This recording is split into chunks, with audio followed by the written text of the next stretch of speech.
The Food of the Gods. Herbert George Wells. Book 1. The Dawn of the Food. Chapter the 1st. The Discovery of the Food. In the middle years of the 19th century there first became abundant in this strange world of ours a class of men. Men tending for the most part to become elderly, who are called, and who are very properly called, but who dislike extremely to be called, scientists. They dislike that word so much that from the columns of Nature, which was from the first their distinctive and characteristic paper, it is as carefully excluded as if it were that other word which is the basis of all really bad language in this country. But the great public and its press know better, and scientists they are, and when they emerge to any sort of publicity, distinguished scientists and eminent scientists and well-known scientists is the very least we call them. Certainly both Mr. Bensington and Professor Redwood quite merited any of these terms long before they came upon the marvelous discovery of which this story tells. Mr. Bensington was a Fellow of the Royal Society and a former President of the Chemical Society, and Professor Redwood was Professor of Physiology in the Bond Street College of the London University, and he had been grossly libelled by the anti-vivisectionists time after time. And they had led lives of academic distinction from their very earliest youth. They were of course quite undistinguished-looking men, as indeed all true scientists are. There is more personal distinction about the mildest-mannered actor alive than there is about the entire Royal Society. Mr. Bensington was short and very, very bald, and he stooped slightly. He wore gold-rimmed spectacles and cloth boots that were abundantly cut open because of his numerous corns, and Professor Redwood was entirely ordinary in his appearance. Until they happened upon the food of the gods, as I must insist upon calling it, they led lives of such eminent and studious obscurity that it is hard to find anything whatever to tell the reader about them. Mr. Bensington won his spurs, if one may use such an expression of a gentleman in boots of slashed cloth, by his splendid researches upon the more toxic alkaloids, and Professor Redwood rose to eminence. I do not clearly remember how he rose to eminence. I know he was very eminent, and that's all. Things of this sort grow. I fancy it was a voluminous work on reaction times with numerous plates of sphygmograph tracings, I write subject to correction, and an admirable new terminology that did the thing for him. The general public saw little or nothing of either of these gentlemen. Sometimes at places like the Royal Institution and the Society of Arts it did in a sort of way see Mr. Bensington, or at least his blushing baldness and something of his collar and coat, and hear fragments of a lecture or paper that he imagined himself to be reading audibly. And once I remember one midday in the vanished past, when the British Association was at Dover, coming on section C or D or some such letter, which had taken up its quarters in a public house, and following two serious-looking ladies with paper parcels, out of mere curiosity, through a door labeled billiards and pool into a scandalous darkness, broken only by a magic lantern circle of Redwood's tracings. I watched the lantern slides come and go, and listened to a voice, I forget what it was saying, which I believe was the voice of Professor Redwood, and there was a sizzling from the lantern and another sound that kept me there, still out of curiosity, until the lights were unexpectedly turned up. And then I perceived that this sound was the sound of the munching of buns and sandwiches and things that the assembled British associates had come there to eat under cover of the magic lantern darkness. And Redwood, I remember, went on talking all the time the lights were up and dabbing at the place where his diagram ought to have been visible on the screen. And so it was again so soon as the darkness was restored. I remember him then as a most ordinary, slightly nervous-looking dark man, with an air of being preoccupied with something else, and doing what he was doing just then under an unaccountable sense of duty. I heard Bensington also once, in the old days, at an educational conference in Bloomsbury. Like most eminent chemists and botanists, Mr. Bensington was very authoritative upon teaching, though I am certain he would have been scared out of his wits by an average board school class in half an hour, and so far as I can remember now, he was propounding an improvement of Professor Armstrong's heuristic method, whereby at the cost of £300 or £400 worth of apparatus, a total neglect of all other studies and the undivided attention of a teacher of exceptional gifts, an average child might with a peculiar sort of thummy thoroughness learn in the course of 10 or 12 years almost as much chemistry as one could get in one of those objectionable shilling textbooks that were then so common, quite ordinary persons you perceive both of them outside their science, or if anything on the unpractical side of ordinary, and that you will find is the case with scientists as a class all the world over. What there is great of them is an annoyance to their fellow scientists and a mystery to the general public. and what is not is evident. There is no doubt about what is not great. No race of men have such obvious littlenesses. They live in a narrow world so far as their human intercourse goes. Their researches involve infinite attention and an almost monastic seclusion, and what is left over is not very much. To witness some queer, shy, misshapen, gray-headed, self-important, little discoverer of great discoveries, ridiculously adorned with the wide ribbon of some order of chivalry and holding a reception of his fellow men. Or to read the anguish of nature at the neglect of science, when the angel of the birthday honors passes the Royal Society by, or to listen to one indefatigable lichenologist commenting on the work of another indefatigable lichenologist. Such things force one to realize the unfaltering littleness of men, and with all the reef of science that these little scientists built and are yet building is so wonderful, so portentous, so full of mysterious half-shapen promises for the mighty future of man. They do not seem to realize the things they are doing. No doubt long ago even Mr. Bensington, when he chose this calling, when he consecrated his life to the alkaloids and their kindred compounds, had some inkling of the vision, more than an inkling. Without some such inspiration, for such glories and positions only as a scientist may expect, what young man would have given his life to such work, as young men do? No, they must have seen the glory, they must have had the vision, but so near that it has blinded them. The splendor has blinded them mercifully, so that for the rest of their lives they can hold the lights of knowledge in comfort, that we may see, and perhaps it accounts for Redwood's touch of preoccupation, that there can be no doubt of it now. He among his fellows was different. He was different inasmuch as something of the vision still lingered in his eyes. The food of the gods, I call it, this substance that Mr. Bensington and Professor Redwood made between them. And having regard now to what it has already done and all that it is certainly going to do, there is surely no exaggeration in the name. So I shall continue to call it therefore throughout my story. But Mr. Bensington would no more have called it that in cold blood than he would have gone out from his flat in Sloane Street clad in regal scarlet and a wreath of laurel. The phrase was a mere first cry of astonishment from him.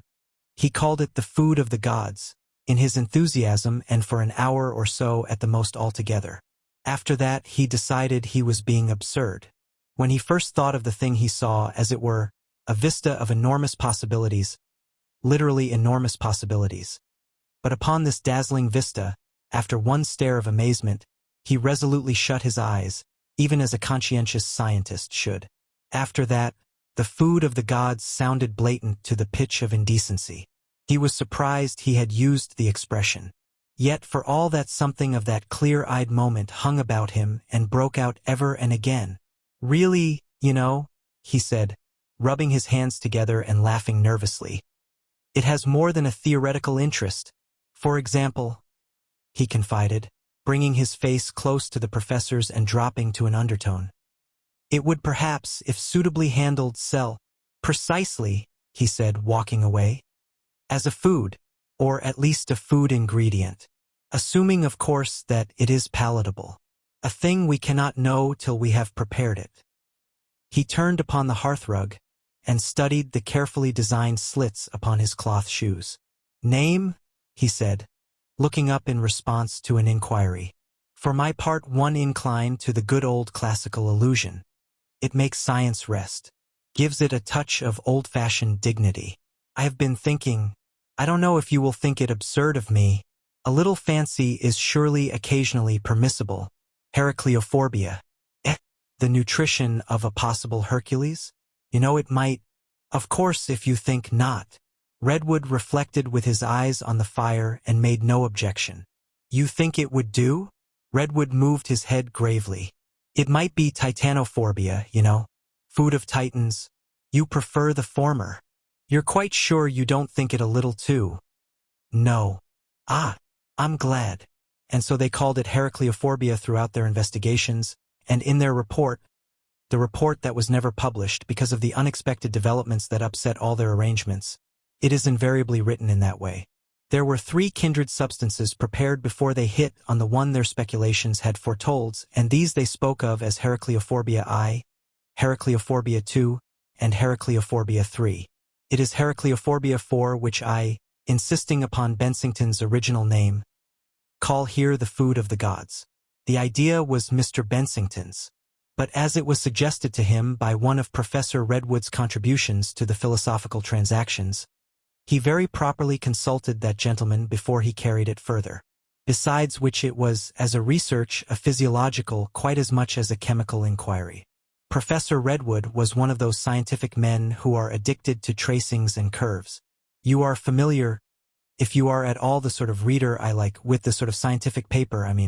It is a paper you cannot make head nor tail of, and at the end come 5 or 6 long folded diagrams that open out and show peculiar zigzag tracings, flashes of lightning overdone, or sinuous inexplicable things called smoothed curves, set up on ordinates and rooting in abscissae, and things like that. You puzzle over the thing for a long time and end with the suspicion that not only do you not understand it, but that the author does not understand it either. But really, many of these scientific people understand the meaning of their own papers quite well. It is simply a defect of expression that raises the obstacle between us. I am inclined to think that Redwood thought in tracings and curves, and after his monumental work upon reaction times, the unscientific reader is exhorted to stick to it for a little bit longer and everything will be as clear as daylight. Redwood began to turn out smooth curves and sphygmographies upon growth, and it was one of his papers upon growth that really gave Mr. Bensington his idea. Redwood, had been measuring growing things of all sorts, kittens, puppies, sunflowers, mushrooms, bean plants, and until his wife put a stop to it, his baby, and he showed that growth went out not at a regular pace, or, as he put it, but with bursts and intermissions of this sort, and that apparently nothing grew regularly and steadily, and so far as he could make out nothing could grow regularly and steadily. It was as if every living thing had just to accumulate force to grow, grew with vigor only for a time, and then had to wait for a space before it could go on growing again. And in the muffled and highly technical language of the really careful scientist, Redwood suggested that the process of growth probably demanded the presence of a considerable quantity of some necessary substance in the blood that was only formed very slowly, and that when this substance was used up by growth, it was only very slowly replaced, and that meanwhile the organism had to mark time. He compared his unknown substance to oil in machinery. A growing animal was rather like an engine, he suggested, that can move a certain distance and must then be oiled before it can run again. But why shouldn't one oil the engine from without? Said Mr. Bensington when he read the paper. And all this, said Redwood, with the delightful nervous inconsecutiveness of his class, might very probably be found to throw a light upon the mystery of certain of the ductless glands, as though they had anything to do with it at all. In a subsequent communication, Redwood went further. He gave a perfect Brock's benefit of diagrams, exactly like rocket trajectories they were, and the gist of it, so far as it had any gist, was that the blood of puppies and kittens and the sap of sunflowers and the juice of mushrooms in what he called the growing phase differed in the proportion of certain elements from their blood and sap on the days when they were not particularly growing. And when Mr. Bensington, after holding the diagrams sideways and upside down, began to see what this difference was, a great amazement came upon him. Because, you see, the difference might probably be due to the presence of just the very substance he had recently been trying to isolate in his researches upon such alkaloids as are most stimulating to the nervous system. He put down Redwood's paper on the patent reading desk that swung inconveniently from his armchair, took off his gold-rimmed spectacles, breathed on them and wiped them very carefully. "By Jove!" said Mr. Bensington. Then, replacing his spectacles again, he turned to the patent reading desk, which immediately, as his elbow came against its arm, gave a coquettish squeak and deposited the paper, with all its diagrams in a dispersed and crumpled state, on the floor. "By Jove!" said Mr. Bensington, straining his stomach over the armchair with a patient disregard of the habits of this convenience. And then, finding the pamphlet still out of reach, he went down on all fours in pursuit. It was on the floor that the idea of calling it the food of the gods came to him. For you see, if he was right and Redwood was right, then by injecting or administering this new substance of his in food, he would do away with the resting phase, and instead of growth going on in this fashion, it would, if you follow me, go thus. The night after his conversation with Redwood, Mr. Bensington could scarcely sleep a wink. He did seem once to get into a sort of doze, but it was only for a moment, and then he dreamt he had dug a deep hole into the earth and poured in tons and tons of the food of the gods, and the earth was swelling and swelling, and all the boundaries of the countries were bursting, and the Royal Geographical Society was all at work like one great guild of tailors letting out the equator.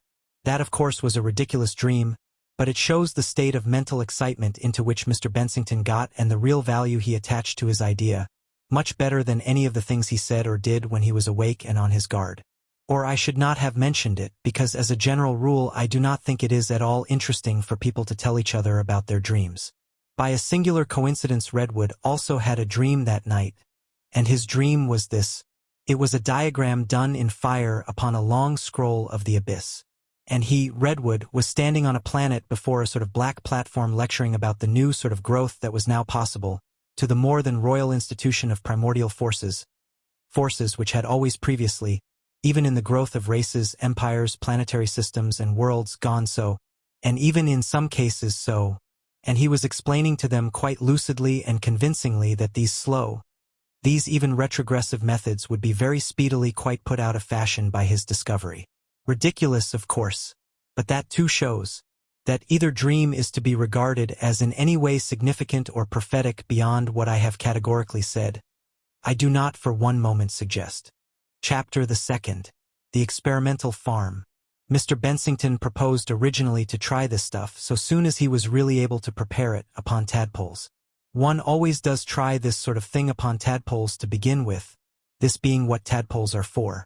And it was agreed that he should conduct the experiments and not Redwood, because Redwood's laboratory was occupied with the ballistic apparatus and animals necessary for an investigation into the diurnal variation in the budding frequency of the young bull calf, an investigation that was yielding curves of an abnormal and very perplexing sort, and the presence of glass globes of tadpoles was extremely undesirable while this particular research was in progress. But when Mr. Bensington conveyed to his cousin Jane something of what he had in mind, she put a prompt veto upon the importation of any considerable number of tadpoles, or any such experimental creatures, into their flat. She had no objection whatever to his use of one of the rooms of the flat for the purposes of a non-explosive chemistry that, so far as she was concerned, came to nothing. She let him have a gas furnace and a sink and a dust-tight cupboard of refuge from the weekly storm of cleaning she would not forgo. And having known people addicted to drink, she regarded his solicitude for distinction in learned societies as an excellent substitute for the coarser form of depravity. But any sort of living things in quantity, wriggly as they were bound to be alive and smelly dead, she could not and would not abide. She said these things were certain to be unhealthy, and Bensington was notoriously a delicate man. It was nonsense to say he wasn't. And when Bensington tried to make the enormous importance of this possible discovery clear, she said that it was all very well, but if she consented to his making everything nasty and unwholesome in the place, and that was what it all came to, then she was certain he would be the first to complain. And Mr. Bensington went up and down the room, regardless of his corns, and spoke to her quite firmly and angrily without the slightest effect. He said that nothing ought to stand in the way of the advancement of science, and she said that the advancement of science was one thing and having a lot of tadpoles in a flat was another. He said that in Germany it was an ascertained fact that a man with an idea like his would at once have 20,000 properly fitted cubic feet of laboratory placed at his disposal, and she said she was glad and always had been glad that she was not a German. He said that it would make him famous forever, and she said it was much more likely to make him ill to have a lot of tadpoles in a flat like theirs. He said he was master in his own house, and she said that rather than wait on a lot of tadpoles she'd go as matron to a school. And then he asked her to be reasonable, and she asked him to be reasonable then and give up all this about tadpoles. And he said she might respect his ideas, and she said not if they were smelly she wouldn't upon the subject. A bad word. Not a very bad word it was, but bad enough. And after that she was greatly offended and had to be apologized to.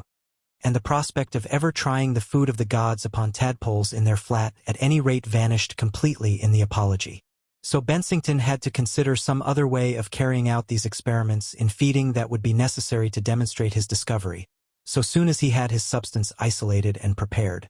For some days he meditated upon the possibility of boarding out his tadpoles with some trustworthy person, and then the chance sight of the phrase in a newspaper turned his thoughts to an experimental farm. And chicks. Directly he thought of it as a poultry farm. He was suddenly taken with a vision of wildly growing chicks. He conceived a picture of coops and runs, outsized and still more outsized coops, and runs progressively larger. Chicks are so accessible, so easily fed and observed, so much drier to handle and measure, that for his purpose tadpoles seemed to him now, in comparison with them, quite wild and uncontrollable beasts. He was quite puzzled to understand why he had not thought of chicks instead of tadpoles from the beginning. Among other things, it would have saved all this trouble with his cousin Jane. And when he suggested this to Redwood, Redwood quite agreed with him. Redwood said that in working so much upon needlessly small animals, he was convinced experimental physiologists made a great mistake. It is exactly like making experiments in chemistry with an insufficient quantity of material. Errors of observation and manipulation become disproportionately large. It was of extreme importance just at present that scientific men should assert their right to have their material big. That was why he was doing his present series of experiments at the Bond Street College upon bull calves, in spite of a certain amount of inconvenience to the students and professors of other subjects caused by their incidental levity in the corridors. But the curves he was getting were quite exceptionally interesting, and would, when published, amply justify his choice. For his own part, were it not for the inadequate endowment of science in this country, he would never, if he could avoid it, work on anything smaller than a whale. But a public vivarium on a sufficient scale to render this possible was, he feared, at present, in this country at any rate, a utopian demand. In Germany, etc. As Redwood's bull calves needed his daily attention, the selection and equipment of the experimental farm fell largely on Bensington. The entire cost also was, it was understood, to be defrayed by Bensington, at least until a grant could be obtained. Accordingly, he alternated his work in the laboratory of his flat with farm hunting up and down the lines that run southward out of London, and his peering spectacles, his simple baldness, and his lacerated cloth shoes filled the owners of numerous undesirable properties with vain hopes.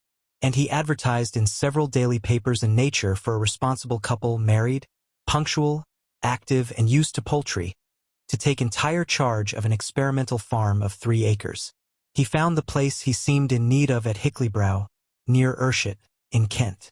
It was a little queer, isolated place, in a dell surrounded by old pine woods that were black and forbidding at night. A humped shoulder of down cut it off from the sunset, and a gaunt well with a shattered penthouse dwarfed the dwelling. The little house was creeperless, several windows were broken, and the cart shed had a black shadow at midday. It was 1.5 miles from the end house of the village, and its loneliness was very doubtfully relieved by an ambiguous family of echoes. The place impressed Bensington as being eminently adapted to the requirements of scientific research. He walked over the premises sketching out coops and runs with a sweeping arm, and he found the kitchen capable of accommodating a series of incubators and foster mothers with the very minimum of alteration. He took the place there and then, on his way back to London, he stopped at Dunton Green and closed with a negligible couple Thaden Surdis advertisements, and that same evening he succeeded in isolating a sufficient quantity of Heracleophobia I to more than justify these engagements. The eligible couple who were destined under Mr. Bensington to be the first almoners on earth of the food of the gods were not only very perceptibly aged, but also extremely dirty. This latter point Mr. Bensington did not observe, because nothing destroys the powers of general observation quite so much as a life of experimental science. They were named Skinner, Mr. and Mrs. Skinner, and Mr. Bensington interviewed them in a small room with hermetically sealed windows, a spotted overmantel looking-glass, and some ailing calceolarias. Mrs. Skinner was a very little old woman, capless, with dirty white hair drawn back very, very tightly from a face that had begun by being chiefly, and was now, through the loss of teeth and chin, and the wrinkling up of everything else, ending by being almost exclusively nose. She was dressed in slate color, so far as her dress had any color, slashed in one place with red flannel. She let him in and talked to him guardedly and peered at him round and over her nose, while Mr. Skinner, she alleged, made some alteration in his toilette. She had one tooth that got into her articulations, and she held her 2 long wrinkled hands nervously together. She told Mr. Bensington that she had managed fowls for years, and knew all about incubators. In fact, they themselves had run a poultry farm at one time, and it had only failed at last through the want of pupils. "It's the pupils as pay," said Mrs. Skinner. Mr. Skinner, when he appeared, was a large-faced man, with a lisp and a squint that made him look over the top of your head, slashed slippers that appealed to Mr. Bensington's sympathies, and a manifest shortness of buttons. He held his coat and shirt together with one hand and traced patterns on the black and gold tablecloth with the index finger of the other, while his disengaged eye watched Mr. Bensington's sword of Damocles, so to speak, with an expression of sad detachment. You don't want to run thith farm for profit. No, thir. Ith all the thame, thir. Experiment. Prethithely. He said they could go to the farm at once. He was doing nothing at Dunton Green except a little tailoring. It ithn't the thmart plathe I thought it wath, and what I get ithn't scarthily worth having, he said. Though that if it ith any convenient to you for uth to come, and in a week Mr. and Mrs. Skinner were installed in the farm, and the jobbing carpenter from Hickley-brow was diversifying the task of erecting runs and henhouses with a systematic discussion of Mr. Bensington.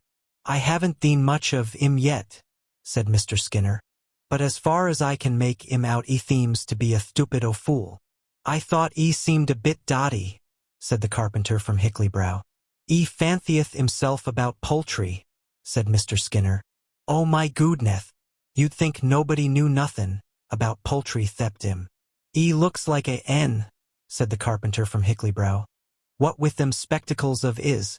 Mr. Skinner came closer to the carpenter from Hickley-brow, and spoke in a confidential manner, and one sad I regarded the distant village, and one was bright and wicked. Got to be methered every bleth day, every bleth en, ethays. Though as to thee they grow properly. What oh, every bleth, and every bleth day. And Mr. Skinner put up his hand to laugh behind it in a refined and contagious manner, and humped his shoulders very much, and only the other eye of him failed to participate in his laughter. Then, doubting if the carpenter had quite got the point of it, he repeated in a penetrating whisper, Method, 'e's worse than our old governor. I'm drat if 'e ain't, said the carpenter from Hickley-brow. Experimental work is the most tedious thing in the world, unless it be the reports of it in the Philosophical Transactions, and it seemed a long time to Mr. Bensington before his first dream of enormous possibilities was replaced by a crumb of realization. He had taken the experimental farm in October, and it was May before the first inklings of success began. Heracleophobia 1 and 2 and 3 had to be tried and failed. There was trouble with the rats of the experimental farm, and there was trouble with the Skinners. The only way to get Skinner to do anything he was told to do was to dismiss him. Then he would nib his unshaven chin. He was always unshaven most miraculously, and yet never bearded with a flattened hand, and look at Mr. Bensington with one eye, and over him with the other, and say, Ooh, of cour the thir, if you're there youth. But at last success dawned, and its herald was a letter in the long, slender handwriting of Mr. Skinner. The new brood are out, wrote Mr. Skinner, and don't quite like the look of them. Growing very rank, quite unlike what the similar lot was before your last directions was given. The last, before the cat got them, was a very nice, stocky chick, but these are growing like thistles. I never saw. They peck so hard, striking above boot top, that am unable to give exact measures as requested. They are regular giants and eating as such. We shall want more corn very soon, for you never saw such chicks to eat. Bigger than bantams. Going on at this rate, they ought to be a bird for show, rank as they are. Plymouth Rocks won't be in it. Had a scare last night thinking that cat was at them, and when I looked out at the window could have sworn I see her getting in under the wire. The chicks was all awake and pecking about hungry when I went out, but could not see anything of the cat. So gave them a peck of corn and fastened up safe. Shall be glad to know if the feeding to be continued as directed. Food you mixed is pretty near all gone, and do not like to mix any more myself on account of the accident with the pudding. With best wishes from us both, and soliciting continuance of esteemed favors, respectfully yours, Alfred Newton Skinner. The allusion towards the end referred to a milk pudding with which some Heracleophobia 2 had got itself mixed with painful and very nearly fatal results to the Skinners. But Mr. Bensington, reading between the lines, saw in this rankness of growth the attainment of his long-sought goal. The next morning he alighted at Ayrshire station, and in the bag in his hand he carried, sealed in 3 tins, a supply of the food of the gods sufficient for all the chicks in Kent. It was a bright and beautiful morning late in May, and his corns were so much better that he resolved to walk through Hickley-brow to his farm. It was 3 miles and a half altogether, through the park and villages, and then along the green glades of the Hickley-brow preserves. The trees were all dusted with the green spangles of high spring. The hedges were full of stitchwort and campion, and the woods of blue hyacinths and purple orchid. And everywhere there was a great noise of birds, thrushes, blackbirds, robins, finches, and many more, and in one warm corner of the park some bracken was unrolling, and there was a leaping and rushing of fallow deer. These things brought back to Mr. Bensington his early and forgotten delight in life. Before him the promise of his discovery grew bright and joyful, and it seemed to him that indeed he must have come upon the happiest day in his life. And when in the sunlit run by the sandy bank under the shadow of the pine trees, he saw the chicks that had eaten the food he had mixed for them, gigantic and gawky, bigger already than many a hen that is married and settled and still growing, still in their first soft yellow plumage, just faintly marked with brown along the back. He knew indeed that his happiest day had come.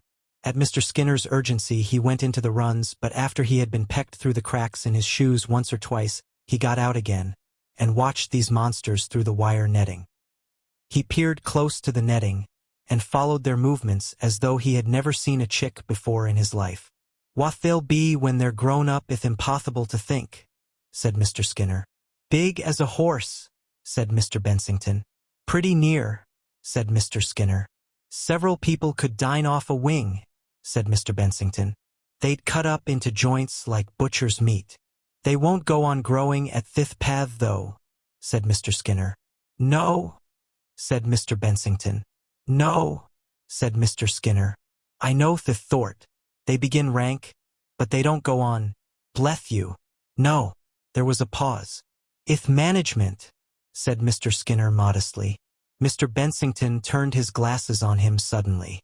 "We got 'em Almouth 80h big at the other plathe," said Mr. Skinner, with his better eye piously uplifted and letting himself go a little. "Me and the mythith." Mr. Bensington made his usual general inspection of the premises, but he speedily returned to the new run. It was, in truth ever so much more than he had dared to expect. The course of science is so tortuous and so slow. After the clear promises and before the practical realization arrives, there comes almost always year after year of intricate contrivance. And here was the foods of the gods arriving after less than a year of testing. It seemed too good, too good. That hope deferred, which is the daily food of the scientific imagination, was to be his no more. So at least it seemed to him then. He came back and stared at these stupendous chicks of his, time after time. "Let me see," he said. "They're 10 days old. And by the side of an ordinary chick, I should fancy, about 6 or 7 times as big. Ith about time we arthed for a rithe in th crew," said Mr. Skinner to his wife. "Hidij 80h plethed 80h punth about the way we got though, the chick thon in the further run. Plethed 80h punth heeth." He bent confidentially towards her. "Think that is that old food of hith?" he said behind his hands, and made a noise of suppressed laughter in his pharyngeal cavity. Mr. Bensington was indeed a happy man that day. He was in no mood to find fault with details of management.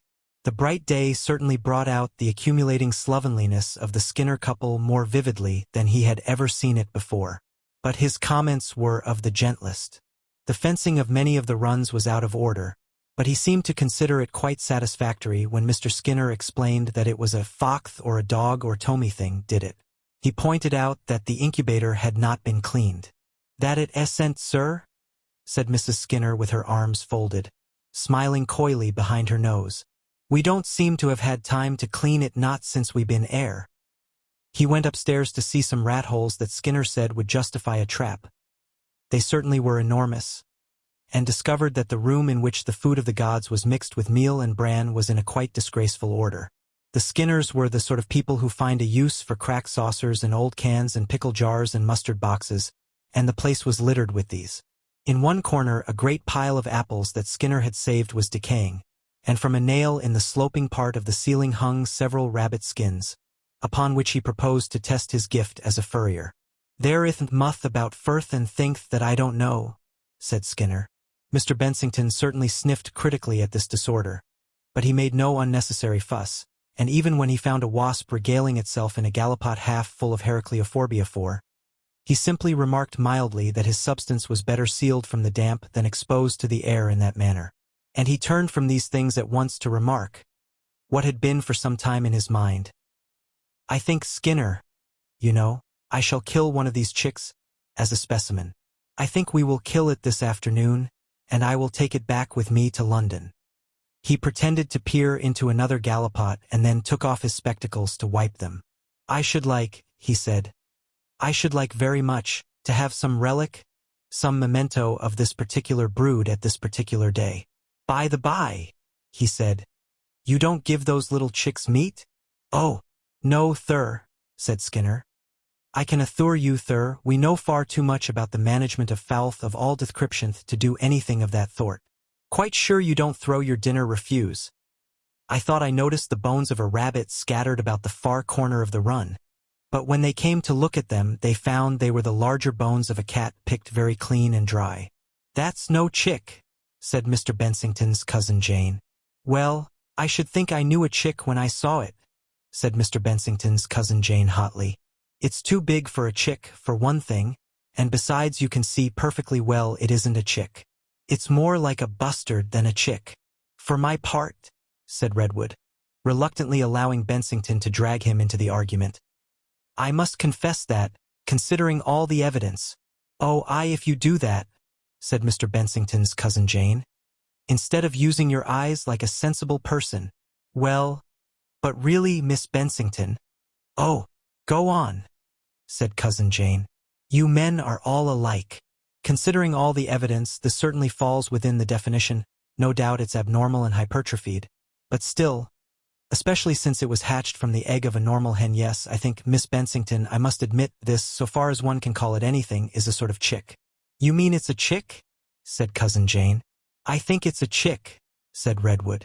What nonsense, said Mr. Bensington's cousin Jane, and oh, directed at Redwood's head. I haven't patience with you. And then suddenly she turned about and went out of the room with a slam.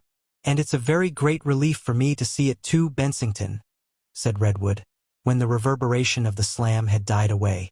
In spite of its being so big.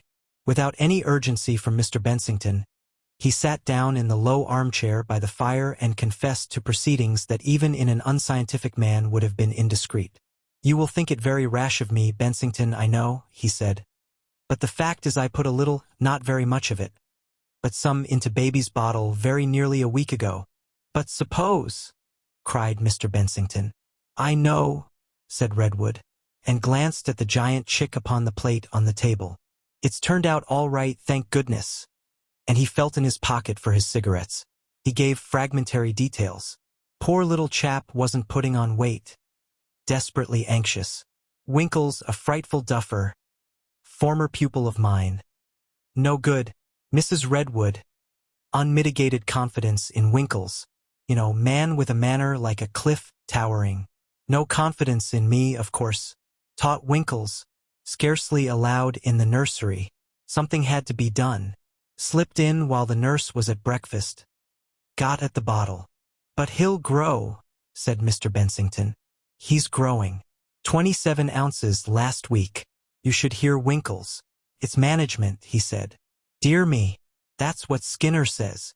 Redwood looked at the chick again. The bother is to keep it up, he said. They won't trust me in the nursery alone because I tried to get a growth curve out of Georgina Phyllis. You know? And how I'm to give him a second dose.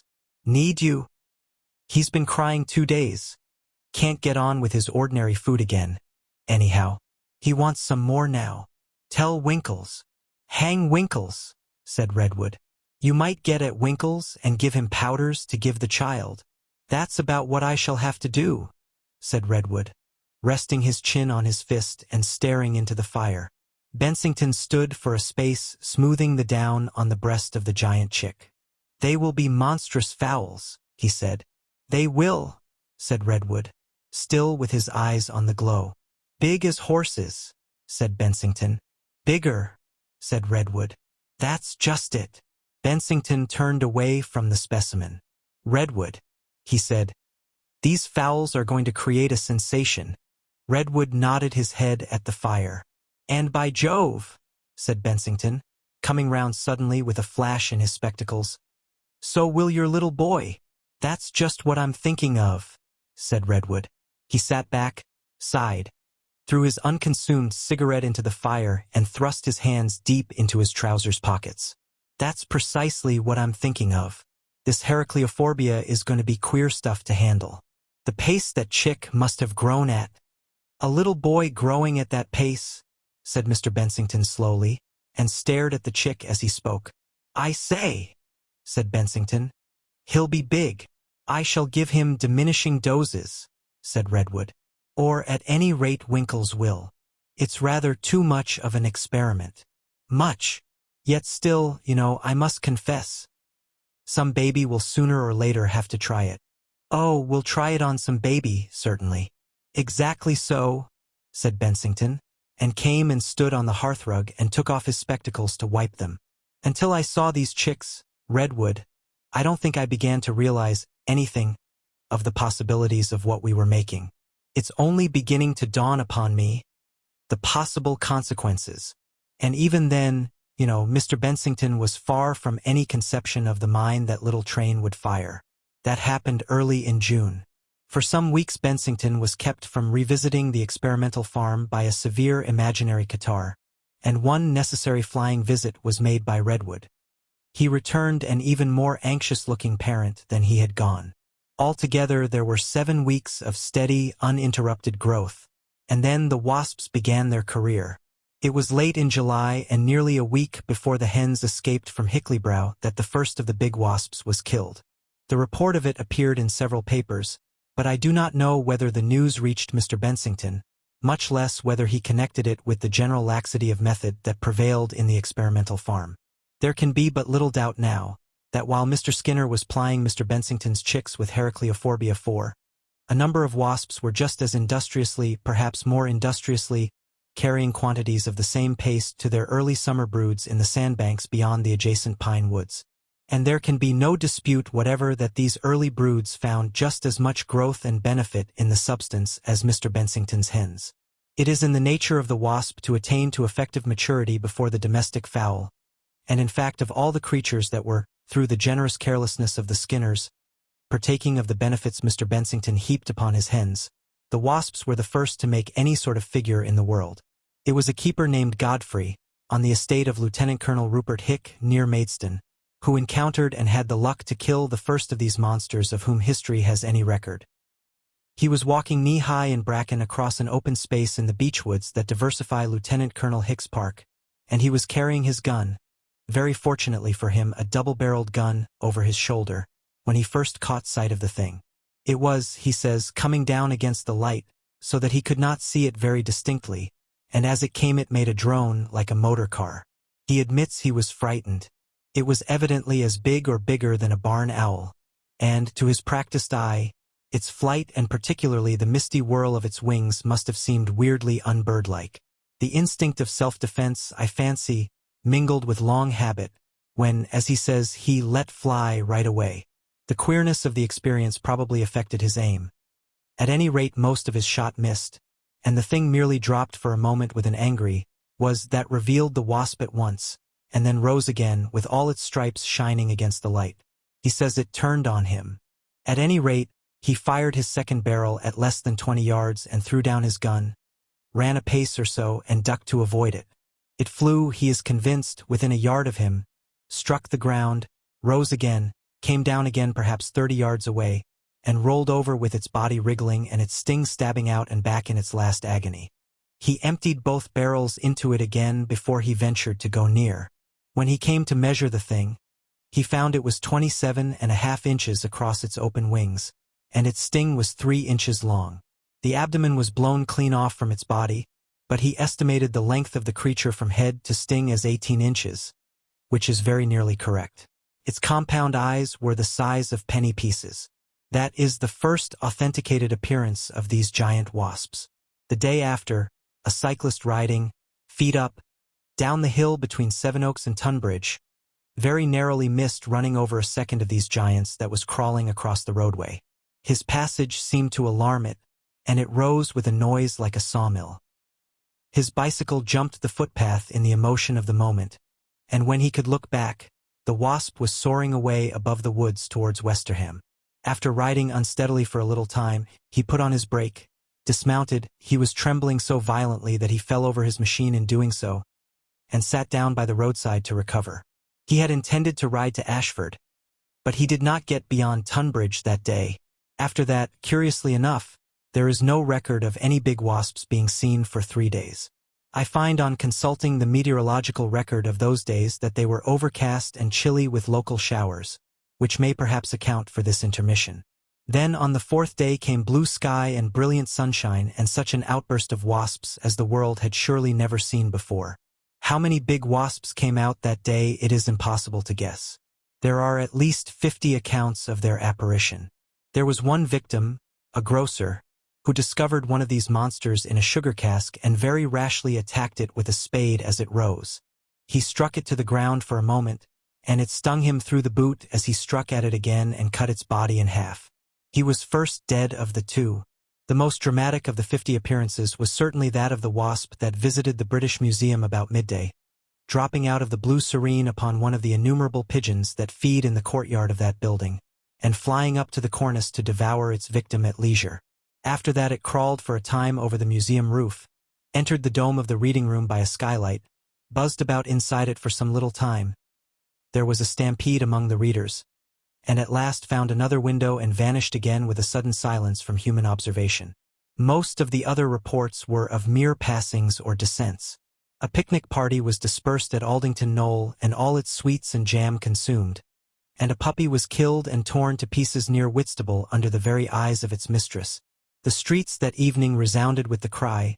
The newspaper placards gave themselves up exclusively in the biggest of letters to the gigantic wasps in Kent. Agitated editors and assistant editors ran up and down tortuous staircases bawling things about wasps.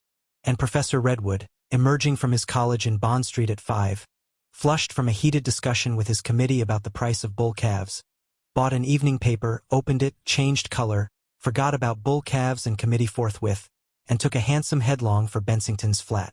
The flat was occupied, it seemed to him to the exclusion of all other sensible objects, by Mr. Skinner and his voice, if indeed you can call either him or it a sensible object. The voice was up very high, slopping about among the notes of anguish. If impossible for uth to stop, thur.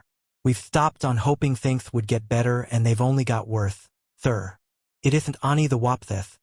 Thur, thereth big earwhite. Thur, big adh that, thur.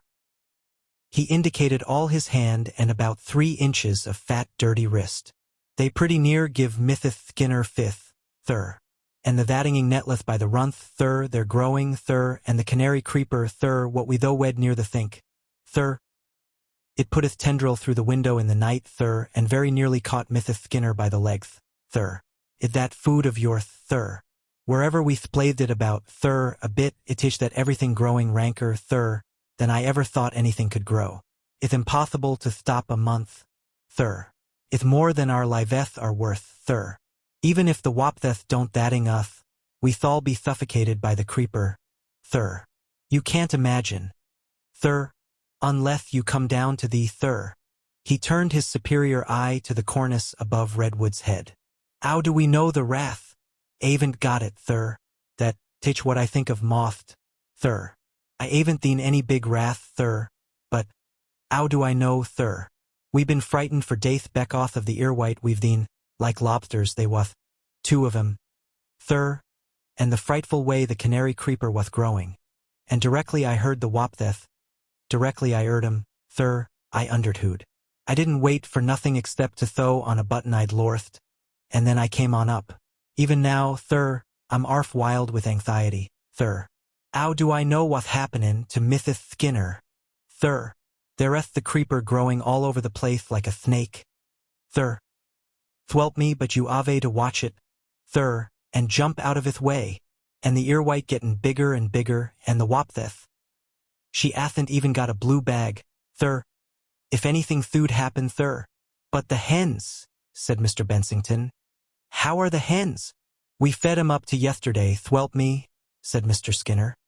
But thith morning we didn't dare, thur. The noise of the waptheth wath, tomy thing awful, thur. They wath coming ont dotheth. Adh big adhnth. I faith to I faith you just throw me on a button or two, I faith, for I can't go to London like thith, I faith, and I'll go up to Mr. Bensington, I faith, and explain things to him. And you stop in thith room till I come back to you, I faith, and keep the window thut just adh tight adh ever you can, I faith. If you hadn't been so confoundedly untidy, began Redwood. Oh, "Don't thay that, thur," said Skinner. "Not now, thur. Not with me though dethrethered, thur, about Mithith Skinner. Thur. Oh, don't, thur. I avent the to argue with you. Thwelp me, thur. I avent." Chapter the 3rd. The Giant Rats. It was 2 nights after the disappearance of Mr. Skinner that the Podborne doctor was out late near Hankey, driving in his buggy.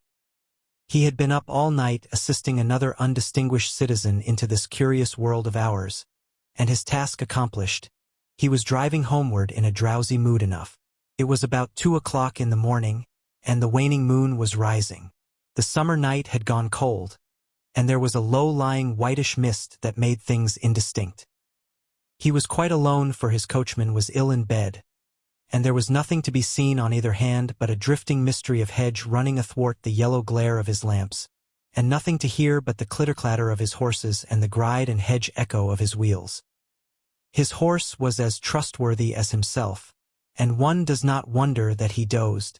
You know that intermittent drowsing as one sits, the drooping of the head, the nodding to the rhythm of the wheels, then chin upon the breast, and at once the sudden start up again. Pitter, pitter, patter. What was that? It seemed to the doctor he had heard a thin, shrill squeal close at hand. For a moment he was quite awake. He said a word or two of undeserved rebuke to his horse, and looked about him. He tried to persuade himself that he had heard the distant squeal of a fox, or perhaps a young rabbit gripped by a ferret. Swish, swish, swish, pitter, patter, swish. What was that? He felt he was getting fanciful. He shook his shoulders and told his horse to get on. He listened, and heard nothing. Or was it nothing? He had the queerest impression that something had just peeped over the hedge at him. A queer big head, with round ears. He peered hard, but he could see nothing. "Nonsense," said he. He sat up with an idea that he had dropped into a nightmare, gave his horse the slightest touch of the whip, spoke to it and peered again over the hedge. The glare of his lamp, however, together with the mist, rendered things indistinct, and he could distinguish nothing. It came into his head, he says, that there could be nothing there, because if there was his horse would have shied at it. Yet for all that his senses remained nervously awake. Then he heard quite distinctly a soft pattering of feet in pursuit along the road. He would not believe his ears about that. He could not look round, for the road had a sinuous curve just there. He whipped up his horse and glanced sideways again. And then he saw quite distinctly where a ray from his lamp leapt a low stretch of hedge, the curved back of some big animal. He couldn't tell what, going along in quick convulsive leaps. He says he thought of the old tales of witchcraft. The thing was so utterly unlike any animal he knew, and he tightened his hold on the reins for fear of his horse. Educated man as he was, he admits he asked himself if this could be something that his horse could not see. Ahead, and drawing near in silhouette against the rising moon, was the outline of the little hamlet of Hankey, comforting, though it showed never a light, and he cracked his whip and spoke again, and then in a flash the rats were at him. He had passed a gate, and as he did so, the foremost rat came leaping over into the road. The thing sprang upon him out of vagueness into the utmost clearness, the sharp, eager, round-eared face, the long body exaggerated by its movement, and what particularly struck him, the pink, webbed 4 feet of the beast. What must have made it more horrible to him at the time was that he had no idea the thing was any created beast he knew. He did not recognize it as a rat because of the size. His horse gave a bound as the thing dropped into the road beside it. The little lane woke into tumult at the report of the whip and the doctor's shout. The whole thing suddenly went fast. Rattle-clatter, clash, clatter. The doctor, one gathers, stood up, shouted to his horse, and slashed with all his strength. The rat winced and swerved most reassuringly at his blow. In the glare of his lamp, he could see the fur furrow under the lash, and he slashed again and again, heedless and unaware of the second pursuer that gained upon his offside. He let the reins go, and glanced back to discover the third rat in pursuit behind. His horse bounded forward. The buggy leapt high at a rut. For a frantic minute perhaps everything seemed to be going in leaps and bounds. It was sheer good luck the horse came down in Hankey, and not either before or after the houses had been passed. No one knows how the horse came down, whether it stumbled or whether the rat on the offside really got home with one of those slashing down strokes of the teeth, given with the full weight of the body. And the doctor never discovered that he himself was bitten until he was inside the brickmaker's house. Much less did he discover when the bite occurred, though bitten he was and badly, a long slash like the slash of a double tomahawk that had cut 2 parallel ribbons of flesh from his left shoulder. He was standing up in his buggy at one moment, and in the next he had leapt to the ground with his ankle, though he did not know it, badly sprained, and he was cutting furiously at a third rat that was flying directly at him. He scarcely remembers the leap he must have made over the top of the wheel as the buggy came over, so obliteratingly hot and swift did his impressions rush upon him. I think myself the horse reared up with the rat biting again at its throat, and fell sideways, and carried the whole affair over, and that the doctor sprang, as it were, instinctively. As the buggy came down, the receiver of the lamp smashed, and suddenly poured a flare of blazing oil, a thud of white flame, into the struggle. That was the first thing the brickmaker saw. He had heard the clatter of the doctor's approach, and, though the doctor's memory has nothing of this wild shouting, he had got out of bed hastily, and as he did so came the terrific smash, and up shot the glare outside the rising blind. It was brighter than day, he says. He stood, blind cord in hand, and stared out of the window at a nightmare transformation of the familiar road before him. The black figure of the doctor with its whirling whip danced out against the flame. The horse kicked indistinctly, half hidden by the blaze, with a rat at its throat. In the obscurity against the churchyard wall, the eyes of a second monster shone wickedly. Another, a mere dreadful blackness with red-lit eyes and flesh-colored hands, clutched unsteadily on the wall coping to which it had leapt at the flash of the exploding lamp. You know the keen face of a rat, those 2 sharp teeth, those pitiless eyes. Seen magnified to near 6 times its linear dimensions, and still more magnified by darkness and amazement and the leaping fancies of a fitful blaze, it must have been an ill sight for the brickmaker, still more than half asleep. Then the doctor had grasped the opportunity, that momentary respite the flare afforded, and was out of the brickmaker's sight below, battering the door with the butt of his whip. The brickmaker would not let him in until he had got a light. There are those who have blamed the man for that, but until I know my own courage better, I hesitate to join their number. The doctor yelled and hammered. The brickmaker says he was weeping with terror when at last the door was opened. "Bolt," said the doctor. "Bolt?" He could not say, "Bolt the door." He tried to help, and was of no service. The brickmaker fastened the door, and the doctor had to sit on the chair beside the clock for a space before he could go upstairs. "I don't know what they are," he repeated several times. "I don't know what they are," with a high note on the R.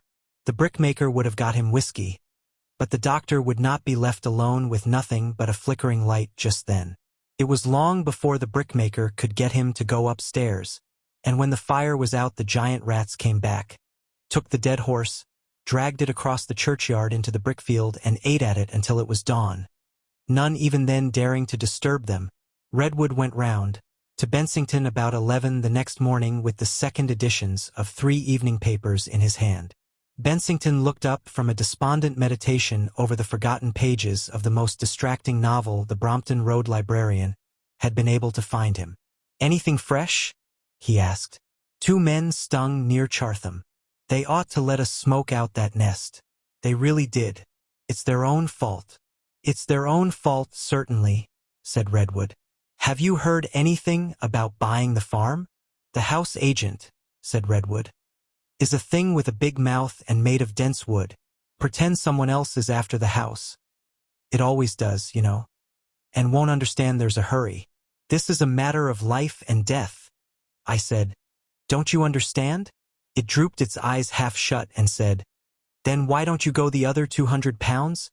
I'd rather live in a world of solid wasps than give in to the stonewalling stupidity of that offensive creature." He paused, feeling that a sentence like that might very easily be spoiled by its context. "It's too much to hope," said Bensington. "That one of the wasps.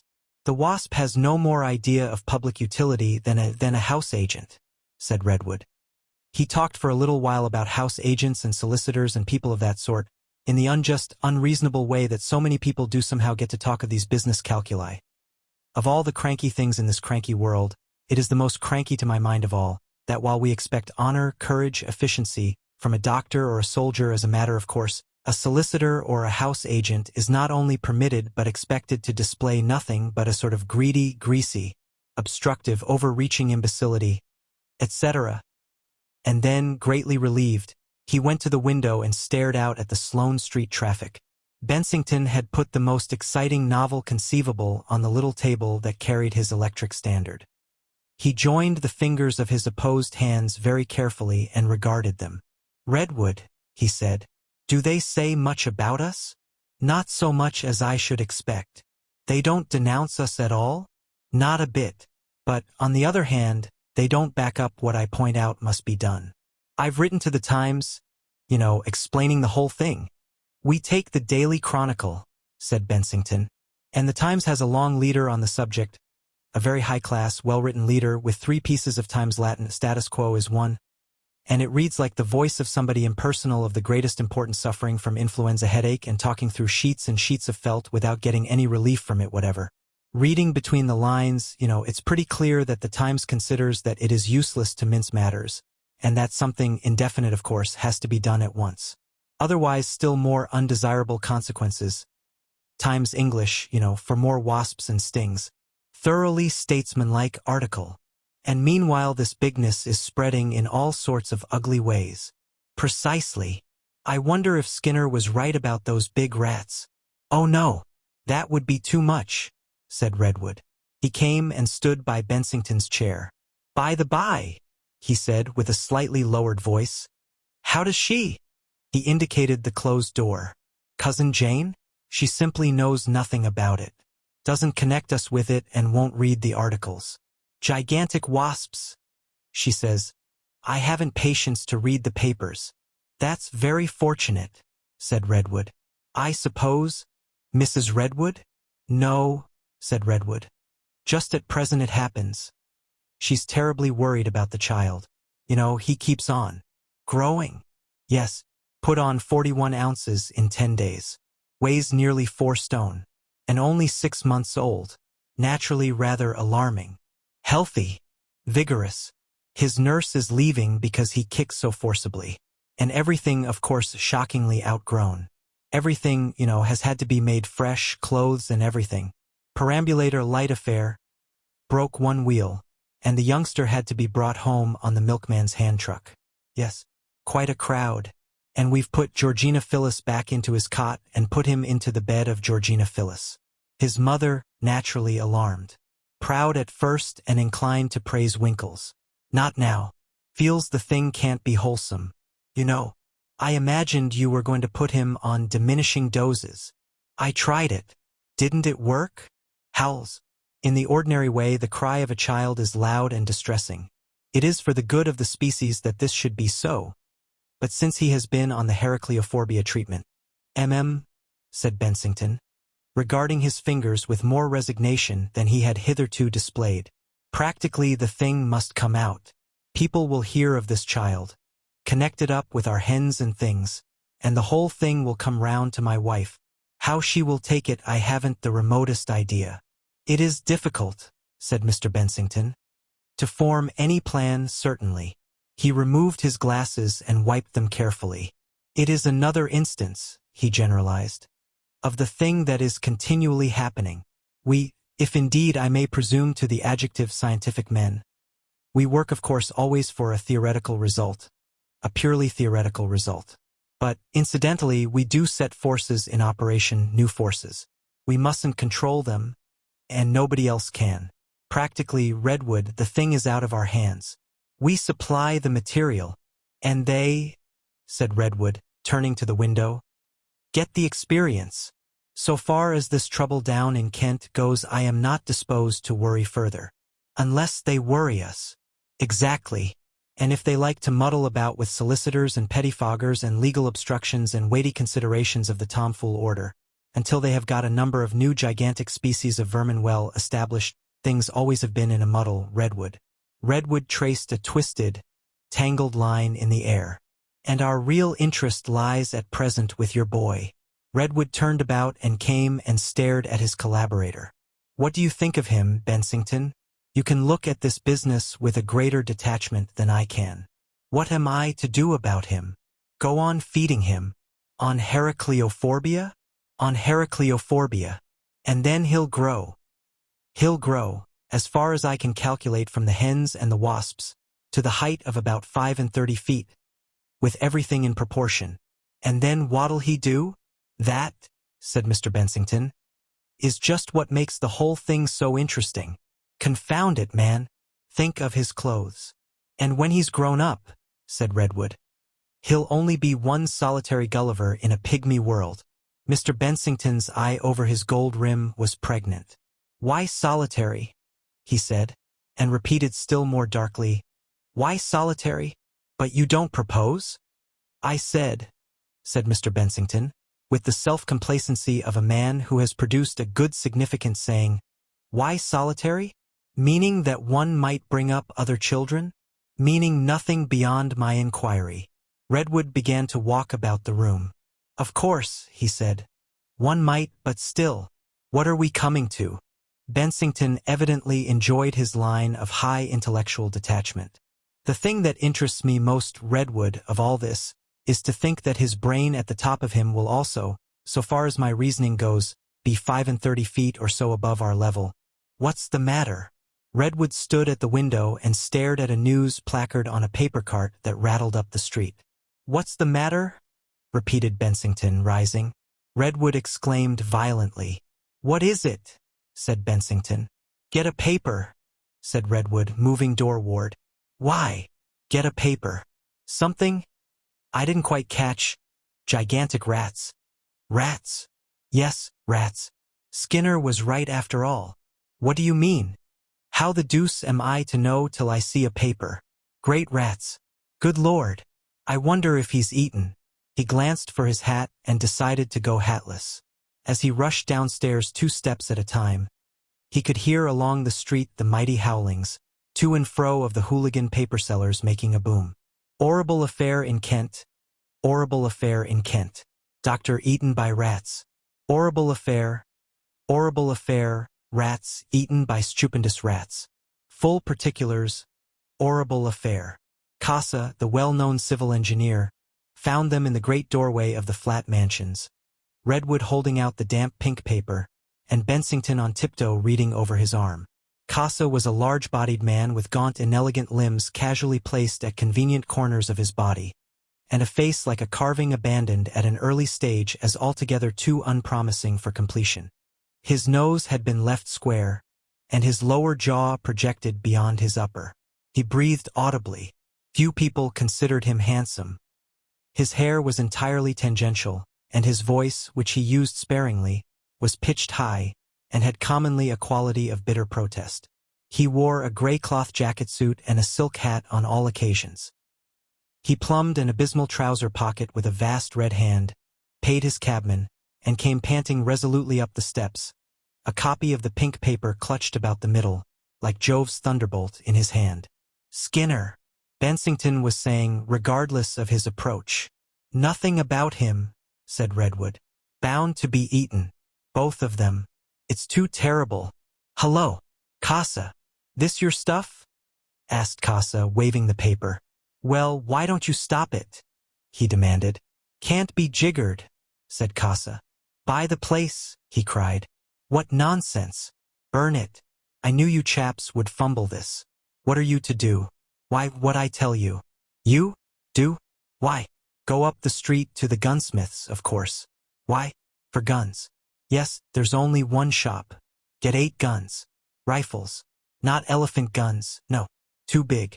Not army rifles, too small. Say it's to kill a bull. Say it's to shoot buffalo. See? Rats? No. How the deuce are they to understand that? Because we want 8. Get a lot of ammunition. Don't get guns without ammunition. No. Take the lot in a cab to... Where's the place? Urshit? Charing Cross, then. There's a train, well, the first train that starts after 2. Think you can do it? All right. License? Get 8 at a post office, of course. Gun licenses, not game. Why? This rats, man. You, Bensington. Got a telephone? Yes. I'll ring up 5 of my chaps from Ealing. Why 5? Because it's the right number. Where you going, Redwood? Get a hat. Nonsense. Have mine. You want guns, man, not hats. Got money? Enough? All right. So long. Where's the telephone, Bensington? Bensington wheeled about obediently and led the way. Casa used and replaced the instrument. Then there's the wasps, he said. Sulfur and nitrile do that. Obviously. Plaster of Paris. You're a chemist. Where can I get sulfur by the ton in portable sacks? What for? Why? Lord bless my heart and soul. To smoke out the nest, of course. I suppose it must be sulfur. Eh? You're a chemist. Sulfur best, eh? Yes, I should think sulfur. Nothing better? Right. That's your job. That's all right. Get as much sulfur as you can. Saltpetre to make it burn. Scent? Charing Cross. Right away. See they do it. Follow it up. Anything? He thought a moment. Plaster of Paris? Any sort of plaster. Bung up nest holes. That I'd better get. How much? How much what? Sulfur. Ton. See. Bensington tightened his glasses with a hand tremulous with determination. Right, he said very curtly. Money in your pocket? Asked Casa. Hang checks. They may not know you. Pay cash. Obviously. Where's your bank? All right. Stop on the way and get 40 pounds notes and gold. Another meditation. If we leave this job for public officials, we shall have all Kent in tatters, said Casa.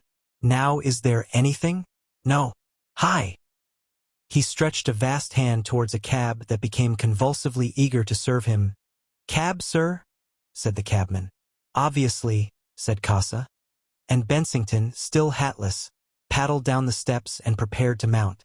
I think, he said, with his hand on the cab apron, and a sudden glance up at the windows of his flat, I ought to tell my cousin Jane. More time to tell her when you come back, said Casa, thrusting him in with a vast hand expanded over his back. Clever chaps, remarked Casa, but no initiative whatever. Cousin Jane indeed. I know her. Rot, these cousin Janes. Country infested with M. I suppose I shall have to spend the whole blessed night. Seeing they do what they know perfectly well they ought to do all along. I wonder if its research makes M like that or cousin Jane or what. He dismissed this obscure problem, meditated for a space upon his watch, and decided there would be just time to drop into a restaurant and get some lunch before he hunted up the plaster of Paris and took it to Charing Cross. The train started at 3:05, and he arrived at Charing Cross at 2:45, to find Bensington in heated argument between 2 policemen and his van driver outside, and Redwood in the luggage office involved in some technical obscurity about this ammunition. Everybody was pretending not to know anything or to have any authority, in the way dear to southeastern officials when they catch you in a hurry. Pity they can't shoot all these officials and get a new lot, remarked Casa with a sigh. But the time was too limited for anything fundamental, and so he swept through these minor controversies, disinterred what may or may not have been the station master from some obscure hiding place, walked about the premises holding him and giving orders in his name, and was out of the station with everybody and everything aboard before that official was fully awake to the breaches in the most sacred routines and regulations that were being committed. Who was he? Said the high official, caressing the arm Casa had gripped, and smiling with knit brows. "'E was a gentleman, sir," said a porter. "Anyhow, 'im and all, 'is party travelled first class. Well, we got him and his stuff off pretty sharp, whoever he was," said the high official, rubbing his arm with something approaching satisfaction, and as he walked slowly back, blinking in the unaccustomed daylight, towards that dignified retirement in which the higher officials at Charing Cross shelter from the importunity of the vulgar, he smiled still at his unaccustomed energy. It was a very gratifying revelation of his own possibilities, in spite of the stiffness of his arm. He wished some of those confounded armchair critics of railway management could have seen it. By 5 o'clock that evening this amazing Casa, with no appearance of hurry at all, had got all the stuff for his fight with insurgent Bigness out of Urshet and on the road to Hicklybrow. 2 barrels of paraffin and a load of dry brushwood he had bought in Urshet. Plentiful sacks of sulfur, 8 big game guns and ammunition, 3 light breechloaders with small-shot ammunition for the wasps, a hatchet, 2 billhooks, a pick and 3 spades, 2 coils of rope, some bottled beer, soda and whiskey, 1 gross of packets of rat poison, and cold provisions for 3 days had come down from London. All these things he had sent on in a coal trolley and a hay wagon in the most businesslike way, except the guns and ammunition, which were stuck under the seat of the Red Lion wagonette appointed to bring on Redwood and the 5 picked men who had come up from Ealing at Cassa's summons. Cassa conducted all these transactions with an invincible air of commonplace, in spite of the fact that Urshet was in a panic about the rats, and all the drivers had to be specially paid. All the shops were shut in the place, and scarcely a soul abroad in the street, and when he banged at a door a window was apt to open. He seemed to consider that the conduct of business from open windows was an entirely legitimate and obvious method. Finally he and Bensington got the Red Lion dog-cart and set off with the wagonette to overtake the baggage. They did this a little beyond the crossroads, and so reached Hicklybrow first.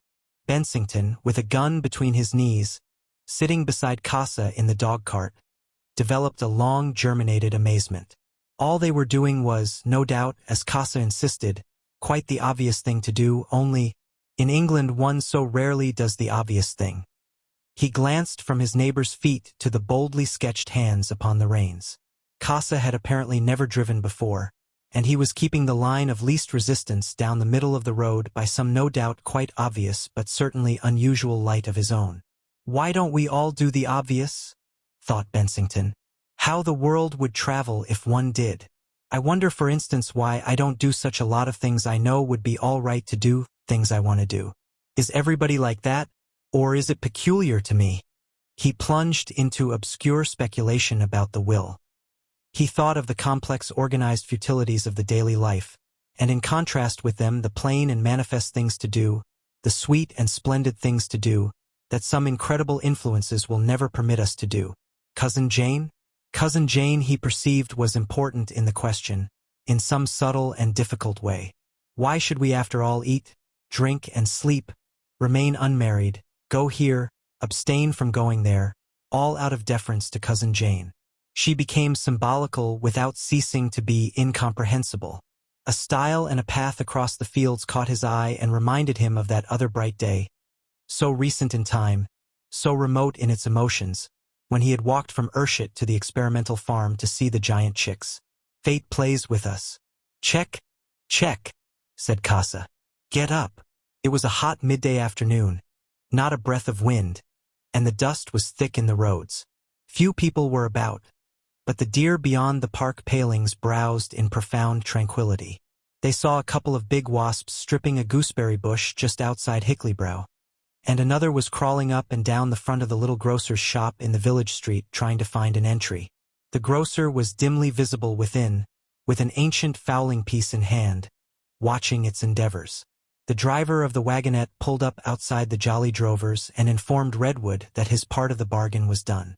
In this contention he was presently joined by the drivers of the wagon and the trolley.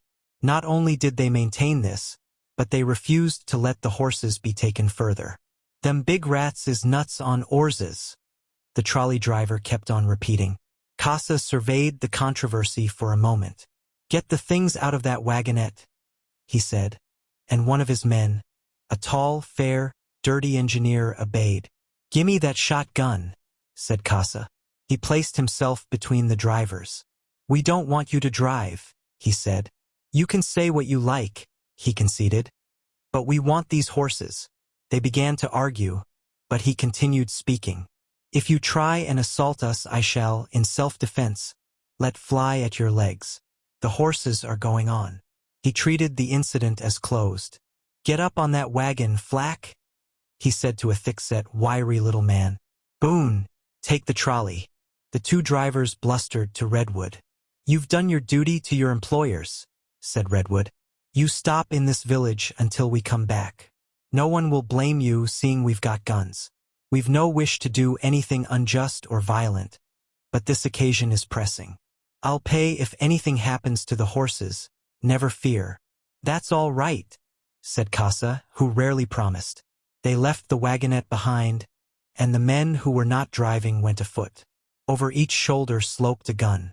It was the oddest little expedition for an English country road, more like a Yankee party, trekking west in the good old Indian days. They went up the road, until at the crest by the stile they came into sight of the experimental farm. They found a little group of men there with a gun or so. The 2 Fulchers were among them, and one man, a stranger from Maidstone, stood out before the others and watched the place through an opera glass. These men turned about and stared at Redwood's party. "Anything fresh?" said Casa. "The waspses keeps a comin' and a goin'," said old Fulcher. "Can't see as they bring anything." "The canary creepers got in among the pine trees now," said the man with the lorgnette. "It wasn't there this morning. You can see it grow while you watch it." He took out a handkerchief and wiped his object glasses with careful deliberation. "I reckon you're going down there," ventured Skelmersdale. "Will you come?" said Casa. Skelmersdale seemed to hesitate. "It's an all-night job." Skelmersdale decided that he wouldn't. "Rats about?" asked Casa. "One was up in the pines this morning. Rabbiting, we reckon." Casa slouched on to overtake his party. Bensington, regarding the experimental farm under his hand, was able to gauge now the vigor of the food. His first impression was that the house was smaller than he had thought, very much smaller. His second was to perceive that all the vegetation between the house and the pine wood had become extremely large. The roof over the well peeped amidst tussocks of grass a good 8 feet high, and the canary creeper wrapped about the chimney stack and gesticulated with stiff tendrils towards the heavens. Its flowers were vivid yellow splashes, distinctly visible as separate specks this mile away. A great green cable had writhed across the big wire enclosures of the giant hen's run, and flung twining leaf stems about 2 outstanding pines. Fully half as tall as these was the grove of nettles running round behind the cart shed. The whole prospect, as they drew nearer, became more and more suggestive of a raid of pygmies upon a doll's house that has been left in a neglected corner of some great garden. There was a busy coming and going from the wasp's nest, they saw. A swarm of black shapes interlaced in the air, above the rusty hill front beyond the pine cluster, and ever and again one of these would dart up into the sky with incredible swiftness and soar off upon some distant quest. Their humming became audible at more than half a mile's distance from the experimental farm. Once a yellow-striped monster dropped towards them and hung for a space watching them with its great compound eyes, but at an ineffectual shot from Casa it darted off again. Down in a corner of the field, away to the right, several were crawling about over some ragged bones that were probably the remains of the lamb the rats had brought from Huckster's farm. The horses became very restless as they drew near these creatures. None of the party was an expert driver, and they had to put a man to lead each horse and encourage it with the voice. They could see nothing of the rats as they came up to the house, and everything seemed perfectly still except for the rising and falling huzuo of the wasp's nest. They led the horses into the yard, and one of Casa's men, seeing the door open, the whole of the middle portion of the door had been gnawed out, walked into the house. Nobody missed him for the time, the rest being occupied with the barrels of paraffin, and the first intimation they had of his separation from them was the report of his gun and the whiz of his bullet. Bang, bang, both barrels, and his first bullet it seems went through the cask of sulfur, smashed out a stave from the further side, and filled the air with yellow dust. Redwood had kept his gun in hand and let fly at something gray that leapt past him. He had a vision of the broad hindquarters, the long scaly tail and long soles of the hind feet of a rat, and fired his second barrel. He saw Bensington drop as the beast vanished round the corner. Then for a time everybody was busy with a gun. For 3 minutes lives were cheap at the experimental farm, and the banging of guns filled the air. Redwood, careless of Bensington in his excitement, rushed in pursuit, and was knocked headlong by a mass of brick fragments, mortar, plaster, and rotten lath splinters that came flying out at him as a bullet whacked through the wall. He found himself sitting on the ground with blood on his hands and lips, and a great stillness brooded over all about him. Then a flattish voice from within the house remarked, "Gee whiz!" "Hello," said Redwood. "Hello there," answered the voice. And then, "Did you chaps get 'im?" A sense of the duties of friendship returned to Redwood. "Is Mr. Bensington hurt?" he said. The man inside heard imperfectly. "No one ain't to blame if I ain't," said the voice inside. It became clearer to Redwood that he must have shot Bensington. He forgot the cuts upon his face, arose and came back to find Bensington seated on the ground and rubbing his shoulder. Bensington looked over his glasses. "We peppered him, Redwood," he said, and then, "He tried to jump over me and knocked me down, but I let him have it with both barrels, and how it has hurt my shoulder, to be sure." A man appeared in the doorway. "I got him once in the chest and once in the side," he said. "Where's the wagons?" said Casa, appearing amidst a thicket of gigantic canary creeper leaves.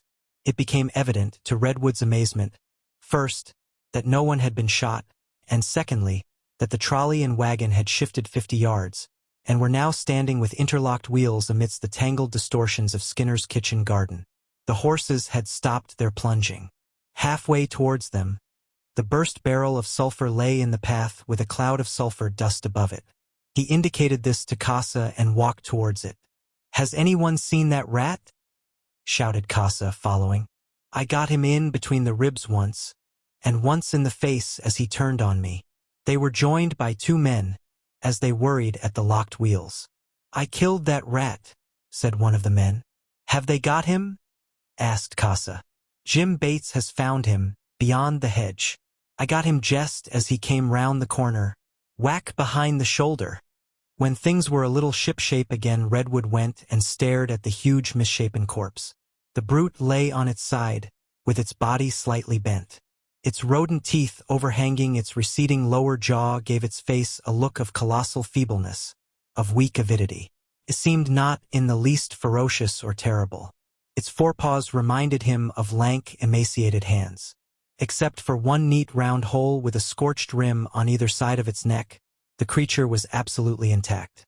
He meditated over this fact for some time. "There must have been 2 rats," he said at last, turning away. "Yes, and the one that everybody hit got away. I am certain that my own shot." A canary creeper leaf tendril, engaged in that mysterious search for a holdfast which constitutes a tendril's career, bent itself engagingly towards his neck and made him step aside hastily. "Hoo-zee-zee-zee-zee-zee-zee-zee-zee," from the distant wasp's nest. "Howzuo." This incident left the party alert but not unstrung. They got their stores into the house, which had evidently been ransacked by the rats after the flight of Mrs. Skinner, and 4 of the men took the 2 horses back to Hickley-Brow. They dragged the dead rat through the hedge and into a position commanded by the windows of the house, and incidentally came upon a cluster of giant earwigs in the ditch. These creatures dispersed hastily, but Casa reached out incalculable limbs and managed to kill several with his boots and gun butt. Then 2 of the men hacked through several of the main stems of the canary creeper. Huge cylinders they were, a couple of feet in diameter, that came out by the sink at the back. And while Casa set the house in order for the night, Bensington, Redwood, and one of the assistant electricians went cautiously round by the foul runs in search of the rat holes. They skirted the giant nettles widely, for these huge weeds threatened them with poison thorns a good inch long. Then round beyond the gnawed, dismantled stile they came abruptly on the huge cavernous throat of the most westerly of the giant rat holes, an evil-smelling profundity that drew them up into a line together. "I hope they'll come out," said Redwood, with a glance at the penthouse of the well. "If they don't," reflected Bensington. "They will," said Redwood. They meditated. "We shall have to rig up some sort of flare if we do go in," said Redwood. They went up a little path of white sand through the pine wood and halted presently within sight of the wasp holes. The sun was setting now, and the wasps were coming home for good. Their wings in the golden light made twirling halos about them. The 3 men peered out from under the trees. They did not care to go right to the edge of the wood, and watched these tremendous insects drop and crawl for a little and enter and disappear. "They will be still in a couple of hours from now," said Redwood.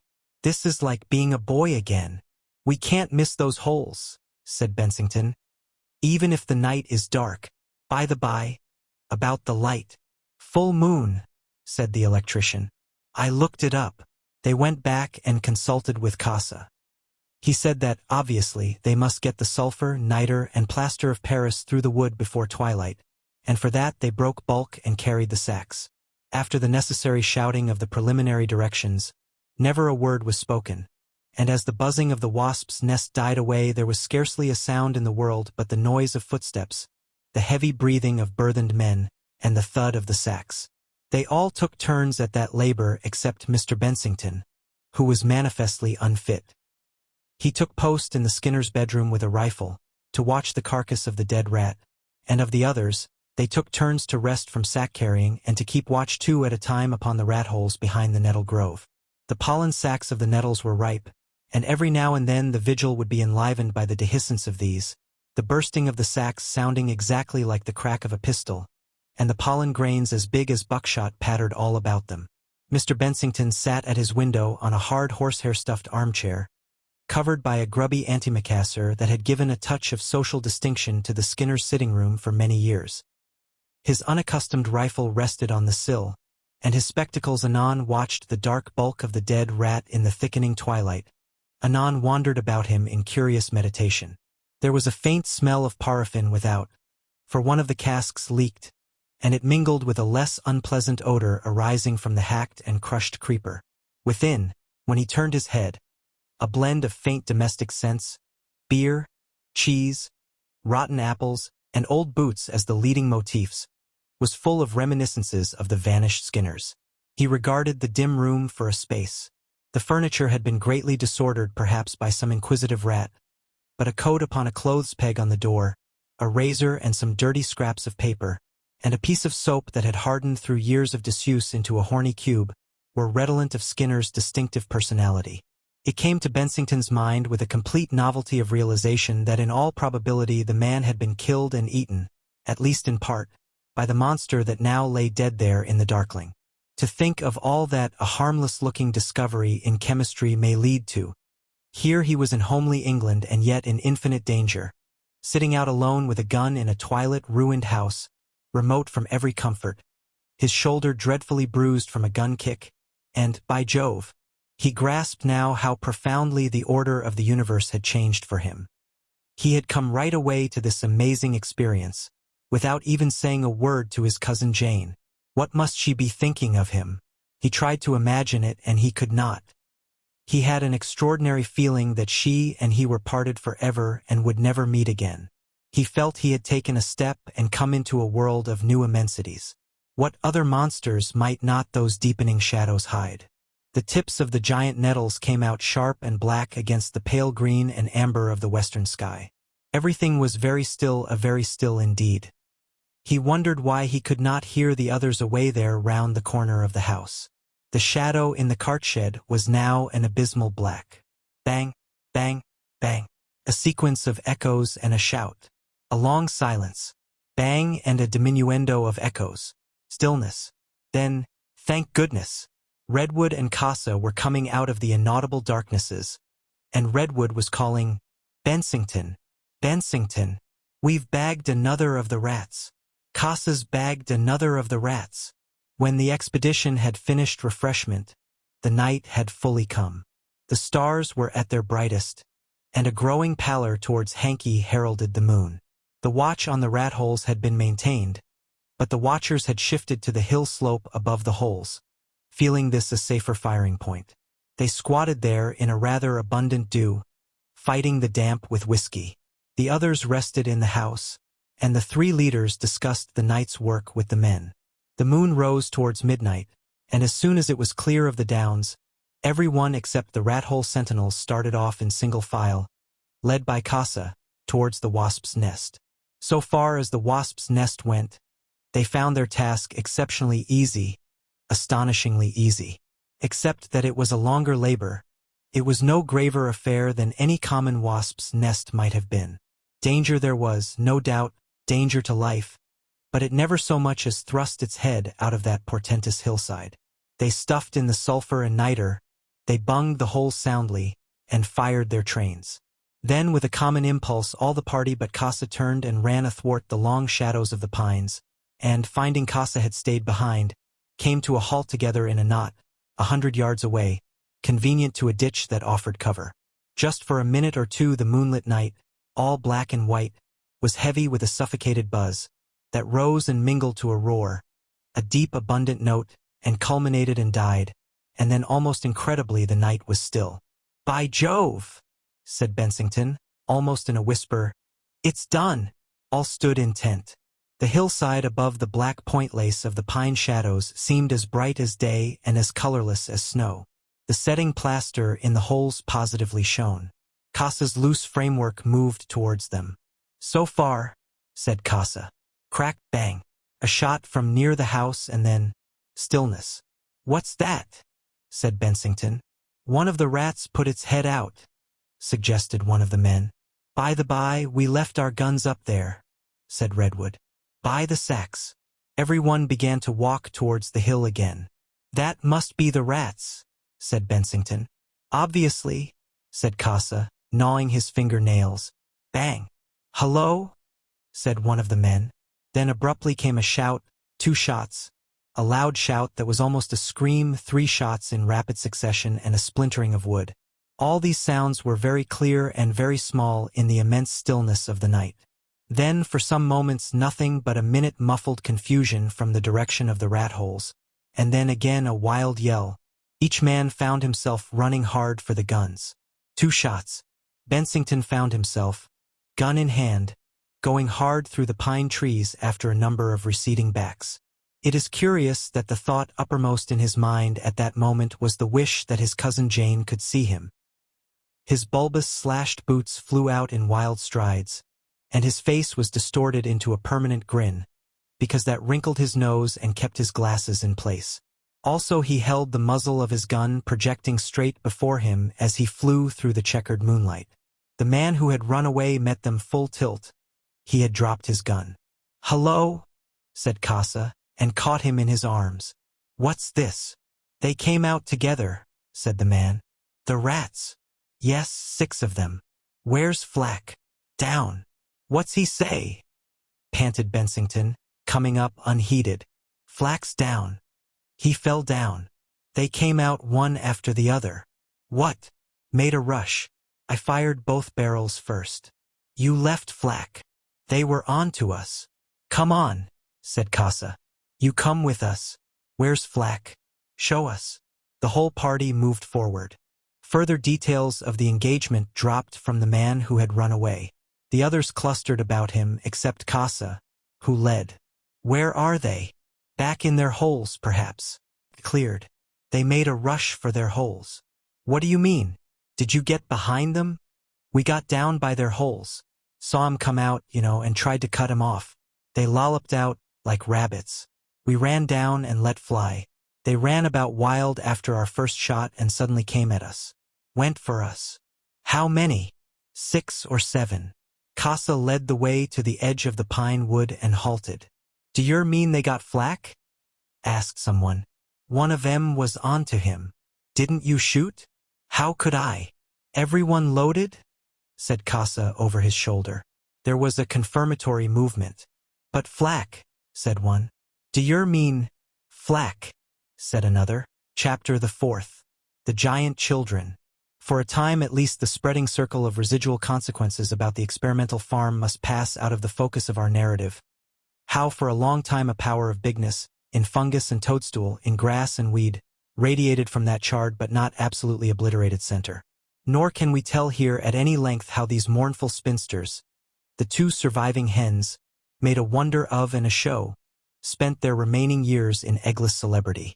The reader who is hungry for fuller details in these matters is referred to the newspapers of the period, to the voluminous, indiscriminate files of the modern recording angel. Our business lies with Mr. Bensington at the focus of the disturbance. He had come back to London to find himself a quite terribly famous man. In a night the whole world had changed with respect to him. Everybody understood. Cousin Jane, it seemed, knew all about it. The people in the streets knew all about it, the newspapers all and more. To meet Cousin Jane was terrible, of course, but when it was over not so terrible after all. The good woman had limits even to her power over facts. It was clear that she had communed with herself and accepted the food as something in the nature of things. She took the line of huffy dutifulness. She disapproved highly, it was evident, but she did not prohibit. The flight of Bensington, as she must have considered it, may have shaken her, and her worst was to treat him with bitter persistence for a cold he had not caught and fatigue he had long since forgotten, and to buy him a new sort of hygienic all-wool combination underwear that was apt to get involved and turned partially inside out and partially not, and as difficult to get into for an absent-minded man as society. And so for a space, and as far as this convenience left him leisure, he still continued to participate in the development of this new element in human history, the food of the gods. The public mind, following its own mysterious laws of selection, had chosen him as the one and only responsible inventor and promoter of this new wonder. It would hear nothing of redwood, and without a protest it allowed Casa to follow his natural impulse into a terribly prolific obscurity. Before he was aware of the drift of these things, Mr. Bensington was, so to speak, stark and dissected upon the hoardings. His baldness, his curious general pinkness, and his golden spectacles had become a national possession. Resolute young men with large expensive-looking cameras and a general air of complete authorization took possession of the flat for brief but fruitful periods, let off flashlights in it that filled it for days with dense, intolerable vapor, and retired to fill the pages of the syndicated magazines with their admirable photographs of Mr. Bensington complete and at home in his second-best jacket and his slashed shoes. Other resolute-mannered persons of various ages and sexes dropped in and told him things about boom food. It was Punch first called the stuff boom food, and afterwards reproduced what they had said as his own original contribution to the interview. The thing became quite an obsession with Broadbeam, the popular humorist. He scented another confounded thing he could not understand, and he fretted dreadfully in his efforts to laugh the thing down. One saw him in clubs, a great clumsy presence with the evidences of his midnight oil burning manifest upon his large unwholesome face, explaining to everyone he could buttonhole. These scientific chaps, haven't a sense of humor, That's what it is. This science kills it. His jests at Bensington became malignant libels. An enterprising press-cutting agency sent Bensington a long article about himself from a sixpenny weekly, entitled A New Terror, and offered to supply 100 such disturbances for a guinea, and 2 extremely charming young ladies, totally unknown to him, called, and, to the speechless indignation of Cousin Jane, had tea with him and afterwards sent him their birthday books for his signature. He was speedily quite hardened to seeing his name associated with the most incongruous ideas in the public press, and to discover in the reviews articles written about boom food and himself in a tone of the utmost intimacy by people he had never heard of. And whatever delusions he may have cherished in the days of his obscurity about the pleasantness of fame were dispelled utterly and forever. At first, except for Broadbeam, the tone of the public mind was quite free from any touch of hostility. It did not seem to occur to the public mind as anything but a mere playful supposition that any more Heracleophobia was going to escape again. And it did not seem to occur to the public mind that the growing little band of babies now being fed on the food would presently be growing more up than most of us ever grow. The sort of thing that pleased the public mind was caricatures of eminent politicians after a course of boom feeding, uses of the idea on hoardings, and such edifying exhibitions as the dead wasps that had escaped the fire and the remaining hens. Beyond that the public did not care to look, until very strenuous efforts were made to turn its eyes to the remoter consequences, and even then for a while its enthusiasm for action was partial. "There's always something new," said the public. A public so glutted with novelty that it would hear of the earth being split as one splits an apple without surprise, and, "I wonder what they'll do next." But there were 1 or 2 people outside the public, as it were, who did already take that further glance, and some it seems were frightened by what they saw there. There was young Caterham, for example, cousin of the Earl of Pewterstone, and one of the most promising of English politicians, who, taking the risk of being thought a faddist, wrote a long article in the 19th century and after to suggest its total suppression. And, in certain of his moods, there was Bensington. "They don't seem to realize," he said to Casa. "No, they don't. And do we? Sometimes, when I think of what it means, this poor child of redwoods. And, of course, you're 40 feet high, perhaps. After all, ought we to go on with it?" "Go on with it?" cried Casa, convulsed with inelegant astonishment and pitching his note higher than ever. "Of course you'll go on with it. What d'you think you were made for? Just to loaf about between mealtimes? Serious consequences," he screamed. Of course. Enormous. Obviously. Obviously. Why, man? It's the only chance you'll ever get of a serious consequence. And you want to shirk it. For a moment his indignation was speechless. It's downright wicked, he said at last, and repeated explosively, wicked. But Bensington worked in his laboratory now with more emotion than zest. He couldn't tell whether he wanted serious consequences to his life or not. He was a man of quiet tastes.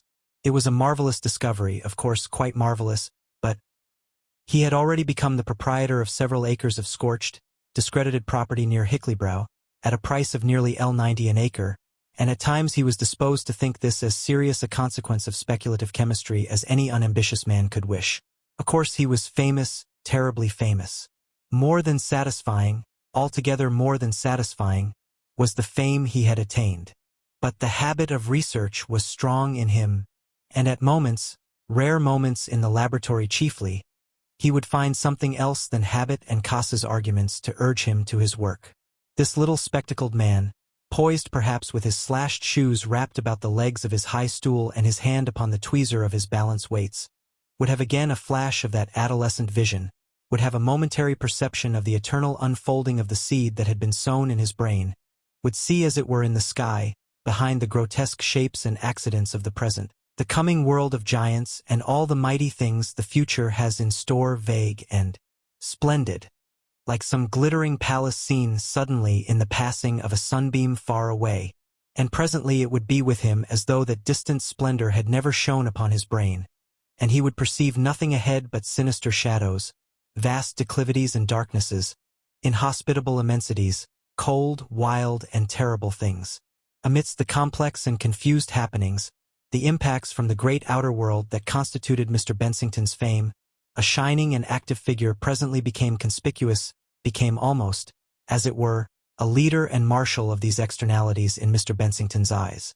This was Dr. Winkles, that convincing young practitioner, who has already appeared in this story as the means whereby Redwood was able to convey the food to his son. Even before the great outbreak, it was evident that the mysterious powders Redwood had given him had awakened this gentleman's interest immensely, and so soon as the first wasps came he was putting two and two together. He was the sort of doctor that is in manners, in morals, in methods and appearance, most succinctly and finally expressed by the word rising. He was large and fair, with a hard, alert, superficial aluminium-colored eye, and hair like chalk mud, even featured and muscular about the clean-shaven mouth, erect in figure and energetic in movement, quick and spinning on the heel, and he wore long frock coats, black silk ties and plain gold studs and chains, and his silk hats had a special shape and brim that made him look wiser and better than anybody. He looked as young or old as anybody grown up. And after that first wonderful outbreak he took to Bensington and Redwood and the food of the gods with such a convincing air of proprietorship, that at times, in spite of the testimony of the press to the contrary, Bensington was disposed to regard him as the original inventor of the whole affair. "These accidents," said Winkles, when Bensington hinted at the dangers of further escapes, "are nothing, nothing. The discovery is everything. Properly developed, suitably handled, sanely controlled, we have something very portentous indeed in this food of ours. We must keep our eye on it. We mustn't let it out of control again, and we mustn't let it rest." He certainly did not mean to do that. He was at Bensington's now almost every day. Bensington, glancing from the window, would see the faultless equipage come spanking up Sloane Street, and after an incredibly brief interval Winkles would enter the room with a light, strong motion, and pervade it, and protrude some newspaper and supply information and make remarks. "Well," he would say, rubbing his hands, "how are we getting on?" And so pass to the current discussion about it. "Do you see," he would say, for example, "that Caterham has been talking about our stuff at the Church Association?"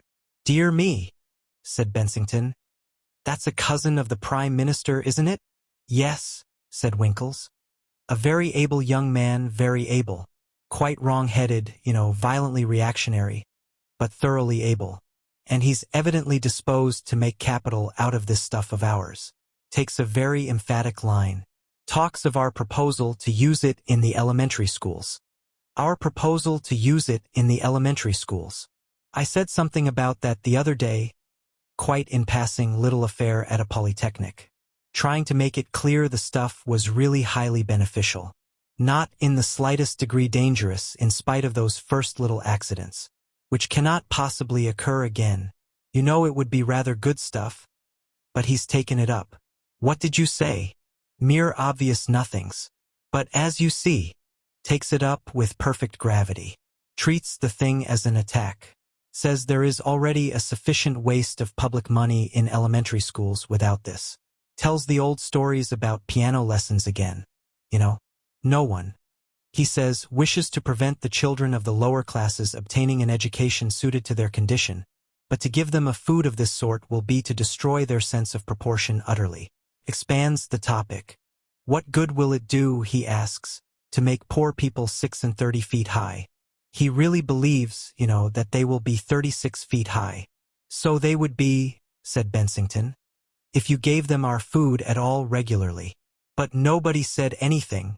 I said something. But, my dear Winkles, they'll be bigger, of course, interrupted Winkles, with an air of knowing all about it, and discouraging the crude ideas of Bensington. Bigger indisputably. But listen to what he says. Will it make them happier? That's his point. Curious, isn't it? Will it make them better? Will they be more respectful to properly constituted authority? Is it fair to the children themselves? Curious how anxious his sort are for justice, so far as any future arrangements go. Even nowadays, he says, the cost of feeding and clothing children is more than many of their parents can contrive, and if this sort of thing is to be permitted, you see, he makes my mere passing suggestion into a positive proposal. And then he calculates how much a pair of breeches for a growing lad of 20 feet high or so will cost. Just as though he really believed £10, he reckons, for the merest decency. Curious, this caterum, so concrete. The honest and struggling ratepayer will have to contribute to that, he says. He says we have to consider the rights of the parent. It's all here. 2 columns. Every parent has a right to have his children brought up in his own size. Then comes the question of school accommodation, cost of enlarged desks and forms for our already too greatly burthened national schools. And to get what? A proletariat of hungry giants. Winds up with a very serious passage, says even if this wild suggestion, mere passing fancy of mine, and misinterpreted at that, this wild suggestion about the schools comes to nothing, that doesn't end the matter. This is a strange food, so strange as to seem to him almost wicked. It has been scattered recklessly. So he says, and it may be scattered again. Once you've taken it, it's poison unless you go on with it. So it is, said Bensington. And in short, he proposes the formation of a national society for the preservation of the proper proportions of things. People are hanging on to the idea like anything. But what do they propose to do? Winkles shrugged his shoulders and threw out his hands. Form a society, he said. And fuss. They want to make it illegal to manufacture this Heracleophobia, or at any rate to circulate the knowledge of it. I've written about a bit to show that Caterham's idea of the stuff is very much exaggerated indeed, but that doesn't seem to check it. Curious how people are turning against it. And the National Temperance Association, by the by, has founded a branch for temperance in growth. Said Bensington and stroked his nose. After all that has happened, there's bound to be this uproar. On the face of it, the thing's startling. Winkles walked about the room for a time, hesitated, and departed. It became evident there was something at the back of his mind, some aspect of crucial importance to him, that he waited to display. One day, when Redwood and Bensington were at the flat together, he gave them a glimpse of this something in reserve. "How's it all going?" he said, rubbing his hands together. "We're getting together a sort of report. For the Royal Society?" "Yes." Said Winkles very profoundly, and walked to the hearthrug. But here's the point.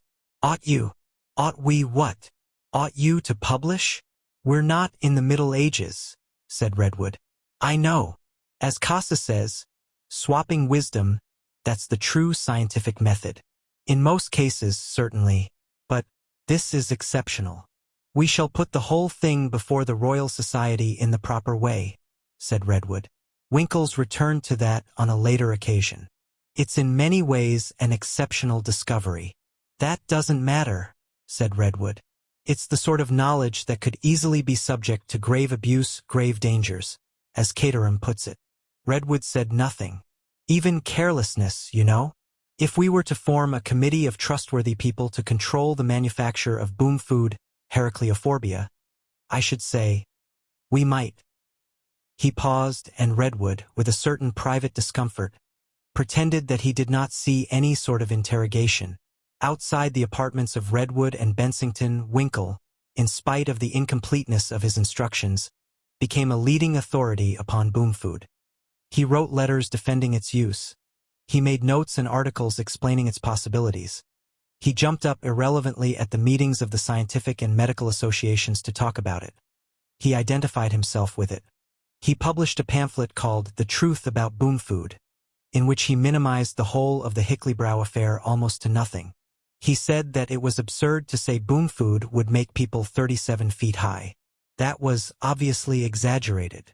It would make them bigger, of course, but that was all. Within that intimate circle of two, it was chiefly evident that Winkles was extremely anxious to help in the making of Heracleophobia, help in correcting any proofs there might be of any paper there might be in preparation upon the subject, do anything indeed that might lead up to his participation in the details of the making of Heracleophobia. He was continually telling them both that he felt it was a big thing, that it had big possibilities. If only they were safeguarded in some way. And at last one day he asked outright to be told just how it was made. "I've been thinking over what you said," said Redwood. "Well," said Winkles brightly, "it's the sort of knowledge that could easily be subject to grave abuse," said Redwood. "But I don't see how that applies," said Winkles. "It does," said Redwood. Winkles thought it over for a day or so. Then he came to Redwood and said that he doubted if he ought to give powders about which he knew nothing to Redwood's little boy. It seemed to him it was uncommonly like taking responsibility in the dark. That made Redwood thoughtful. "You've seen that the Society for the Total Suppression of Boom Food claims to have several thousand members," said Winkles, changing the subject. "They've drafted a bill," said Winkles. "They've got young Caterham to take it up readily enough. They're in earnest. They're forming local committees to influence candidates. They want to make it penal to prepare and store Heracleophobia without special license, and felony matter of imprisonment without option. To administer boom food, that's what they call it, you know, to any person under 1 in 20. But there's collateral societies, you know, all sorts of people. The Society for the Preservation of Ancient Statures is going to have Mr. Frederick Harrison on the council, they say. You know, he's written an essay about it. Says it is vulgar and entirely inharmonious with that revelation of humanity that is found in the teachings of Kant. It is the sort of thing the 18th century couldn't have produced even in its worst moments. The idea of the food never entered the head of Kant, which shows how wicked it really is. No one, he says, who really understood Kant. "But you don't mean to say," said Redwood, alarmed out of his disdain for Winkles. "They'll not do all that," said Winkles. "But public opinion is public opinion, and votes are votes. Everybody can see you are up to a disturbing thing. And the human instinct is all against disturbance, you know. Nobody seems to believe Caterham's idea of people 37 feet high, who won't be able to get inside a church or a meeting house or any social or human institution. But for all that, they're not so easy in their minds about it.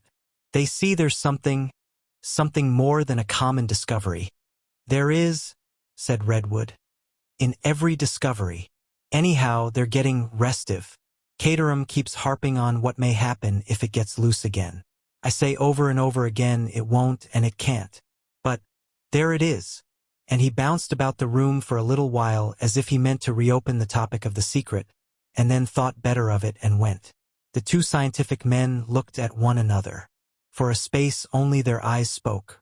"If the worst comes to the worst," said Redwood at last, in a strenuously calm voice, "I shall give the food to my little Teddy with my own hands." It was only a few days after this that Redwood opened his paper to find that the Prime Minister had promised a royal commission on boom food. This sent him, newspaper in hand, round to Bensington's flat. "Winkles, I believe, is making mischief for the stuff. He plays into the hands of Caterham. He keeps on talking about it and what it is going to do and alarming people. If he goes on, I really believe he'll hamper our inquiries. Even as it is, with this trouble about my little boy. Bensington wished Winkles wouldn't. Do you notice how he has dropped into the way of calling it boom food? I don't like that name, said Bensington, with a glance over his glasses. It is just so exactly what it is to Winkles. Why does he keep on about it? It isn't his. It's something called booming, said Redwood. I don't understand. If it isn't his, everybody is getting to think it is. Not that that matters. In the event of this ridiculous agitation becoming serious, began Bensington. My little boy can't get on without the stuff, said Redwood. I don't see how I can help myself now. If the worst comes to the worst. A slight bouncing noise proclaimed the presence of Winkles. He became visible in the middle of the room, rubbing his hands together. I wish you'd knock, said Bensington, looking vicious over the gold rims. Winkles was apologetic. Then he turned to Redwood. I'm glad to find you here, he began. The fact is, have you seen about this royal commission? Interrupted Redwood. Yes, said Winkles, thrown out. Yes. What do you think of it? Excellent thing, said Winkles. Bound to stop most of this clamor. Ventilate the whole affair. Shut up Caterham. But that's not what I came round for, Redwood. The fact is, I don't like this royal commission, said Bensington. I can assure you it will be all right.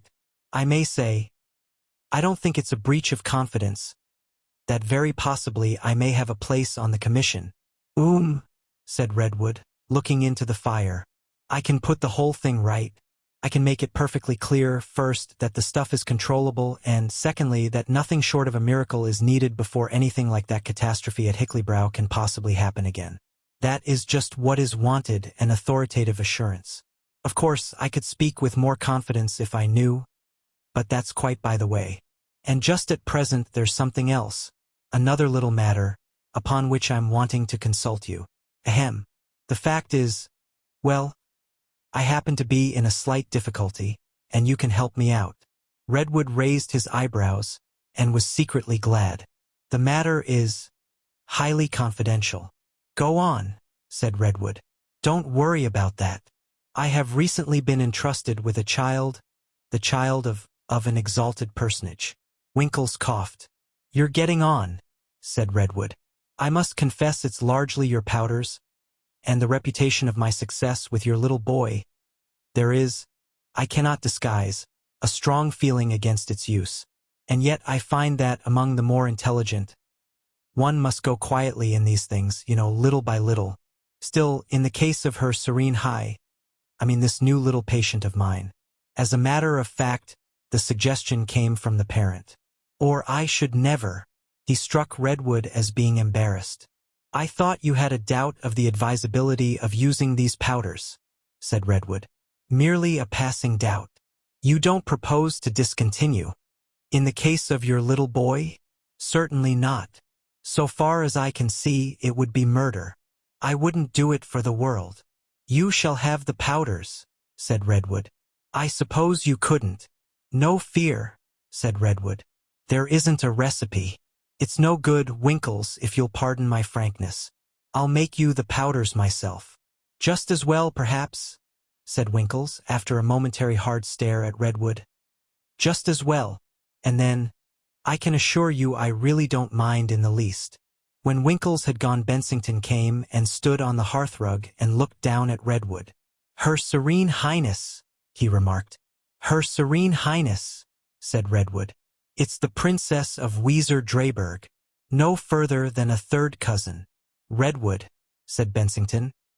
It's a curious thing to say, I know, but do you think Winkles understands? What? Just what it is we have made. Does he really understand?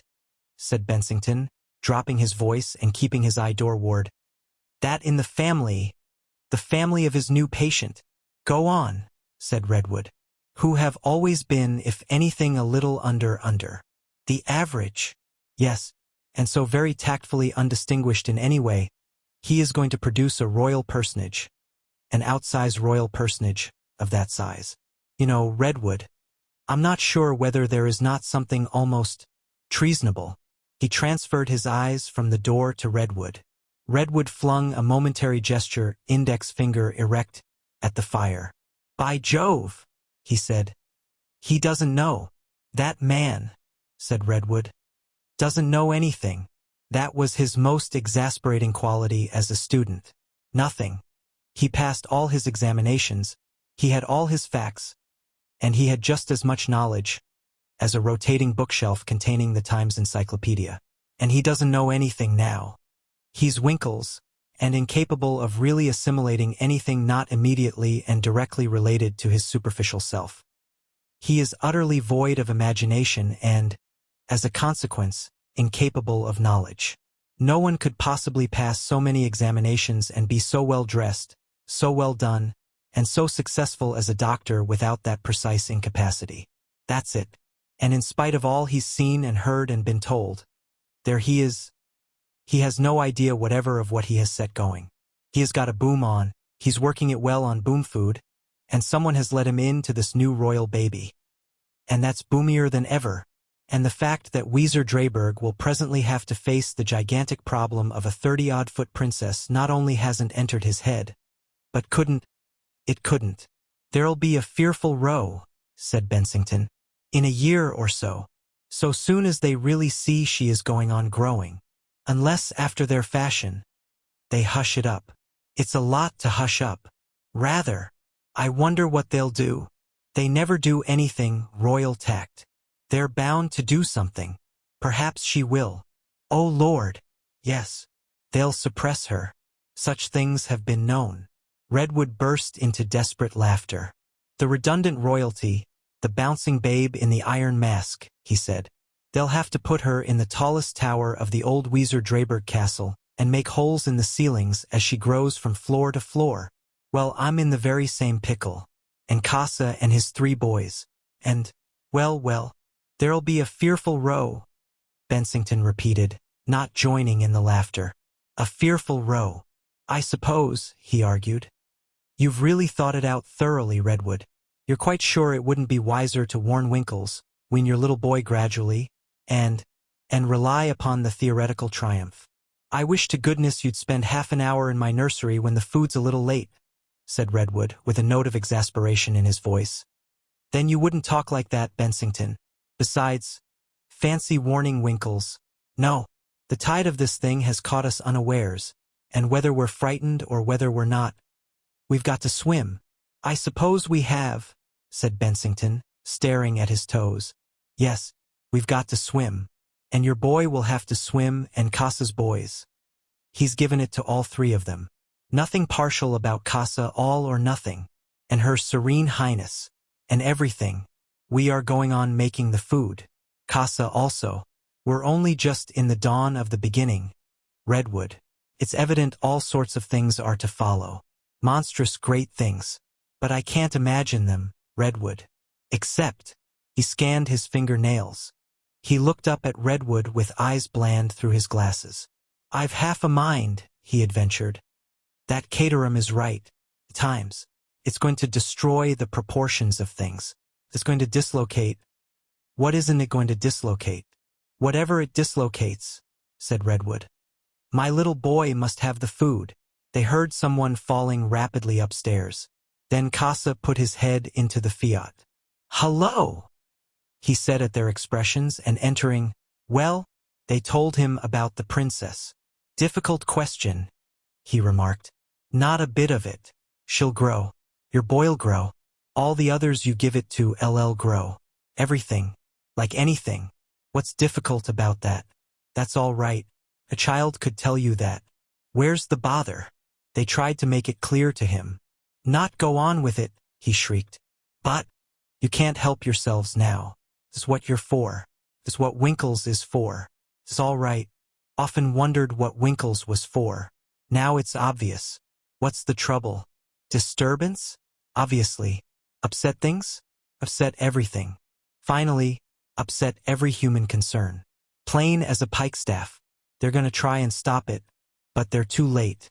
It's their way to be too late. You go on and start as much of it as you can. Thank God he has a use for you. But the conflict, said Bensington. The stress. I don't know if you have imagined. You ought to have been some sort of little vegetable, Bensington, said Casa. That's what you ought to have been. Something growing over a rockery. Here you are, fearfully and wonderfully made, and all you think you're made for is just to sit about and take your victuals. D'you think this world was made for old women to mop about in? Well, anyhow, you can't help yourselves now. You've got to go on. I suppose we must, said Redwood. Slowly. No, said Casa in a huge shout. No, make as much as you can and as soon as you can. Spread it about. He was inspired to a stroke of wit. He parroted one of Redwood's curves with a vast upward sweep of his arm. Redwood, he said, to point the illusion. Make it so. There is, it seems, an upward limit to the pride of maternity, and this in the case of Mrs. Redwood was reached when her offspring completed his 6th month of terrestrial existence, broke down his high-class bassinet perambulator, and was brought home, bawling, in the milk truck. Young Redwood at that time weighed 59.5 pounds, measured 48 inches in height, and gripped about 60 pounds. He was carried upstairs to the nursery by the cook and housemaid. After that, discovery was only a question of days. One afternoon Redwood came home from his laboratory to find his unfortunate wife deep in the fascinating pages of the mighty atom, and at the sight of him she put the book aside and ran violently forward and burst into tears on his shoulder. "Tell me what you have done to him," she wailed. "Tell me what you have done." Redwood took her hand and led her to the sofa, while he tried to think of a satisfactory line of defense. "It's all right, my dear," he said.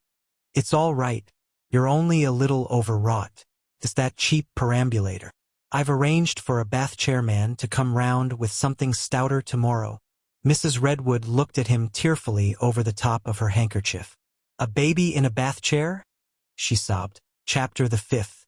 The Minimificence of Mr. Bensington.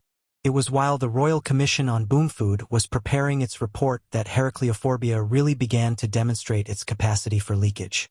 And the earliness of this second outbreak was the more unfortunate, from the point of view of Casa at any rate, since the draft report still in existence shows that the Commission had, under the tutelage of that most able member, Dr. Stephen Winkles, FRS, MD, FRCP, DSc, JP, DL, etc., already quite made up its mind that accidental leakages were impossible, and was prepared to recommend that to entrust the preparation of boom food to a qualified committee, Winkles chiefly, with an entire control over its sale, was quite enough to satisfy all reasonable objections to its free diffusion. This committee was to have an absolute monopoly, and it is, no doubt, to be considered as a part of the irony of life that the first and most alarming of this second series of leakages occurred within 50 yards of a little cottage at Keston occupied during the summer months by Dr. Winkles. There can be little doubt now that Redwood's refusal to acquaint Winkles with the composition of Heracleophobia 4 had aroused in that gentleman a novel and intense desire towards analytical chemistry. He was not a very expert manipulator, and for that reason probably he saw fit to do his work not in the excellently equipped laboratories that were at his disposal in London, but without consulting anyone, and almost with an air of secrecy, in a rough little garden laboratory at the Keston establishment. He does not seem to have shown either very great energy or very great ability in this quest. Indeed, one gathers he dropped the inquiry after working at it intermittently for about a month. This garden laboratory, in which the work was done, was very roughly equipped, supplied by a standpipe tap with water, and draining into a pipe that ran down into a swampy rush-bordered pool under an alder tree in a secluded corner of the common just outside the garden hedge. The pipe was cracked, and the residuum of the food of the gods escaped through the crack into a little puddle amidst clumps of rushes, just in time for the spring awakening. Everything was astir with life in that scummy little corner. There was frog spawn adrift, tremulous with tadpoles just bursting their gelatinous envelopes.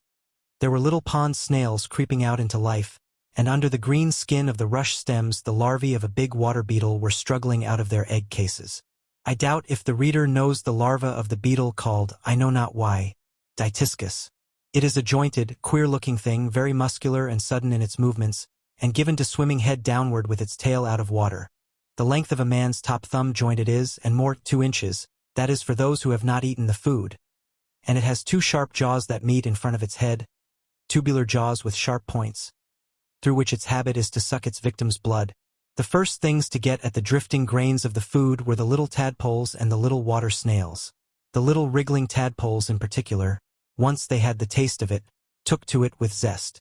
But scarcely did one of them begin to grow into a conspicuous position in that little tadpole world and try a smaller brother or so as an aid to a vegetarian dietary, when nip, one of the beetle larvae had its curved blood-sucking prongs gripping into his heart, and with that red stream went Heracleophobia 4, in a state of solution, into the being of a new client. The only thing that had a chance with these monsters to get any share of the food were the rushes and slimy green scum in the water and the seedling weeds in the mud at the bottom. A clean-up of the study presently washed a fresh spate of the food into the puddle, and overflowed it, and carried all this sinister expansion of the struggle for life into the adjacent pool under the roots of the alder. The first person to discover what was going on was a Mr. Lukey Carrington, a special science teacher under the London Education Board, and, in his leisure, a specialist in freshwater algae, and he is certainly not to be envied his discovery.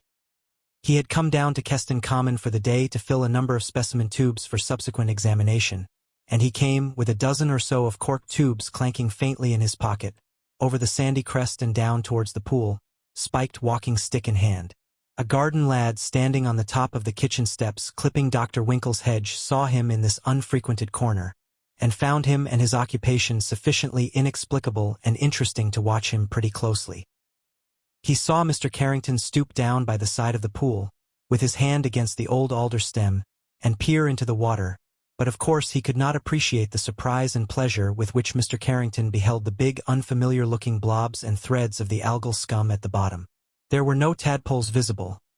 They had all been killed by that time, and it would seem Mr. Carrington saw nothing at all unusual except the excessive vegetation. He bared his arm to the elbow, leant forward, and dipped deep in pursuit of a specimen. His seeking hand went down. Instantly there flashed out of the cool shadow under the tree roots something. Flash! It had buried its fangs deep into his arm. A bizarre shape it was, 1 foot long and more, brown and jointed like a scorpion. Its ugly apparition and the sharp, amazing painfulness of its bite were too much for Mr. Carrington's equilibrium. He felt himself going, and yelled aloud. Over he toppled, face foremost, splash, into the pool. The boy saw him vanish, and heard the splashing of his struggle in the water. The unfortunate man emerged again into the boy's field of vision, hatless and streaming with water, and screaming. Never before had the boy heard screams from a man. This astonishing stranger appeared to be tearing at something on the side of his face. There appeared streaks of blood there. He flung out his arms as if in despair, leapt in the air like a frantic creature, ran violently 10 or 12 yards, and then fell and rolled on the ground and over and out of sight of the boy. The lad was down the steps and through the hedge in a trice, happily with the garden shears still in hand. As he came crashing through the gorse bushes, he says he was half-minded to turn back, fearing he had to deal with a lunatic, but the possession of the shears reassured him. I could have jabbed his eyes, he explained. Anyhow, directly Mr. Carrington caught sight of him, his demeanor became at once that of a sane but desperate man. He struggled to his feet, stumbled, stood up and came to meet the boy. Look, he cried. I can't get him off. And with a qualm of horror the boy saw that, attached to Mr. Carrington's cheek, to his bare arm, and to his thigh, and lashing furiously with their lithe brown muscular bodies, were 3 of these horrible larvae, their great jaws buried deep in his flesh and sucking for dear life. They had the grip of bulldogs, and Mr. Carrington's efforts to detach the monsters from his face had only served to lacerate the flesh to which it had attached itself, and streak face and neck and coat with living scarlet. I'll cut him, cried the boy. Hold on, sir. And with the zest of his age in such proceedings, he severed one by one the heads from the bodies of Mr. Carrington's assailants. Yup, said the boy with a wincing face as each one fell before him. Even then, so tough and determined was their grip that the severed heads remained for a space, still fiercely biting home and still sucking, with the blood streaming out of their necks behind. But the boy stopped that with a few more slashes of his scissors. in one of which Mr. Carrington was implicated. "I couldn't get him off," repeated Carrington, and stood for a space, swaying and bleeding profusely. He dabbed feeble hands at his injuries and examined the result upon his palms. Then he gave way at the knees and fell headlong in a dead faint at the boy's feet, between the still leaping bodies of his defeated foes.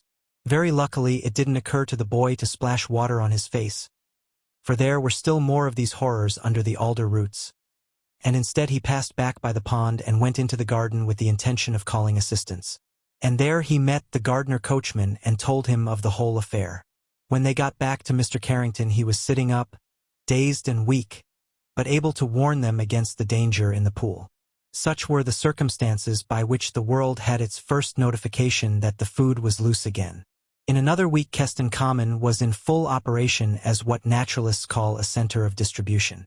This time there were no wasps or rats, no earwigs and no nettles, but there were at least 3 water spiders, several dragonfly larvae which presently became dragonflies, dazzling all Kent with their hovering sapphire bodies, and a nasty gelatinous, scummy growth that swelled over the pond margin, and sent its slimy green masses surging halfway up the garden path to Dr. Winkles's house. And there began a growth of rushes and equisetum and potamogeton that ended only with the drying of the pond.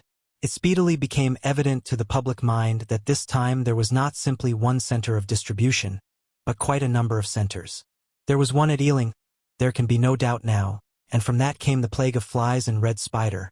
There was one at Sunbury, productive of ferocious great eels, that could come ashore and kill sheep, and there was one in Bloomsbury that gave the world a new strain of cockroaches of a quite terrible sort. An old house it was in Bloomsbury, and much inhabited by undesirable things. Abruptly the world found itself confronted with the Hickley-Brow experiences all over again, with all sorts of queer exaggerations of familiar monsters in the place of the giant hens and rats and wasps. Each center burst out with its own characteristic local fauna and flora. We know now that every one of these centers corresponded to one of the patients of Dr. Winkles, but that was by no means apparent at the time. Dr. Winkles was the last person to incur any odium in the matter. There was a panic quite naturally, a passionate indignation, but it was indignation not against Dr. Winkles but against the food, and not so much against the food as against the unfortunate Bensington, whom from the very first the popular imagination had insisted upon regarding as the sole and only person responsible for this new thing. The attempt to lynch him that followed is just one of those explosive events that bulk largely in history and are in reality the least significant of occurrences. The history of the outbreak is a mystery. The nucleus of the crowd certainly came from an anti-Boomfood meeting in Hyde Park organized by extremists of the Caterham Party, but there seems no one in the world who actually first proposed, no one who ever first hinted a suggestion of the outrage at which so many people assisted. It is a problem for M. Gustave Le Bon, a mystery in the psychology of crowds. The fact emerges that about 3 o'clock on Sunday afternoon a remarkably big and ugly London crowd, entirely out of hand, came rolling down Thursday Street intent on Bensington's exemplary death as a warning to all scientific investigators, and that it came nearer accomplishing its object than any London crowd has ever come since the Hyde Park railings came down in remote Middle Victorian times. This crowd came so close to its object indeed, that for the space of an hour or more a word would have settled the unfortunate gentleman's fate. The first intimation he had of the thing was the noise of the people outside. He went to the window and peered, realizing nothing of what impended. For a minute perhaps he watched them seething about the entrance, disposing of an ineffectual dozen of policemen who barred their way, before he fully realized his own importance in the affair. It came upon him in a flash that roaring, swaying multitude was after him. He was all alone in the flat, fortunately perhaps, his cousin Jane having gone down to Ealing to have tea with a relation on her mother's side, and he had no more idea of how to behave under such circumstances than he had of the etiquette of the Day of Judgment. He was still dashing about the flat asking his furniture what he should do, turning keys in locks and then unlocking them again, making darts at door and window and bedroom, when the floor clerk came to him. "There isn't a moment, sir," he said. "They've got your number from the board in the hall. They're coming straight up." He ran Mr. Bensington out into the passage, already echoing with the approaching tumult from the great staircase, locked the door behind them, and led the way into the opposite flat by means of his duplicate key. "It's our only chance now," he said.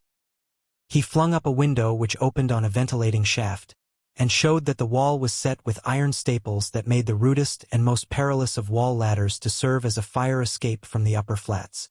He shoved Mr. Bensington out of the window, showed him how to cling on, and pursued him up the ladder, goading and jabbing his legs with a bunch of keys whenever he desisted from climbing. It seemed to Bensington at times that he must climb that vertical ladder forevermore. Above, the parapet was inaccessibly remote, a mile perhaps below. He did not care to think of things below. "Steady on!" cried the clerk, and gripped his ankle. It was quite horrible having his ankle gripped like that, and Mr. Bensington tightened his hold on the iron staple above to a drowning clutch, and gave a faint squeal of terror. It became evident the clerk had broken a window, and then it seemed he had leapt a vast distance sideways, and there came the noise of a window frame sliding in its sash. He was bawling things. Mr. Bensington moved his head round cautiously until he could see the clerk. "Come down 6 steps," the clerk commanded. All this moving about seemed very foolish, but very, very cautiously Mr. Bensington lowered a foot. "Don't pull me," he cried, as the clerk made to help him from the open window. It seemed to him that to reach the window from the ladder would be a very respectable feat for a flying fox, and it was rather with the idea of a decent suicide than in any hope of accomplishing it that he made the step at last, and quite ruthlessly the clerk pulled him in. "You'll have to stop here," said the clerk. "My keys are no good here. It's an American lock. I'll get out and slam the door behind me and see if I can find the man of this floor. You'll be locked in. Don't go to the window, that's all. It's the ugliest crowd I've ever seen. If only they think you're out, they'll probably content themselves by breaking up your stuff." "The indicator said in," said Bensington. "The devil it did. Well, anyhow, I'd better not be found." He vanished with a slam of the door. Bensington was left to his own initiative again. Took him under the bed. There presently he was found by Casa. Bensington was almost comatose with terror when he was found, for Casa had burst the door in with his shoulder by jumping at it across the breadth of the passage. "Come out of it, Bensington," he said. "It's all right. It's me. We've got to get out of this. They're setting the place on fire. The porters are all clearing out. The servants are gone. It's lucky I caught the man who knew. Look here." Bensington, peering from under the bed, became aware of some unaccountable garments on Casa's arm, and, of all things, a black bonnet in his hand. "They're having a clear out," said Casa. "If they don't set the place on fire, they'll come here. Troops may not be here for an hour yet. 50% hooligans in the crowd, and the more furnished flats they go into the better they'll like it. Obviously, they mean a clear out. You put this skirt and bonnet on, Bensington, and clear out with me." "D'you mean?" began Bensington, protruding a head, tortoise fashion. "I mean, put 'em on and come, obviously." And with a sudden vehemence he dragged Bensington from under the bed, and began to dress him for his new impersonation of an elderly woman of the people. He rolled up his trousers and made him kick off his slippers, took off his collar and tie and coat and vest, slipped a black skirt over his head, and put on a red flannel bodice and a body over the same. He made him take off his all too characteristic spectacles, and clapped the bonnet on his head. "You might have been born an old woman," he said as he tied the strings. Then came the springside boots, a terrible wrench for corns, and the shawl, and the disguise was complete. "Up and down," said Casa, and Bensington obeyed. "You'll do," said Casa. And in this guise it was, stumbling awkwardly over his unaccustomed skirts, shouting womanly imprecations upon his own head in a weird falsetto to sustain his part, and to the roaring note of a crowd bent upon lynching him, that the original discoverer of Heracleophobia 4 proceeded down the corridor of Chesterfield Mansions, mingled with that inflamed, disorderly multitude, and passed out altogether from the thread of events that constitutes our story. Never once after that escape did he meddle again with the stupendous development of the food of the gods he, of all men, had done most to begin. This little man who started the whole thing passes out of the story, and after a time he passed altogether out of the world of things, visible and tellable. But because he started the whole thing, it is seemly to give his exit an intercalary page of attention. One may picture him in his later days as Tunbridge Wells came to know him. For it was at Tunbridge Wells he reappeared after a temporary obscurity, so soon as he fully realized how transitory, how quite exceptional and unmeaning that fury of rioting was. He reappeared under the wing of Cousin Jane, treating himself for nervous shock to the exclusion of all other interests, and totally indifferent, as it seemed, to the battles that were raging then about those new centers of distribution, and about the baby children of the food.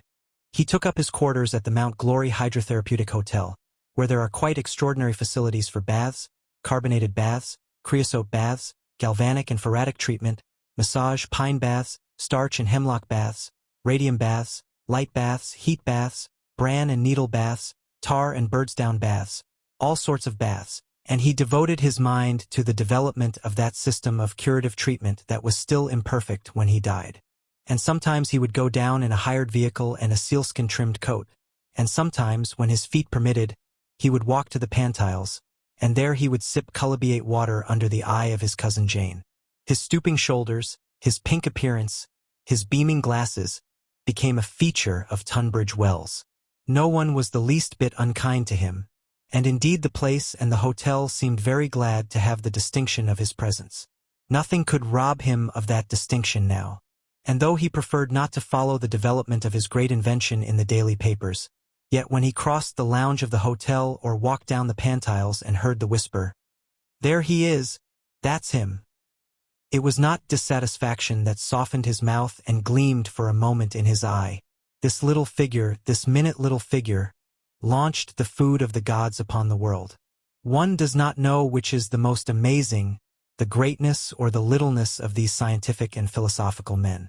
You figure him there on the pantiles, in the overcoat trimmed with fur.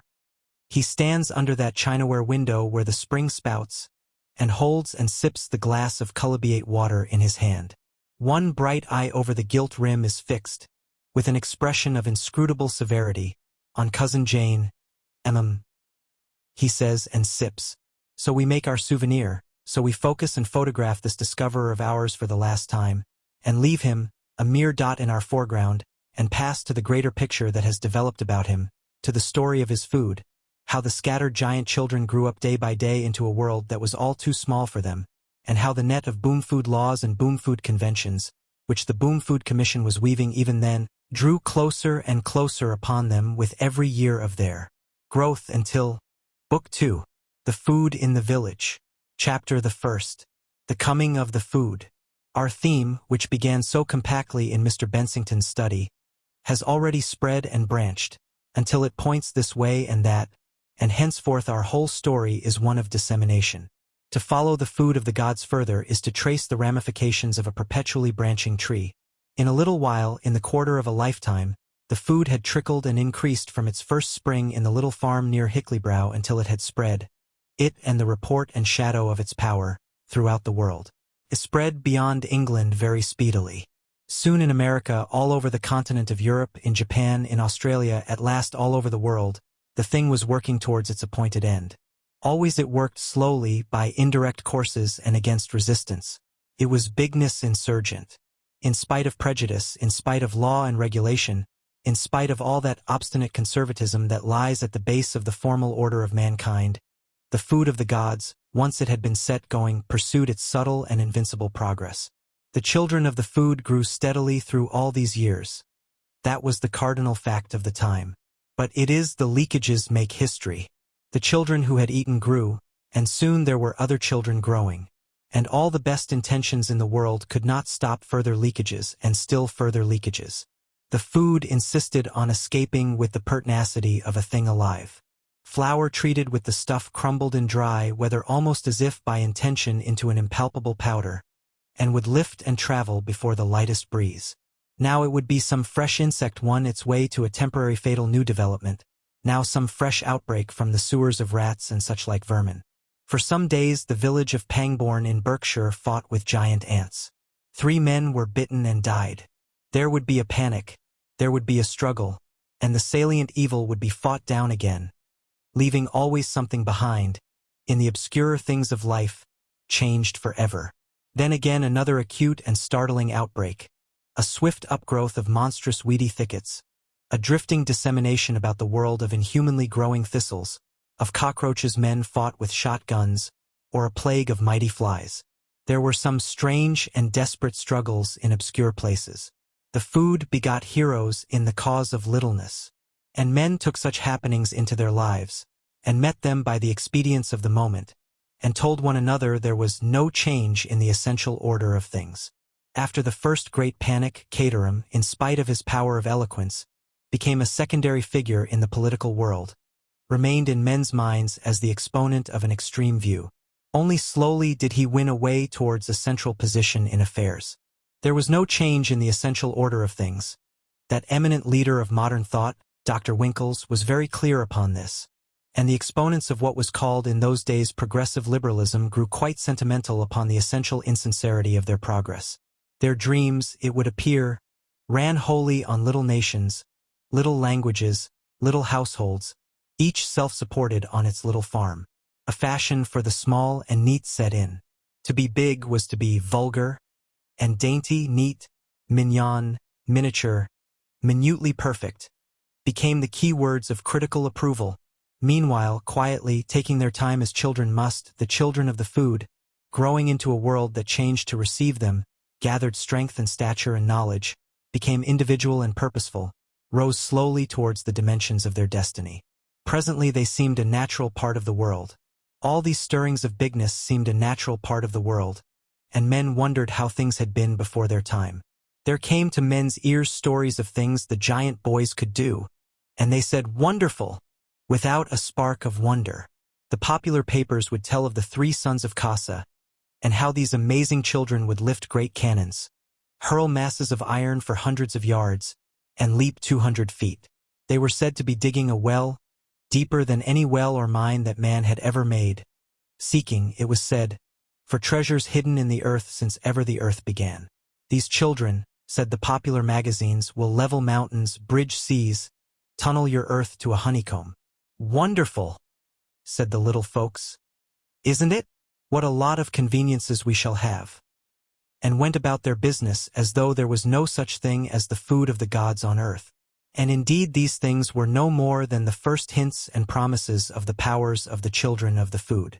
It was still no more than child's play with them, no more than the first use of a strength in which no purpose had arisen. They did not know themselves for what they were. They were children, slow-growing children of a new race.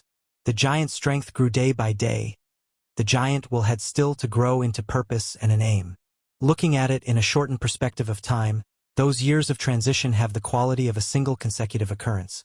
But indeed no one saw the coming of bigness in the world, as no one in all the world till centuries had passed saw, as one happening, the decline and fall of Rome. They who lived in those days were too much among these developments to see them together as a single thing. It seemed even to wise men that the food was giving the world nothing but a crop of unmanageable, disconnected irrelevancies, that might shake and trouble indeed, but could do no more to the established order and fabric of mankind. To one observer at least the most wonderful thing throughout that period of accumulating stress is the invincible inertia of the great mass of people, their quiet persistence in all that ignored the enormous presences, the promise of still more enormous things, that grew among them. Just as many a stream will be at its smoothest, will look most tranquil, running deep and strong, at the very verge of a cataract, so all that is most conservative in man seemed settling quietly into a serene ascendancy during these latter days. Reaction became popular. There was talk of the bankruptcy of science, of the dying of progress, of the advent of the mandarins. Talk of such things amidst the echoing footsteps of the children of the food. The fussy, pointless revolutions of the old time, a vast crowd of silly little people chasing some silly little monarch and the like, had indeed died out and passed away. But change had not died out. It was only change that had changed. The new was coming in its own fashion and beyond the common understanding of the world. To tell fully of its coming would be to write a great history, but everywhere there was a parallel chain of happenings. To tell therefore of the manner of its coming in one place is to tell something of the whole.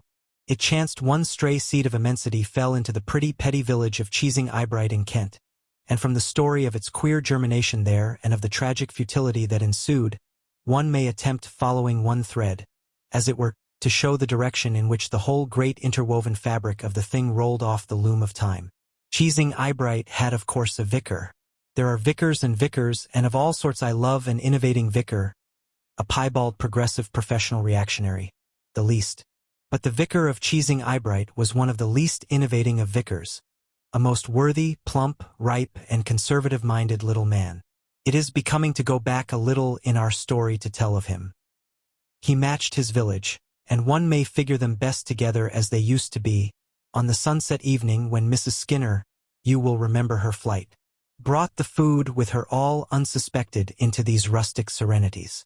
The village was looking its very best just then under that western light. It lay down along the valley beneath the beechwoods of the hangar, a beating of thatched and red-tiled cottages with trellised porches and pyracanthus-lined faces, that clustered closer and closer as the road dropped from the yew trees by the church towards the bridge. The vicarage peeped not too ostentatiously between the trees beyond the inn, an early Georgian front ripened by time, and the spire of the church rose happily in the depression made by the valley in the outline of the hills. A winding stream, a thin intermittency of sky blue and foam, glittered amidst a thick margin of reeds and loosestrife and overhanging willows, along the center of a sinuous pennant of meadow. The whole prospect had that curiously English quality of ripened cultivation, that look of still completeness, that ape's perfection, under the sunset warmth. And the vicar too looked mellow.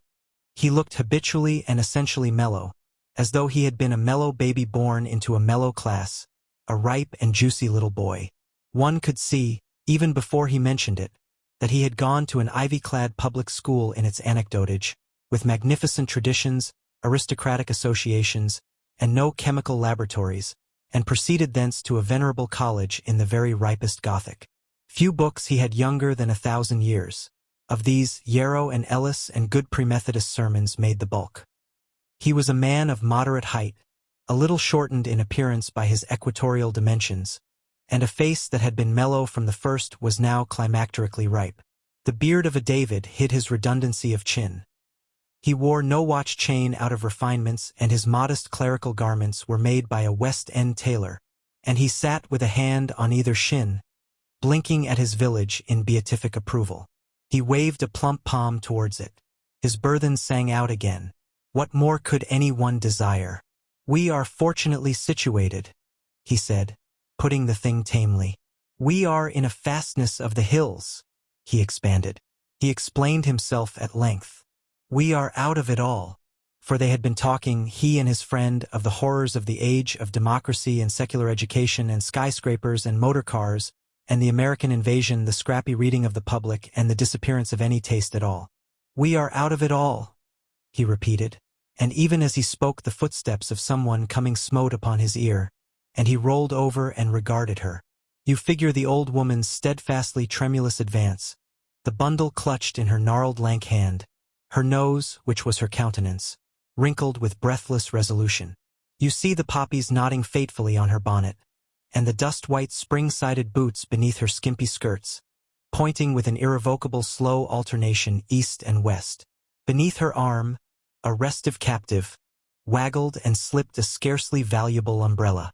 What was there to tell the vicar that this grotesque old figure was, so far as his village was concerned at any rate, no less than fruitful chance and the unforeseen, the hag weak men call fate.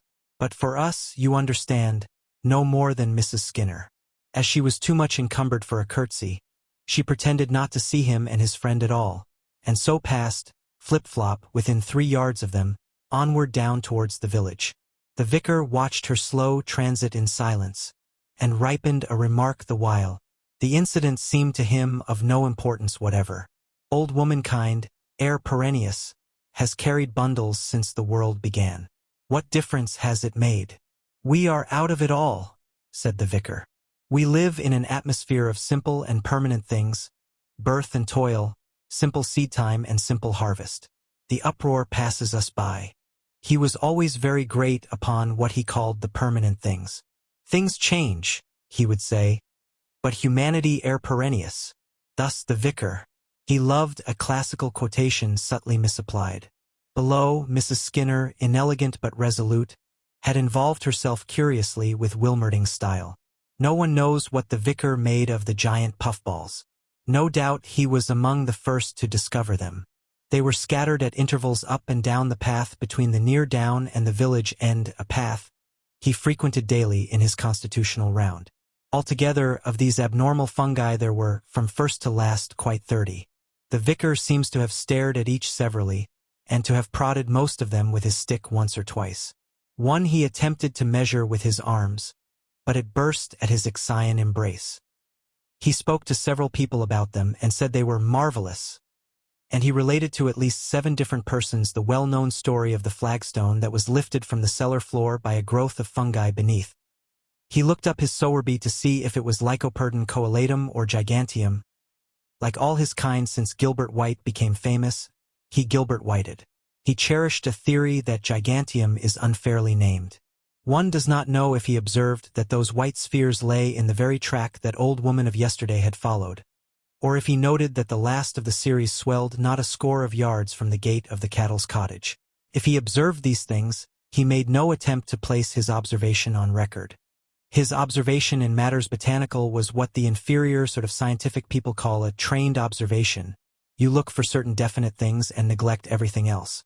And he did nothing to link this phenomenon with the remarkable expansion of the cattle's baby that had been going on now for some weeks. Indeed, ever since Cattles walked over one Sunday afternoon a month or more ago to see his mother-in-law and hear Mr. Skinner, since defunct, brag about his management of hens. The growth of the puffballs following on the expansion of the cattle's baby really ought to have opened the vicar's eyes. The latter fact had already come right into his arms at the christening, almost overpoweringly. The youngster bawled with deafening violence when the cold water that sealed its divine inheritance and its right to the name of Albert Edward Cattles fell upon its brow. It was already beyond maternal porterage, and Cattles, staggering indeed, but grinning triumphantly at quantitatively inferior parents, bore it back to the free sitting occupied by his party. "I never saw such a child," said the vicar. This was the first public intimation that the cattle's baby, which had begun its earthly career a little under 7 pounds, did after all intend to be a credit to its parents. Very soon it was clear it meant to be not only a credit but a glory. And within a month their glory shone so brightly as to be, in connection with people in the cattle's position, improper. The butcher weighed the infant 11 times. He was a man of few words, and he soon got through with them. The first time he said, "'E's a good un." The next time he said, "My word." The third time he said, "Well, mum." And after that he simply blew enormously each time, scratched his head, and looked at his scales with an unprecedented mistrust. Everyone came to see the big baby. So it was called by universal consent, and most of them said, "'E's a bouncer 126, 'e's a bouncer, os own gigan," and almost all remarked to him, "Did they?" Miss Fletcher came and said she never did, which was perfectly true. Lady Wondershoot, the village tyrant, arrived the day after the third weighing, and inspected the phenomenon narrowly through glasses that filled it with howling terror. "It's an unusually big child," she told its mother, in a loud, instructive voice. "You ought to take unusual care of it, Cattles. Of course it won't go on like this, being bottle-fed, but we must do what we can for it. I'll send you down some more flannel." The doctor came and measured the child with a tape, and put the figures in a notebook, and old Mr. Drifthassock, who fanned by up Marden, brought a manure traveler 2 miles out of their way to look at it. The traveler asked the child's age 3 times over, and said finally that he was blowed. He left it to be inferred how and why he was blowed. Apparently it was the child's size blowed him. He also said it ought to be put into a baby show. And all day long, out of school hours, little children kept coming and saying, "Please, Mrs. Cattles, mum, may we have a look at your baby, please, mum?" Until Mrs. Cattles had to put a stop to it. And amidst all these scenes of amazement came Mrs. Skinner, and stood and smiled, standing somewhat in the background, with each sharp elbow in a lank gnarled hand, and smiling under and about her nose, with a smile of infinite profundity. "It makes even that old wretch of a grandmother look quite pleasant," said Lady Wondershoot, "though I'm sorry she's come back to the village." Of course, as with almost all cottagers' babies, the eleemosynary element had already come in, but the child soon made it clear by colossal bawling, that so far as the filling of its bottle went, it hadn't come in yet nearly enough. The baby was entitled to a 9 days' wonder, and everyone wondered happily over its amazing growth for twice that time and more. And then, instead of its dropping into the background and giving place to other marvels, it went on growing more than ever. Lady Wondershoot heard Mrs. Greenfield, her housekeeper, with infinite amazement. "Cattle's downstairs again. No food for the child. My dear Greenfield, it's impossible. The creature eats like a hippopotamus. I'm sure it can't be true." "I'm sure I hope you're not being imposed upon, my lady," said Mrs. Greenfield. "It's so difficult to tell with these people," said Lady Wondershoot. "Now I do wish, my good Greenfield, that you'd just go down there yourself this afternoon and see it have its bottle. Big as it is, I cannot imagine that it needs more than 6 pints a day." "It hasn't no business to, my lady," said Mrs. Greenfield.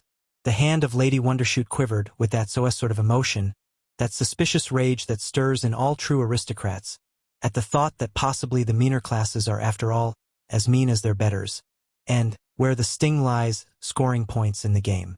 But Mrs. Greenfield could observe no evidence of peculation, and the order for an increasing daily supply to the Cattle's nursery was issued. Scarcely had the first installment gone, when Cattle's was back again at the great house in a state abjectly apologetic. "We took the great's care of 'em, Mrs. Greenfield, I do assure you, mum, but he's regular bust 'em. They flew with such violence, mum, that one button broke a pane of the window, mum, and one hit me a regular stinger just mum." Lady Wondershoot, when she heard that this amazing child had positively burst out of its beautiful charity clothes, decided that she must speak to Cattles herself. He appeared in her presence with his hair hastily wetted and smoothed by hand, breathless, and clinging to his hat brim as though it was a lifebelt, and he stumbled at the carpet edge out of sheer distress of mind. Lady Wondershoot liked bullying Cattles. Cattles was her ideal lower-class person, dishonest, faithful, abject, industrious, and inconceivably incapable of responsibility. She told him it was a serious matter, the way his child was going on. "It's his appetite, my ladyship," said Cattles, with a rising note. "Check him, my ladyship, you can't," said Cattles. "There he lies, my ladyship, and kicks out he does, and owls that distressin'. We aven't the my ladyship. If we add, the neighbors would interfere." Lady Wondershoot consulted the parish doctor. "What I want to know," said Lady Wondershoot, "is it right this child should have such an extraordinary quantity of milk?" "The proper allowance for a child of that age," said the parish doctor, "is 1.5 pints to 2 pints in the 24 hours. I don't see that you are called upon to provide more. If you do, it is your own generosity. Of course, we might try the legitimate quantity for a few days. But the child, I must admit, seems for some reason to be physiologically different. Possibly what is called a sport. A case of general hypertrophy. It isn't fair to the other parish children," said Lady Wondershoot. "I am certain we shall have complaints if this goes on. I don't see that anyone can be expected to give more than the recognized allowance. We might insist on its doing with that, or if it wouldn't, send it as a case into the infirmary. I suppose," said Lady Wondershoot, reflecting, "that apart from the size and the appetite, you don't find anything else abnormal, nothing monstrous?" No, I don't. But no doubt if this growth goes on, we shall find grave moral and intellectual deficiencies. One might almost prophesy that from Max Nordau's law. A most gifted and celebrated philosopher, Lady Wondershoot.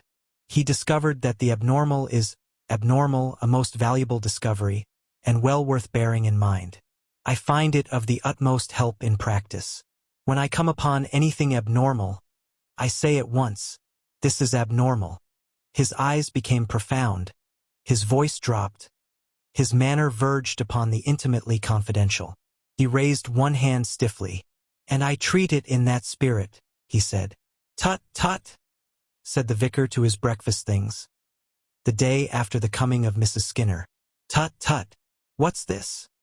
and poised his glasses at his paper with a general air of remonstrance. "Giant wasps! What's the world coming to? American journalists, I suppose. Hang these novelties. Giant gooseberries are good enough for me." "Nonsense," said the vicar, and drank off his coffee at a gulp, eyes steadfast on the paper, and smacked his lips incredulously. "Bosh," said the vicar, rejecting the hint altogether. But the next day there was more of it, and the light came. Not all at once, however. When he went for his constitutional that day, he was still chuckling at the absurd story his paper would have had him believe. Wasps indeed. Killing a dog. Incidentally, as he passed by the site of that first crop of puffballs, he remarked that the grass was growing very rank there, but he did not connect that in any way with the matter of his amusement. "We should certainly have heard something of it," he said. "Whitstable can't be 20 miles from here." Beyond he found another puffball, one of the second crop, rising like a roc's egg out of the abnormally coarsened turf. The thing came upon him in a flash. He did not take his usual round that morning. Instead he turned aside by the second stile and came round to the cattle's cottage. "Where's that baby?" he demanded, and at the sight of it, "Goodness me!" He went up the village blessing his heart, and met the doctor full tilt coming down. He grasped his arm. "What does this mean?" he said. "Have you seen the paper these last few days?" The doctor said he had. "Well, what's the matter with that child? What's the matter with everything? Wasps, puffballs, babies? What's making them grow so big? This is most unexpected. In Kent too. If it was America now." "It's a little difficult to say just what it is," said the doctor. "So far as I can grasp the symptoms. Yes. It's hypertrophy, general hypertrophy." "Hypertrophy." "Yes, general, affecting all the bodily structures, all the organism.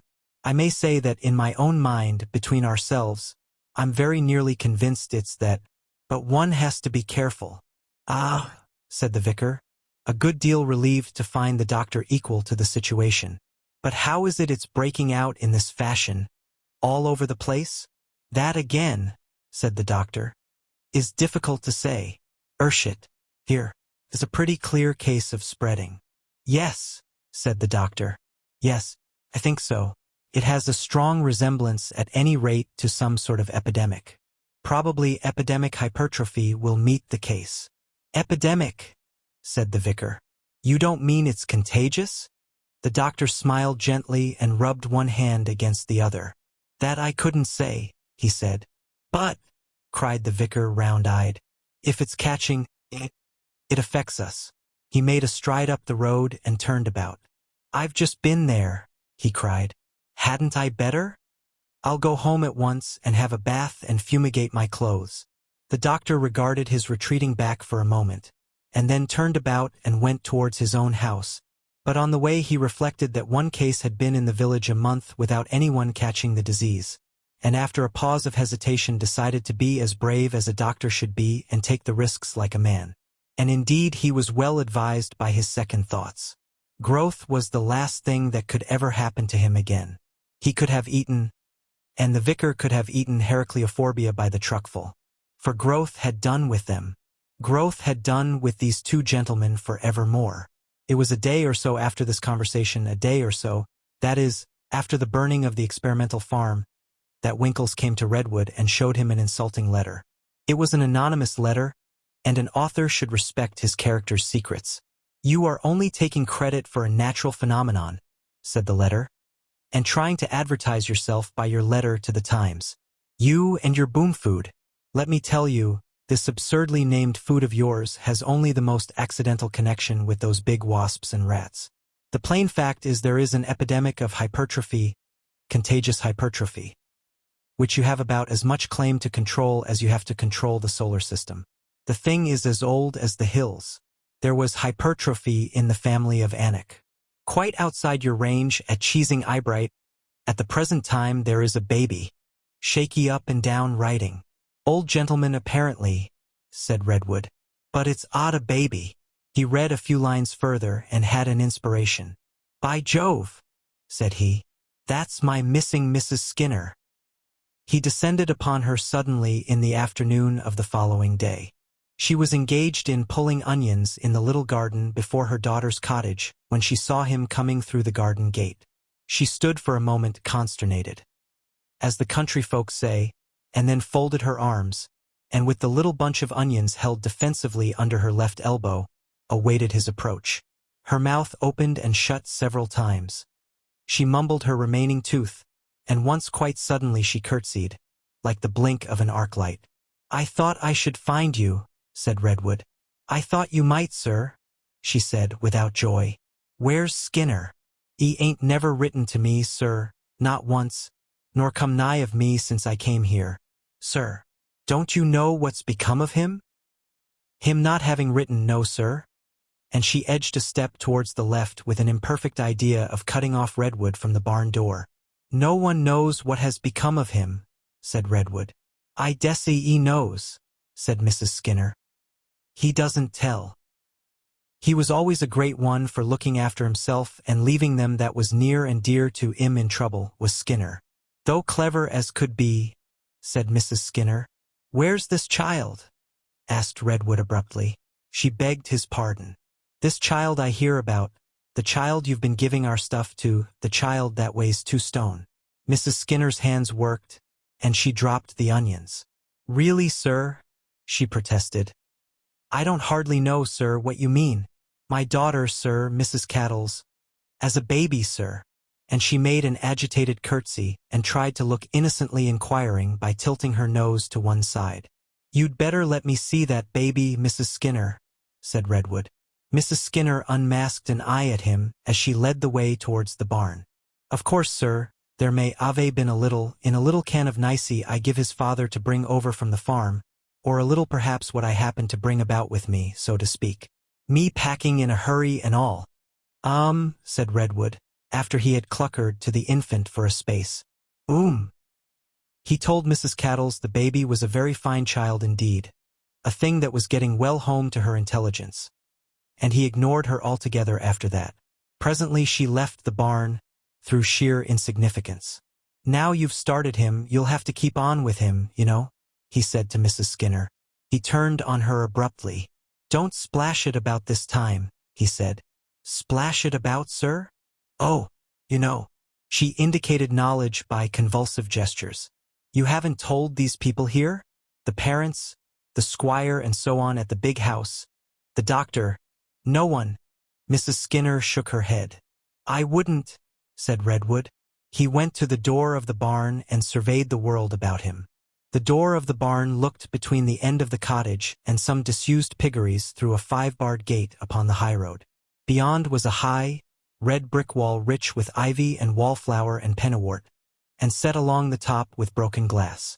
Beyond the corner of the wall, a sunlit notice board amidst green and yellow branches reared itself above the rich tones of the first fallen leaves and announced that trespassers in these woods will be prosecuted. The dark shadow of a gap in the hedge threw a stretch of barbed wire into relief. Said Redwood. Then in a deeper note, there came a clatter of horses and the sound of wheels, and Lady Wondershoot's greys came into view. He marked the faces of coachman and footmen as the equipage approached. The coachman was a very fine specimen, full and fruity, and he drove with a sort of sacramental dignity. Others might doubt their calling and position in the world. He at any rate was sure he drove her ladyship. The footman sat beside him with folded arms and a face of inflexible certainties. Then the great lady herself became visible, in a hat and mantle disdainfully inelegant, peering through her glasses. 2 young ladies protruded necks and peered also. The vicar passing on the other side swept off the hat from his David's brow unheeded. Redwood remained standing in the doorway for a long time after the carriage had passed, his hands folded behind him. His eyes went to the green-gray upland of down, and into the cloud-curdled sky, and came back to the glass-set wall. He turned upon the cool shadows within, and amidst spots and blurs of color regarded the giant child amidst that Rembrandtesque gloom, naked except for a swathing of flannel, seated upon a huge truss of straw and playing with its toes. "I begin to see what we have done," he said. He mused, and young Cattles and his own child and Cassa's brood mingled in his musing. He laughed abruptly. "Good Lord," he said at some passing thought. He roused himself presently and addressed Mrs. Skinner. "Anyhow, he mustn't be tortured by a break in his food. That at least we can prevent. I shall send you a can every 6 months. That ought to do for him all right." Mrs. Skinner mumbled something about If you think so, sir, and probably got packed by mistake, thought no harm in giving him a little, and so by the aid of various aspen gestures indicated that she understood. So the child went on growing, and growing. Practically, said Lady Wondershoot, he's eaten up every calf in the place. If I have any more of this sort of thing from that man Cattles. But even so secluded a place as Cheesing Eyebright could not rest for long in the theory of hypertrophy, contagious or not, in view of the growing hubbub about the food. In a little while there were painful explanations for Mrs. Skinner, explanations that reduced her to speechless mumblings of her remaining tooth, explanations that probed her and ransacked her and exposed her, until at last she was driven to take refuge from a universal convergence of blame in the dignity of inconsolable widowhood. She turned her eye, which she constrained to be watery, upon the angry lady of the manor, and wiped suds from her hands. You forget, my lady, what I'm bearing up under. And she followed up this warning note with a slightly defiant. It's I think of, my lady, night and day. She compressed her lips, and her voice flattened and faltered. Be my lady. And having established herself on these grounds, she repeated the affirmation her ladyship had refused before. I had no more idea what I was giving the child, my lady, than anyone could have. Her ladyship turned her mind in more hopeful directions, wigging Cattles of course tremendously by the way. Emissaries, full of diplomatic threatenings, entered the whirling lives of Bensington and Redwood. They presented themselves as parish councillors, stolid and clinging phonographically to prearranged statements. We hold you responsible, Mr. Bensington, for the injury inflicted upon our parish, sir. We hold you responsible.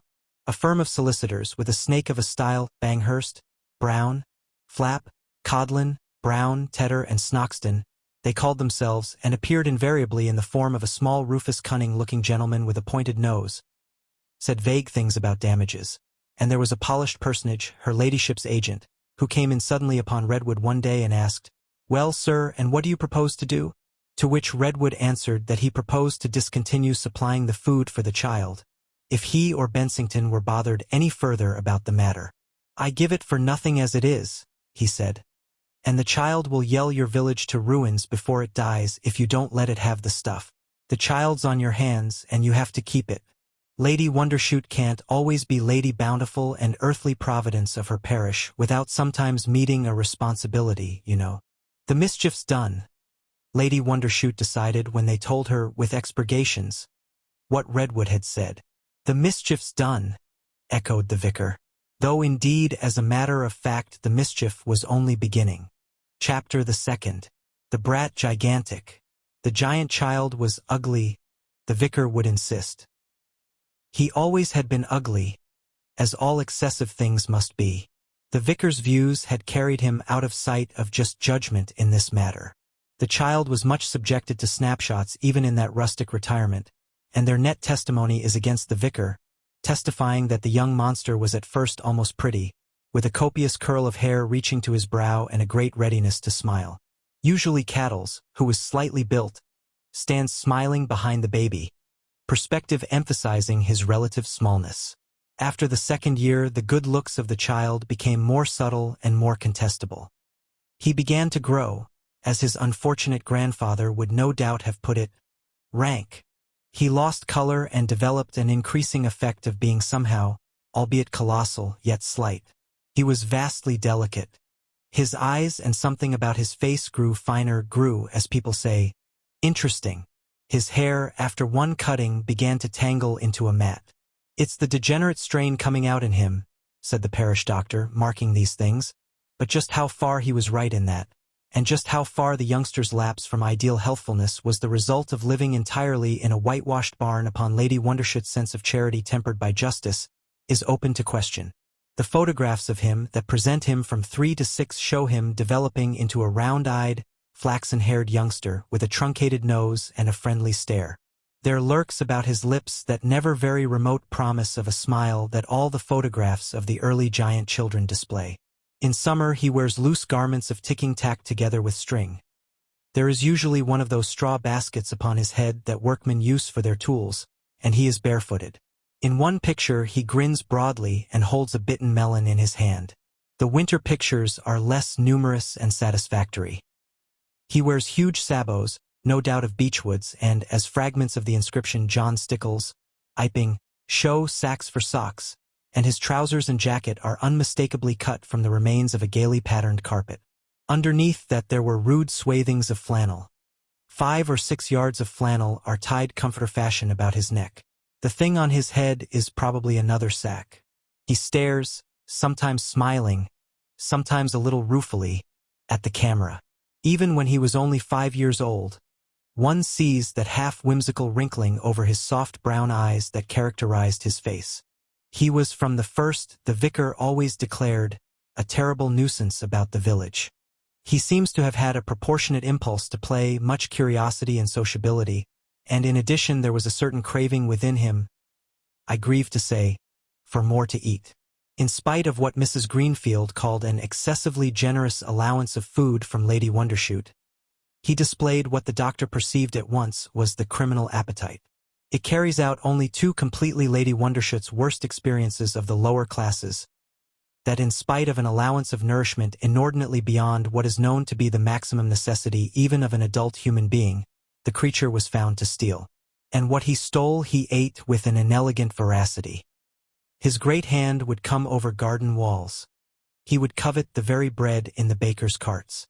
Cheeses went from Marlowe's store loft, and never a pig trough was safe from him. Some farmer walking over his field of Swedes would find the great spoor of his feet and the evidence of his nibbling hunger. A root picked here, a root picked there, and the holes with childish cunning heavily erased. He ate a Swede as one devours a radish.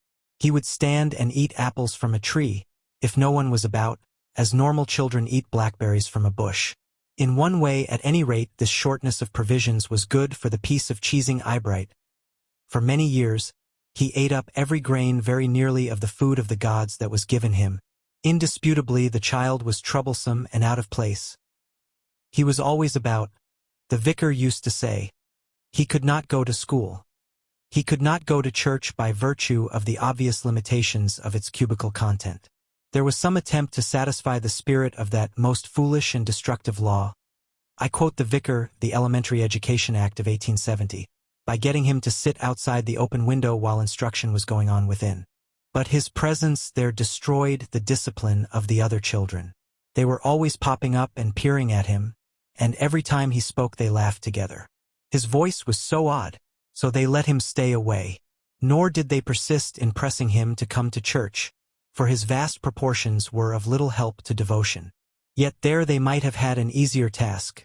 There are good reasons for guessing there were the germs of religious feeling somewhere in that big carcass. The music perhaps drew him. He was often in the churchyard on a Sunday morning, picking his way softly among the graves after the congregation had gone in, and he would sit the whole service out beside the porch, listening as one listens outside a hive of bees. At first he showed a certain want of tact. The people inside would hear his great feet crunch restlessly round their place of worship, or become aware of his dim face peering in through the stained glass, half curious, half envious, and at times some simple hymn would catch him unawares, and he would howl lugubriously in a gigantic attempt at unison. Whereupon little Sloppet, who was organ-blower and verger and beadle and sexton and bell-ringer on Sundays, besides being postman and chimney-sweep all the week, would go out very briskly and valiantly and send him mournfully away. Sloppet, I am glad to say, felt it in his more thoughtful moments at any rate. It was like sending a dog home when you start out for a walk, he told me. But the intellectual and moral training of young cattles, though fragmentary, was explicit. From the first, vicar, mother, and all the world combined to make it clear to him that his giant strength was not for use. It was a misfortune that he had to make the best of. He had to mind what was told him, do what was set him, be careful never to break anything nor hurt anything. Particularly he must not go treading on things or jostling against things or jumping about. He had to salute the gentlefolks respectful and be grateful for the food and clothing they spared him out of their riches. And he learnt all these things submissively, being by nature and habit a teachable creature and only by food and accident gigantic. For Lady Wondershoot, in these early days he displayed the profoundest awe. She found she could talk to him best when she was in short skirts and had her dog whip, and she gesticulated with that and was always a little contemptuous and shrill. But sometimes the vicar played master, a minute middle-aged, rather breathless David pelting a childish Goliath with reproof and reproach and dictatorial command. The monster was now so big that it seems it was impossible for anyone to remember he was after all only a child of 7, with all a child's desire for notice and amusement and fresh experience, with all a child's craving for response, attention and affection, and all a child's capacity for dependence and unrestricted dullness and misery. The vicar, walking down the village road some sunlit morning, would encounter an ungainly 18 feet of the inexplicable, as fantastic and unpleasant to him as some new form of descent, as it padded fitfully along with craning neck, always seeking the two primary needs of childhood, something to eat and something with which to play. There would come a look of furtive respect into the creature's eyes and an attempt to touch the matted forelock. In a limited way the vicar had an imagination, at any rate, the remains of one, and with young cattles it took the line of developing the huge possibilities of personal injury such vast muscles must possess. Suppose a sudden madness. Suppose a mere lapse into disrespect. However, the truly brave man is not the man who does not feel fear but the man who overcomes it. Every time and always the vicar got his imagination under. And he used always to address young cattles stoutly in a good clear service tenor. Being a good boy, Albert Edward? And the young giant, edging closer to the wall and blushing deeply, would answer, "Yes, sir, trying." "Mind you do," said the vicar, and would go past him with at most a slight acceleration of his breathing. And out of respect for his manhood he made it a rule, whatever he might fancy, never to look back at the danger, when once it was past. In a fitful manner the vicar would give young cattles private tuition. He never taught the monster to read, it was not needed. But he taught him the more important points of the catechism, his duty to his neighbor for example, and of that deity who would punish cattles with extreme vindictiveness if ever he ventured to disobey the vicar and Lady Wondershoot. The lessons would go on in the vicar's yard, and passers-by would hear that great cranky childish voice droning out the essential teachings of the established church. To honor and obey the king and allure put authority under him. To esmit myself to all my governors, teachers, spiritual pastors and masters. To order myself lowly and reverently to all my betters. Presently it became evident that the effect of the growing giant on unaccustomed horses was like that of a camel, and he was told to keep off the high road, not only near the shrubbery, where the oafish smile over the wall had exasperated her ladyship extremely, but altogether.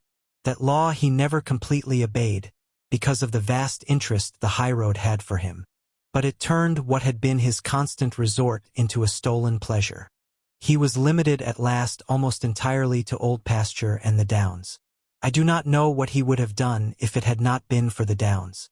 There were spaces where he might wander for miles, and over these spaces he wandered.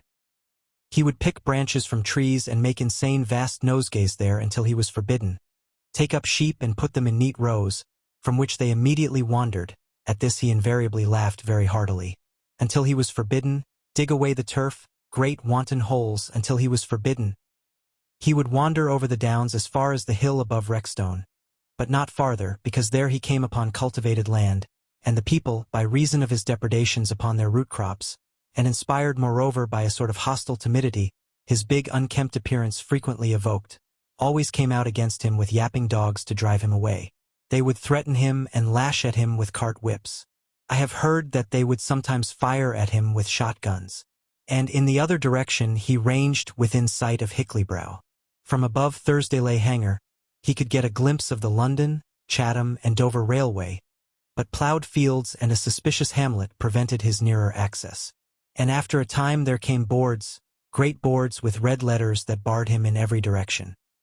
He could not read what the letters said, out of bounds, but in a little while he understood. He was often to be seen in those days, by the railway passengers, sitting, chin on knees, perched up on the down hard by the Thursday chalk pits, where afterwards he was set working. The train seemed to inspire a dim emotion of friendliness in him, and sometimes he would wave an enormous hand at it, and sometimes give it a rustic, incoherent hail. "Big," the peering passenger would say. "One of these boom children." They say, sir, quite unable to do anything for itself, little better than an idiot in fact, and a great burden on the locality. Parents quite poor, I'm told. Lives on the charity of the local gentry. Everyone would stare intelligently at that distant squatting monstrous figure for a space. Good thing that was put a stop to, some spacious thinking mind would suggest. Nice to have a few thousand of them on the rates, eh? And usually there was someone wise enough to tell this philosopher, "You're about right there, sir," in hearty tones. He had his bad days. There was, for example, that trouble with the river. He made little boats out of whole newspapers, an art he learnt by watching the Spender boy, and he set them sailing down the stream, great paper cocked hats. When they vanished under the bridge which marks the boundary of the strictly private grounds about Eyebright House, he would give a great shout and run round and across Tormat's new field. Lord, how Tormat's pigs did scamper, to be sure, and turn their good fat into lean muscle. And so to meet his boats by the ford. Right across the nearer lawns these paper boats of his used to go, right in front of Eyebright House, right under Lady Wondershoot's eyes, disorganizing folded newspapers. A pretty thing. Gathering enterprise from impunity, he began babyish hydraulic engineering. He delved a huge port for his paper fleets with an old shed door that served him as a spade, and, no one chancing to observe his operations just then, he devised an ingenious canal that incidentally flooded Lady Wondershoot's icehouse, and finally he dammed the river. He dammed it right across with a few vigorous doorfuls of earth. He must have worked like an avalanche, and down came a most amazing spate through the shrubbery and washed away Miss Spinks and her easel and the most promising watercolor sketch she had ever begun, or, at any rate, it washed away her easel and left her wet to the knees and dismally tucked up in flight to the house, and thence the waters rushed through the kitchen garden, and so by the green door into the lane and down into the riverbed again by Short's ditch. Meanwhile, the vicar, interrupted in conversation with the blacksmith, was amazed to see distressful stranded fish leaping out of a few residual pools, and heaped green weed in the bed of the stream, where 10 minutes before there had been 8 feet and more of clear cool water. After that, horrified at his own consequences, young Cattles fled his home for 2 days and nights. He returned only at the insistent call of hunger, to bear with stoical calm an amount of violent scolding that was more in proportion to his size than anything else that had ever before fallen to his lot in the happy village.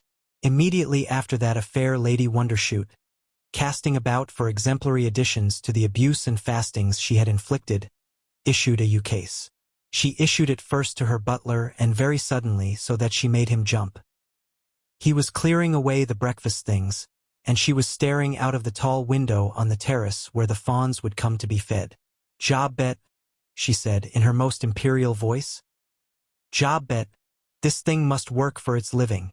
And she made it quite clear not only to Job bet, which was easy, but to everyone else in the village, including young Cattles, that in this matter, as in all things, she meant what she said. "Keep him employed," said Lady Wondershoot.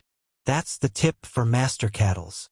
"It's the tip, I fancy, for all humanity," said the vicar. "The simple duties, the modest round, seed time and harvest." "Exactly," said Lady Wondershoot. "What I always say.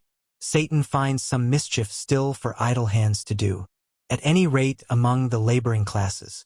We bring up our under-housemaids on that principle, always. What shall we set him to do?" That was a little difficult. They thought of many things, and meanwhile they broke him in to labor a bit by using him instead of a horse messenger to carry telegrams and notes when extra speed was needed, and he also carried luggage and packing cases and things of that sort very conveniently in a big net they found for him. He seemed to like employment, regarding it as a sort of game, and Kinkle, Lady Wondershoot's agent, seeing him shift a rockery for her one day, was struck by the brilliant idea of putting him into her chalk quarry at Thursday Hanger, hard by Hickley-brow. This idea was carried out, and it seemed they had settled his problem. He worked in the chalk pit, at first with the zest of a playing child, and afterwards with an effective habit, delving, loading, doing all the haulage of the trucks, running the full ones down the lines towards the siding, and hauling the empty ones up by the wire of a great windlass, working the entire quarry at last single-handed. I am told that Kinkle made a very good thing indeed out of him for Lady Wondershoot, consuming as he did scarcely anything but his food, though that never restrained her denunciation of the creature as a gigantic parasite upon her charity. At that time he used to wear a sort of smock of sacking, trousers of patched leather, and iron-shod sabots. Over his head was sometimes a queer thing, a worn-out beehive straw chair it was, but usually he went bareheaded. He would be moving about the pit with a powerful deliberation, and the vicar on his constitutional round would get there about midday to find him shamefully eating his vast need of food with his back to all the world. His food was brought to him every day, a mess of grain in the husk, in a truck, a small railway truck, like one of the trucks he was perpetually filling with chalk, and this load he used to char in an old limekiln and then devour. Sometimes he would mix with it a bag of sugar. Sometimes he would sit licking a lump of such salt as is given to cows, or eating a huge lump of dates, stones and all, such as one sees in London on barrows. For drink he walked to the rivulet beyond the burnt-out site of the experimental farm at Hickley-brow and put down his face to the stream. It was from his drinking in that way after eating that the food of the gods did at last get loose, spreading first of all in huge weeds from the riverside, then in big frogs, bigger trout and stranding carp, and at last in a fantastic exuberance of vegetation all over the little valley. And after a year or so the queer monstrous grub things in the field before the blacksmiths grew so big and developed into such frightful skipjacks and cockchafers, motor cockchafers the boys called them, that they drove Lady Wondershoot abroad. But soon the food was to enter upon a new phase of its work in him. In spite of the simple instructions of the vicar, instructions intended to round off the modest natural life befitting a giant peasant, in the most complete and final manner, he began to ask questions, to inquire into things, to think. As he grew from boyhood to adolescence it became increasingly evident that his mind had processes of its own, out of the vicar's control. The vicar did his best to ignore this distressing phenomenon, but still, he could feel it there. The young giant's material for thought lay about him. Quite involuntarily, with his spacious views, his constant overlooking of things, he must have seen a good deal of human life, and as it grew clearer to him that he too, save for this clumsy greatness of his, was also human, he must have come to realize more and more just how much was shut against him by his melancholy distinction. The sociable hum of the school, the mystery of religion that was partaken in such finery, and which exhaled so sweet a strain of melody, the jovial chorusing from the inn, the warmly glowing rooms, candle-lit and fire-lit, into which he peered out of the darkness, or again the shouting excitement, the vigor of flannelled exercise upon some imperfectly understood issue that centered about the cricket field, all these things must have cried aloud to his companionable heart. It would seem that as his adolescence crept upon him, he began to take a very considerable interest in the proceedings of lovers, in those preferences and pairings, those close intimacies that are so cardinal in life. One Sunday, just about that hour when the stars and the bats and the passions of rural life come out, there chanced to be a young couple kissing each other a bit in Love Lane, the deep-hedged lane that runs out back towards the upper lodge. They were giving their little emotions play, as secure in the warm, still twilight as any lovers could be. The only conceivable interruption they thought possible must come pacing visibly up the lane. The 12-foot hedge towards the silent downs seemed to them an absolute guarantee. Then suddenly, incredibly, they were lifted and drawn apart. They discovered themselves held up, each with a finger and thumb under the armpits, and with the perplexed brown eyes of young cattles scanning their warm, flushed faces. They were naturally dumb with the emotions of their situation. "Why do you like doing that?" asked young Cattles. I gather the embarrassment continued until the swain, remembering his manhood, vehemently, with loud shouts, threats, and virile blasphemies, such as became the occasion, bade young Cattles under penalties put them down. Whereupon young Cattles, remembering his manners, did put them down politely and very carefully, and conveniently near for a resumption of their embraces, and having hesitated above them for a while, vanished again into the twilight. "But I felt precious silly," the swain confided to me. "We couldn't hardly look at one another bein' caught like that. Kissing we was, you know. And the cur'ous thing is, she blamed it all on to me," said the swain. "Flew out something outrageous, and wouldn't hardly speak to me all the way 'ome." The giant was embarking upon investigations. There could be no doubt.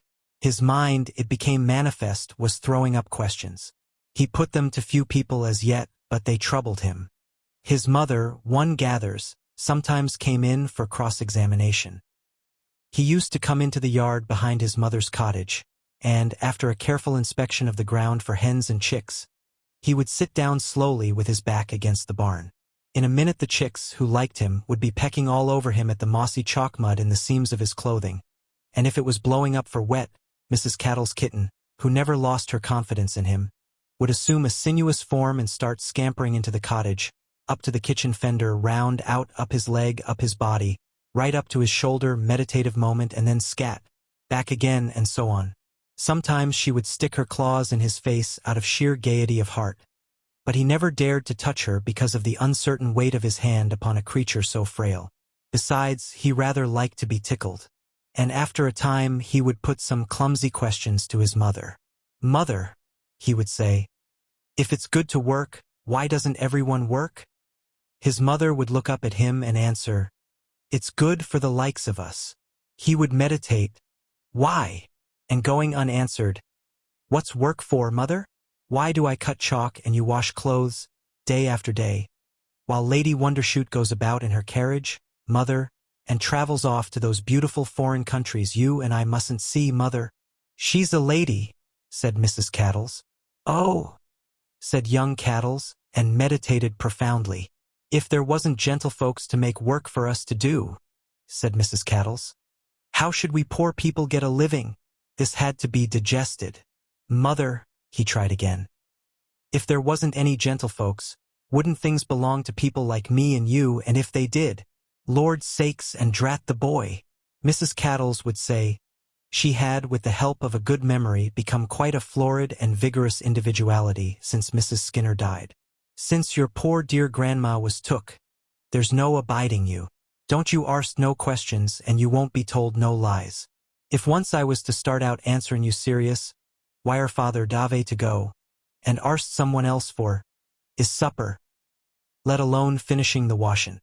"All right, mother," he would say after a wondering stare at her. "I didn't mean to worry," and he would go on thinking. He was thinking 4 years after, when the vicar, now no longer ripe but overripe, saw him for the last time of all. You figure the old gentleman visibly a little older now, slacker in his girth, a little coarsened and a little weakened in his thought and speech, with a quivering shakiness in his hand and a quivering shakiness in his convictions, but his eye still bright and merry for all the trouble the food had caused his village and himself. He had been frightened at times and disturbed, but was he not alive still and the same still? And 15 long years, a fair sample of eternity, had turned the trouble into use and won't. "It was a disturbance, I admit," he would say, "and things are different in many ways. There was a time when a boy could weed, but now a man must go out with axe and crowbar, in some places down by the thickets at least. And it's a little strange still to us old-fashioned people for all this valley, even what used to be the river bed before they irrigated, to be under wheat, as it is this year, 25 feet high. They used the old-fashioned scythe here 20 years ago, and they would bring home the harvest on a wain rejoicing in a simple, honest fashion. A little simple drunkenness, a little frank love-making, to conclude, poor dear Lady Wondershoot. She didn't like these innovations. Very conservative, poor dear lady. A touch of the 18th century about her, I always said. Her language, for example, bluff vigor. She died comparatively poor. These big weeds got into her garden. She was not one of these gardening women, but she liked her garden in order, things growing where they were planted and as they were planted, under control. The way things grew was unexpected, upset her ideas. She didn't like the perpetual invasion of this young monster. At last she began to fancy he was always gaping at her over her wall. She didn't like his being nearly as high as her house. Jared with her sense of proportion. Poor dear lady. I had hoped she would last my time. It was the big cockchafers we had for a year or so that decided her. They came from the giant larvae, nasty things as big as rats, in the valley turf. And the ants no doubt weighed with her also. Since everything was upset and there was no peace and quietness anywhere now, she said she thought she might just as well be at Monte Carlo as anywhere else. And she went. She played pretty boldly, I'm told. Died in a hotel there. Very sad end. Exile. Not what one considers meet. A natural leader of our English people. Uprooted. So I...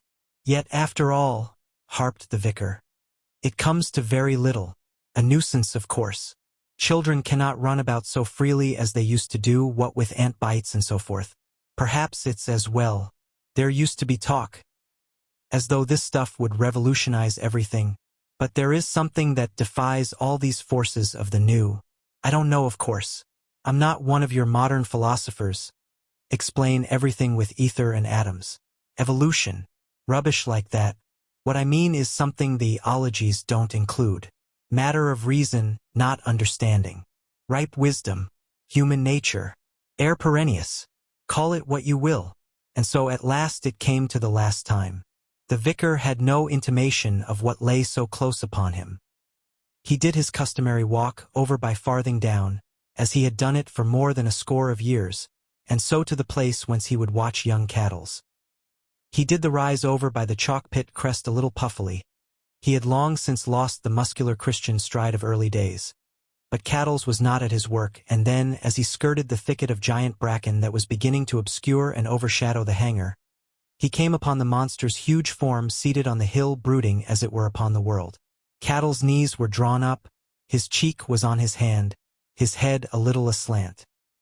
He sat with his shoulder towards the vicar, so that those perplexed eyes could not be seen. He must have been thinking very intently. At any rate, he was sitting very still. He never turned round. He never knew that the vicar, who had played so large a part in shaping his life, looked then at him for the very last of innumerable times, did not know even that he was there. So it is so many partings happen. The vicar was struck at the time by the fact that, after all, no one on earth had the slightest idea of what this great monster thought about when he saw fit to rest from his labors. But he was too indolent to follow up that new theme that day. He fell back from its suggestion into his older grooves of thought. Air perennius, he whispered, walking slowly homeward by a path that no longer ran straight athwart the turf after its former fashion, but wound circuitously to avoid new-sprung tussocks of giant grass. No, nothing is changed. Dimensions are nothing.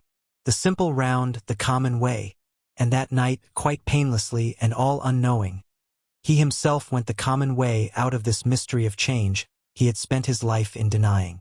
They buried him in the churchyard of Cheesing Eyebright, near to the largest yew, and the modest tombstone bearing his epitaph that ended with Ut in principio, nunc estiti semper, was almost immediately hidden from the eye of man by a spread of giant, gray-tasseled grass too stout for scythe or sheep, that came sweeping like a fog over the village out of the germinating moisture of the valley meadows in which the food of the gods had been working. Book 3. The Harvest of the Food. Chapter the 1st. The Altered World. Change played in its new fashion with the world for 20 years. To most men the new things came little by little and day by day, remarkably enough, but not so abruptly as to overwhelm. But to one man at least the full accumulation of those 2 decades of the food's work was to be revealed suddenly and amazingly in one day. For our purpose it is convenient to take him for that one day and to tell something of the things he saw. This man was a convict, a prisoner for life. His crime is no concern of ours, whom the law saw fit to pardon after 20 years. One summer morning this poor wretch, who had left the world a young man of 23, found himself thrust out again from the gray simplicity of toil and discipline that had become his life into a dazzling freedom. They had put unaccustomed clothes upon him. His hair had been growing for some weeks, and he had parted it now for some days, and there he stood in a sort of shabby and clumsy newness of body and mind, blinking with his eyes and blinking indeed with his soul outside again, trying to realize one incredible thing, that after all he was again for a little while in the world of life, and for all other incredible things, totally unprepared. He was so fortunate as to have a brother who cared enough for their distant common memories to come and meet him and clasp his hand, a brother he had left a little lad, and who was now a bearded, prosperous man, whose very eyes were unfamiliar. And together he and this stranger from his kindred came down into the town of Dover, saying little to one another and feeling many things. They sat for a space in a public house, the one answering the questions of the other about this person and that, reviving queer old points of view, brushing aside endless new aspects and new perspectives, and then it was time to go to the station and take the London train. Their names and the personal things they had to talk of do not matter to our story, but only the changes and all the strangeness that this poor returning soul found in the once familiar world. In Dover itself he remarked little except the goodness of beer from pewter. Never before had there been such a draught of beer, and it brought tears of gratitude to his eyes. "Beer's as good as ever," said he, believing it infinitely better. It was only as the train rattled them past Folkestone that he could look out beyond his more immediate emotions, to see what had happened to the world. He peered out of the window. "It's sunny," he said for the 12th time. "I couldn't ha' had better weather." And then for the first time it dawned upon him that there were novel disproportions in the world. "Lord's sakes," he cried, sitting up and looking animated for the first time. "But them's mortal great thistles growing out there on the bank by that broom. If so be they be thistles? Or ave I been forgetting?" But they were thistles, and what he took for tall bushes of broom was the new grass. And amidst these things a company of British soldiers, red-coated as ever, was skirmishing in accordance with the directions of the drill book that had been partially revised after the Boer War. Then whack! Into a tunnel, and then into Sadling Junction, which was now embedded and dark. Its lamps were all alight in a great thicket of rhododendron that had crept out of some adjacent gardens and grown enormously up the valley. There was a train of trucks on the Sandgate siding piled high with rhododendron logs, and here it was the returning citizen heard first of Boomfood. As they sped out into a country again that seemed absolutely unchanged, the two brothers were hard at their explanations. The one was full of eager, dull questions. The other had never thought, had never troubled to see the thing as a single fact, and he was elusive and difficult to follow. "It's this here Boomfood stuff," he said, touching his bottom rock of knowledge. "Don't you know? Haven't they told you any of 'em? Boomfood, you know, Boomfood, what all the election's about. Scientific sort of stuff. Assent no one ever told you." He thought prison had made his brother a fearful duffer not to know that. They made wide shots at each other by way of question and answer. Between these scraps of talk were intervals of window-gazing. At first the man's interest in things was vague and general. His imagination had been busy with what old so-and-so would say, how so-and-so would look, how he would say to all and sundry certain things that would present his putting away in a mitigated light. This Boomfood came in at first as it were a thing in an odd paragraph of the newspapers, then as a source of intellectual difficulty with his brother. But it came to him presently that Boomfood was persistently coming in upon any topic he began. In those days the world was a patchwork of transition, so that this great new fact came to him in a series of shocks of contrast. The process of change had not been uniform. It had spread from one center of distribution here and another center there. The country was in patches, great areas where the food was still to come, and areas where it was already in the soil and in the air, sporadic and contagious. It was a bold new motif creeping in among ancient and venerable airs. The contrast was very vivid indeed along the line from Dover to London at that time. For a space they traversed just such a countryside as he had known since his childhood. The small oblongs of field, hedge-lined, of a size for pygmy horses to plow, the little roads 3 cart-widths wide, the elms and oaks and poplars dotting these fields about, little thickets of willow beside the streams. Ricks of hay no higher than a giant's knees, dolls' cottages with diamond panes, brick fields and straggling village streets, the larger houses of the petty great, flower-grown railway, banks, garden-set stations, and all the little things of the vanished 19th century still holding out against immensity. Here and there would be a patch of wind-sown, wind-tattered giant thistle defying the axe. Here and there a 10-foot puffball or the ashen stems of some burnt-out patch of monster grass. But that was all there was to hint at the coming of the food. For a couple of score of miles there was nothing else to foreshadow in any way the strange bigness of the wheat and of the weeds that were hidden from him not a dozen miles from his route just over the hills in the cheesing Eyebright Valley. And then presently the traces of the food would begin. The first striking thing was the great new viaduct at Tunbridge, where the swamp of the choked Medway, due to a giant variety of chara, began in those days.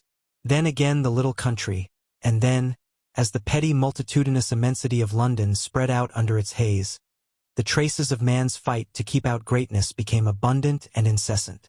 In that southeastern region of London at that time, and all about where Casa and his children lived, the food had become mysteriously insurgent at 100 points. The little life went on amidst daily portents that only the deliberation of their increase, the slow parallel growth of usage to their presence, had robbed of their warning. But this returning citizen peered out to see for the first time the facts of the food's strange and predominant, scarred and blackened areas, big unsightly defenses and preparations, barracks and arsenals that this subtle, persistent influence had forced into the life of men. Here, on an ampler scale, the experience of the first experimental farm had been repeated time and again.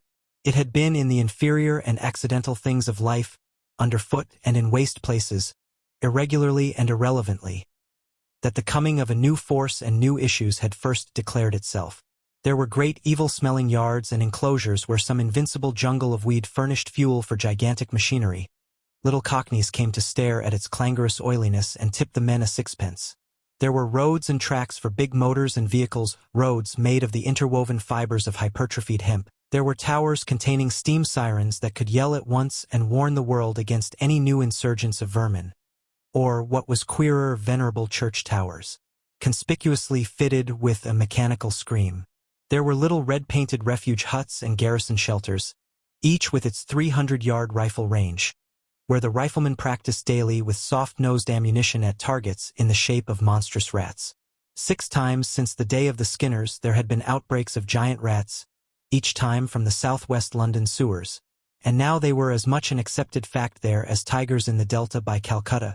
The man's brother had bought a paper in a heedless sort of way at Sadling, and at last this chanced to catch the eye of the released man. He opened the unfamiliar sheets. They seemed to him to be smaller, more numerous, and different in type from the papers of the times before, and he found himself confronted with innumerable pictures about things so strange as to be uninteresting, and with tall columns of printed matter whose headings, for the most part, were as unmeaning as though they had been written in a foreign tongue. Great speech by Mr. Caterham. The Boom Food Laws. "Who's this here Caterham?" he asked, in an attempt to make conversation. "He's all right," said his brother. "Ah, sort of politician, eh? Goin' to turn out the government. Jolly well time he did." "Ah," he reflected. "I suppose all the lot I used to know, Chamberlain, Rosebery, all that lot what?" His brother had grasped his wrist and pointed out of the window. "That's the Casas." The eyes of the released prisoner followed the finger's direction and saw. "My God!"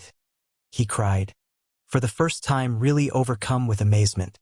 The paper dropped into final forgottenness between his feet. Through the trees he could see very distinctly, standing in an easy attitude, the legs wide apart and the hand grasping a ball as if about to throw it, a gigantic human figure a good 40 feet high. The figure glittered in the sunlight, clad in a suit of woven white metal and belted with a broad belt of steel. For a moment it focused all attention, and then the eye was rested to another more distant giant who stood prepared to catch, and it became apparent that the whole area of that great bay in the hills just north of Sevenoaks had been scarred to gigantic ends.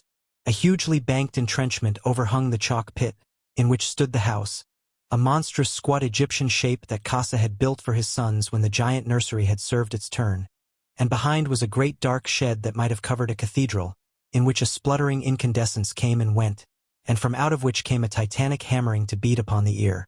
Then the attention leapt back to the giant as the great ball of iron-bound timber soared up out of his hand. The 2 men stood up and stared. The ball seemed as big as a cask. "Caught!" cried the man from prison, as a tree blotted out the thrower. The train looked on these things only for the fraction of a minute and then passed behind trees into the Chislehurst tunnel. "My God!" said the man from prison again, as the darkness closed about them. "Why, that chap was as eye as a ooze." "That's them young Casas," said his brother, jerking his head elusively. "What all this trouble's about?" They emerged again to discover more siren-surmounted towers, more red huts, and then the clustering villas of the outer suburbs.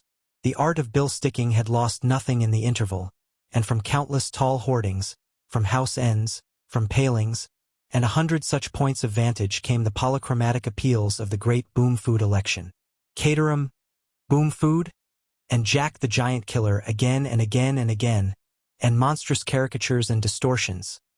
100 varieties of misrepresentations of those great and shining figures they had passed so nearly only a few minutes before. It had been the purpose of the younger brother to do a very magnificent thing, to celebrate this return to life by a dinner at some restaurant of indisputable quality. A dinner that should be followed by all that glittering succession of impressions the music halls of those days were so capable of giving. It was a worthy plan to wipe off the more superficial stains of the prison house by this display of free indulgence. But so far as the second item went, the plan was changed. The dinner stood, but there was a desire already more powerful than the appetite for shows, already more efficient in turning the man's mind away from his grim prepossession with his past than any theater could be, and that was an enormous curiosity and perplexity about this boom food and these boom children, this new portentous Jontry that seemed to dominate the world. "I aven't the ong of 'em," he said. "They disturb me." His brother had that fineness of mind that can even set aside a contemplated hospitality. "It's your evening, dear old boy," he said. "We'll try to get into the mass meeting at the People's Palace." And at last the man from prison had the luck to find himself wedged into a packed multitude and staring from afar at a little brightly lit platform under an organ and a gallery. The organist had been playing something that had set boots tramping as the people swarmed in. But that was over now. Hardly had the man from prison settled into place and done his quarrel with an importunate stranger who elbowed, before Caterham came. He walked out of a shadow towards the middle of the platform, the most insignificant little pygmy, away there in the distance, a little black figure with a pink dab for a face. In profile one saw his quite distinctive aquiline nose, a little figure that trailed after it most inexplicably a cheer. A cheer it was that began away there and grew and spread. A little spluttering of voices about the platform at first that suddenly leapt up into a flame of sound and swept athwart the whole mass of humanity within the building and without. How they cheered! Hooray! Hooray! No one in all those myriads cheered like the man from prison. The tears poured down his face, and he only stopped cheering at last because the thing had choked him. You must have been in prison as long as he before you can understand, or even begin to understand, what it means to a man to let his lungs go in a crowd. But for all that, he did not even pretend to himself that he knew what all this emotion was about. Hooray! Oh God! Hooray! And then a sort of silence.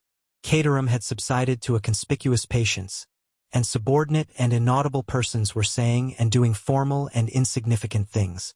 It was like hearing voices through the noise of leaves in spring. Wawa wawa. What did it matter? People in the audience talked to one another. Wawa wawa wa. The thing went on. Would that gray-headed duffer never have done? Interrupting? Of course they were interrupting. Wah wah wah wah.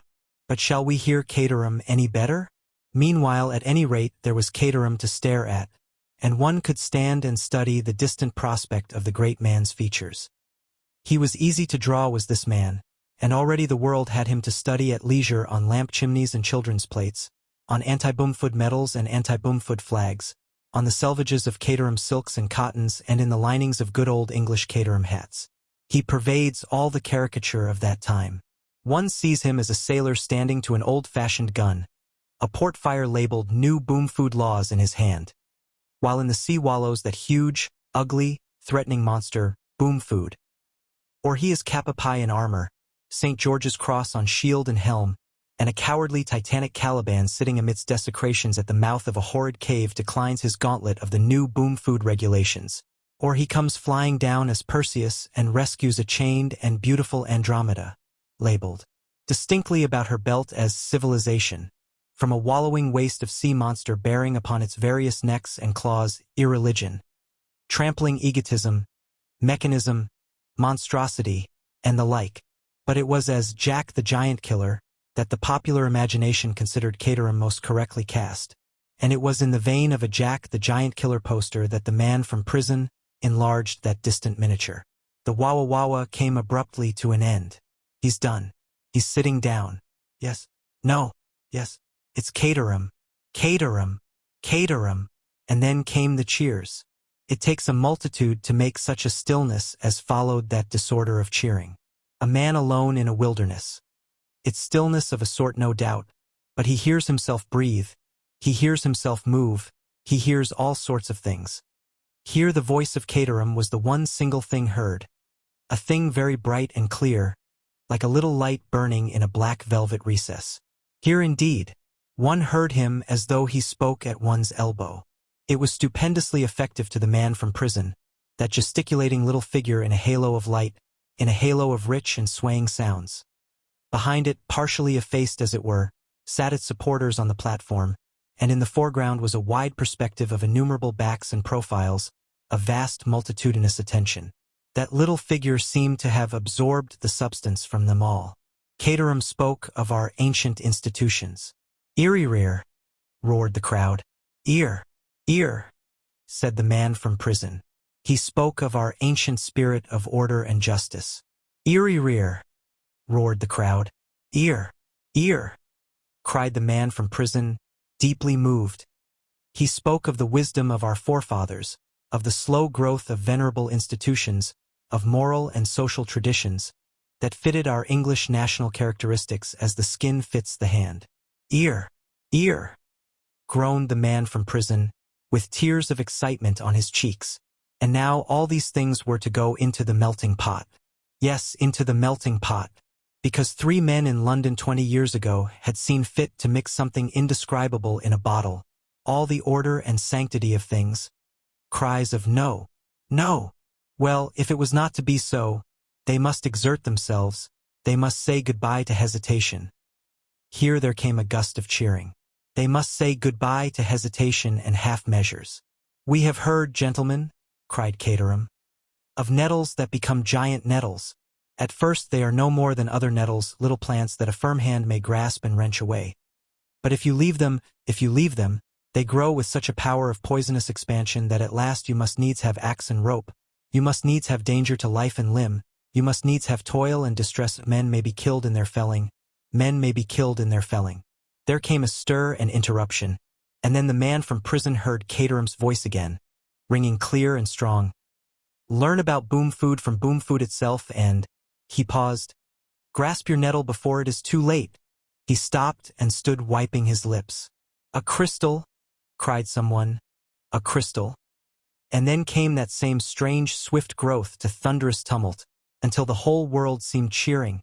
The man from prison came out of the hall at last, marvelously stirred, and with that in his face that marks those who have seen a vision. He knew, everyone knew. His ideas were no longer vague. He had come back to a world in crisis, to the immediate decision of a stupendous issue.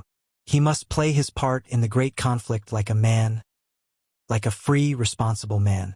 The antagonism presented itself as a picture. On the one hand, those easy, gigantic, mail-clad figures of the morning. One saw them now in a different light. On the other, this little black-clad, gesticulating creature under the limelight. That pygmy thing with its ordered flow of melodious persuasion. Its little, marvelously penetrating voice, John Caterham, Jack the Giant Killer. They must all unite to grasp the nettle before it was too late. The tallest and strongest and most regarded of all the children of the food were the 3 sons of Casa. The mile or so of land near Sevenoaks in which their boyhood passed became so trenched, so dug out and twisted about, so covered with sheds and huge working models and all the play of their developing powers, it was like no other place on earth. And long since it had become too little for the things they sought to do. The eldest son was a mighty schemer of wheeled engines. He had made himself a sort of giant bicycle that no road in the world had room for, no bridge could bear. There it stood, a great thing of wheels and engines, capable of 250 miles an hour, useless save that now and then he would mount it and fling himself backwards and forwards across that cumbered workyard. He had meant to go around the little world with it. He had made it with that intention, while he was still no more than a dreaming boy. Now its spokes were rusted deep red like wounds, wherever the enamel had been chipped away. "You must make a road for it first, sonny," Casa had said, "before you can do that." So one morning about dawn the young giant and his brothers had set to work to make a road about the world. They seemed to have had an inkling of opposition impending, and they had worked with remarkable vigor. The world had discovered them soon enough, driving that road as straight as a flight of a bullet towards the English Channel, already some miles of it leveled and made and stamped hard. They had been stopped before midday by a vast crowd of excited people, owners of land, land agents, local authorities, lawyers, policemen, soldiers even. "We're making a road," the biggest boy had explained. "Make a road by all means," said the leading lawyer on the ground. "But please respect the rights of other people. You have already infringed the private rights of 27 private proprietors. let alone the special privileges and property of an urban district board, 9 parish councils, a county council, 2 gasworks, and a railway company. Good nay, said the elder boy Casa. You will have to stop it. But don't you want a nice straight road in the place of all these rotten ruddy little lanes? I won't say it wouldn't be advantageous, but it isn't to be done, said the eldest Casa boy, picking up his tools. Not in this way, said the lawyer. Certainly. How is it to be done? The leading lawyer's answer had been complicated and vague. Casa had come down to see the mischief his children had done, and reproved them severely and laughed enormously and seemed to be extremely happy over the affair. You boys must wait a bit, he shouted up to them, before you can do things like that. The lawyer told us we must begin by preparing a scheme and getting special powers and all sorts of rot. Said it would take us years.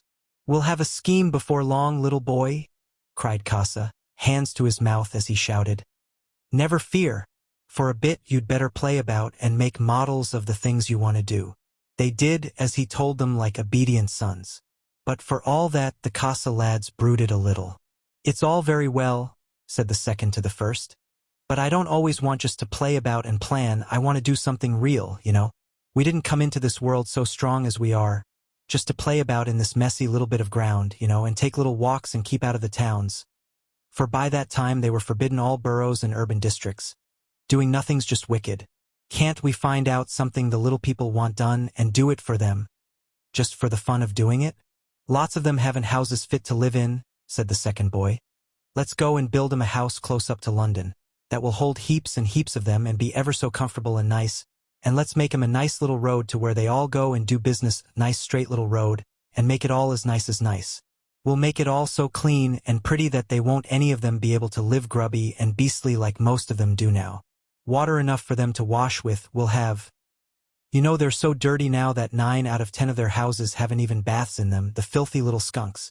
You know, the ones that have baths spit insults at the ones that haven't instead of helping them to get them, and call them the great unwashed, you know. We'll alter all that, and we'll make electricity light and cook and clean up for them and all.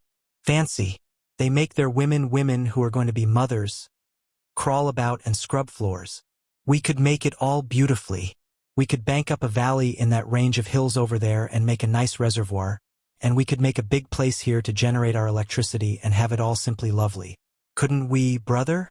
And then perhaps they'd let us do some other things. Yes, said the elder brother. We could do it very nice for them. Then let's, said the second brother. I don't mind, said the elder brother, and looked about for a handy tool. And that led to another dreadful bother. Agitated multitudes were at them in no time, telling them for 1,000 reasons to stop, telling them to stop for no reason at all, babbling, confused, and varied multitudes. The place they were building was too high. It couldn't possibly be safe. It was ugly. It interfered with the letting of proper-sized houses in the neighborhood. It ruined the tone of the neighborhood. It was unneighborly. It was contrary to the local building regulations. It infringed the right of the local authority to muddle about with a expensive electric supply of its own. It interfered with the concerns of the local water company. Local government board clerks roused themselves to judicial obstruction. The little lawyer turned up again to represent about a dozen threatened interests. Local landowners appeared in opposition.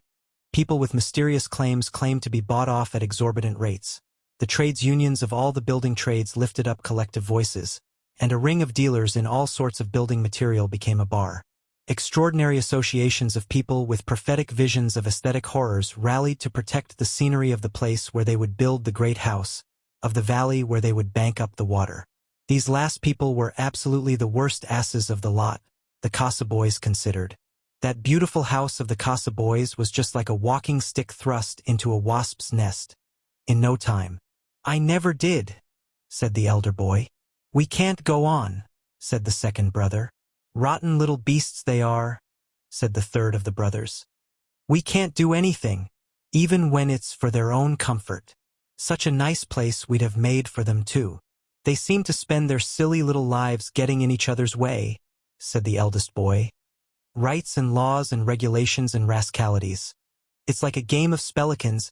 Well, anyhow, they'll have to live in their grubby, dirty, silly little houses for a bit longer. It's very evident we can't go on with this.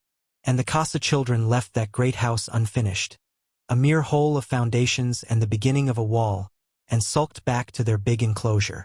After a time the hole was filled with water and with stagnation and weeds, and vermin, and the food, either dropped there by the sons of Casa or blowing thither as dust, set growth going in its usual fashion. Water voles came out over the country and did infinite havoc, and one day a farmer caught his pigs drinking there, and instantly and with great presence of mind, for he knew of the great hog of oakum, slew them all. And from that deep pool it was the mosquitoes came, quite terrible mosquitoes, whose only virtue was that the sons of Casa, after being bitten for a little, could stand the thing no longer, but chose a moonlight night when law and order were abed and drained the water clean away into the river by brook. But they left the big weeds and the big water voles and all sorts of big undesirable things still living and breeding on the site they had chosen, the site on which the fair great house of the little people might have towered to heaven, that had been in the boyhood of the sons, but now they were nearly men, and the chains had been tightening upon them and tightening with every year of growth. Each year they grew, and the food spread and great things multiplied. Each year the stress and tension rose. The food had been at first for the great mass of mankind a distant marvel, and now it was coming home to every threshold, and threatening, pressing against and distorting the whole order of life.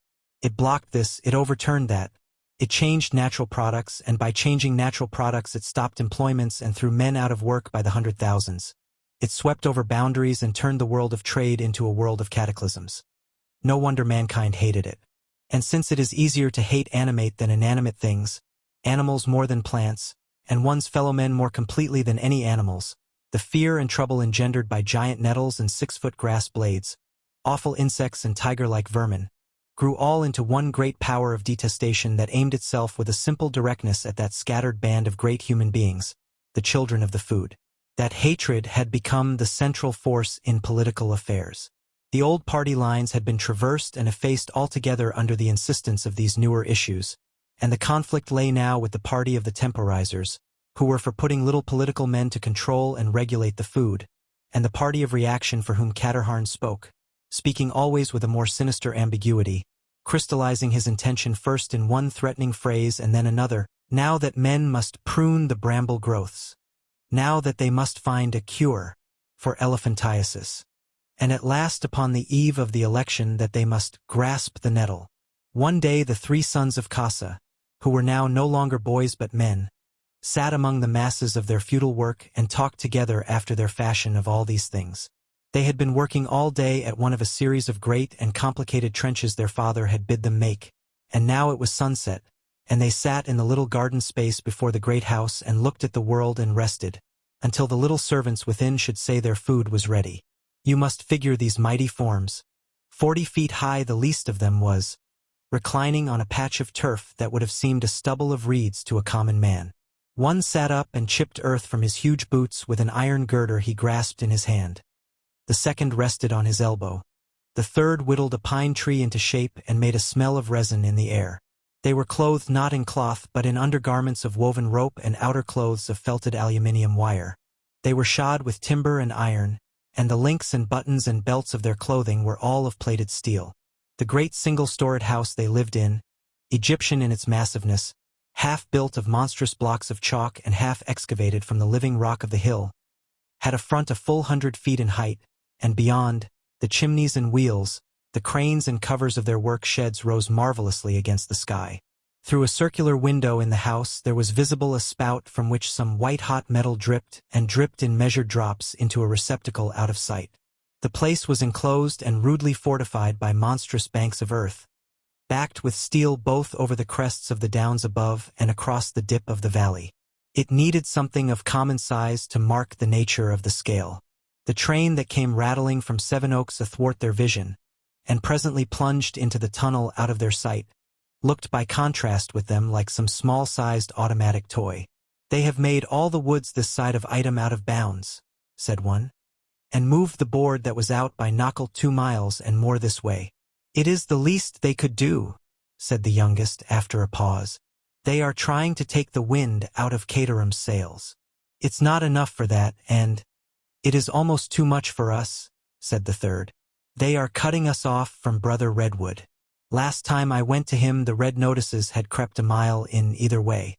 The road to him along the downs is no more than a narrow lane. The speaker thought, "What has come to our Brother Redwood?" "Why?" said the eldest brother. The speaker hacked a bough from his pine. He was like, as though he wasn't awake. He didn't seem to listen to what I had to say. And he said something of love.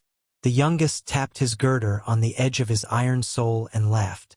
"Brother Redwood," he said, "has dreams." Neither spoke for a space. Then the eldest brother said, "This cooping up and cooping up grows more than I can bear. At last, I believe, they will draw a line round our boots and tell us to live on that."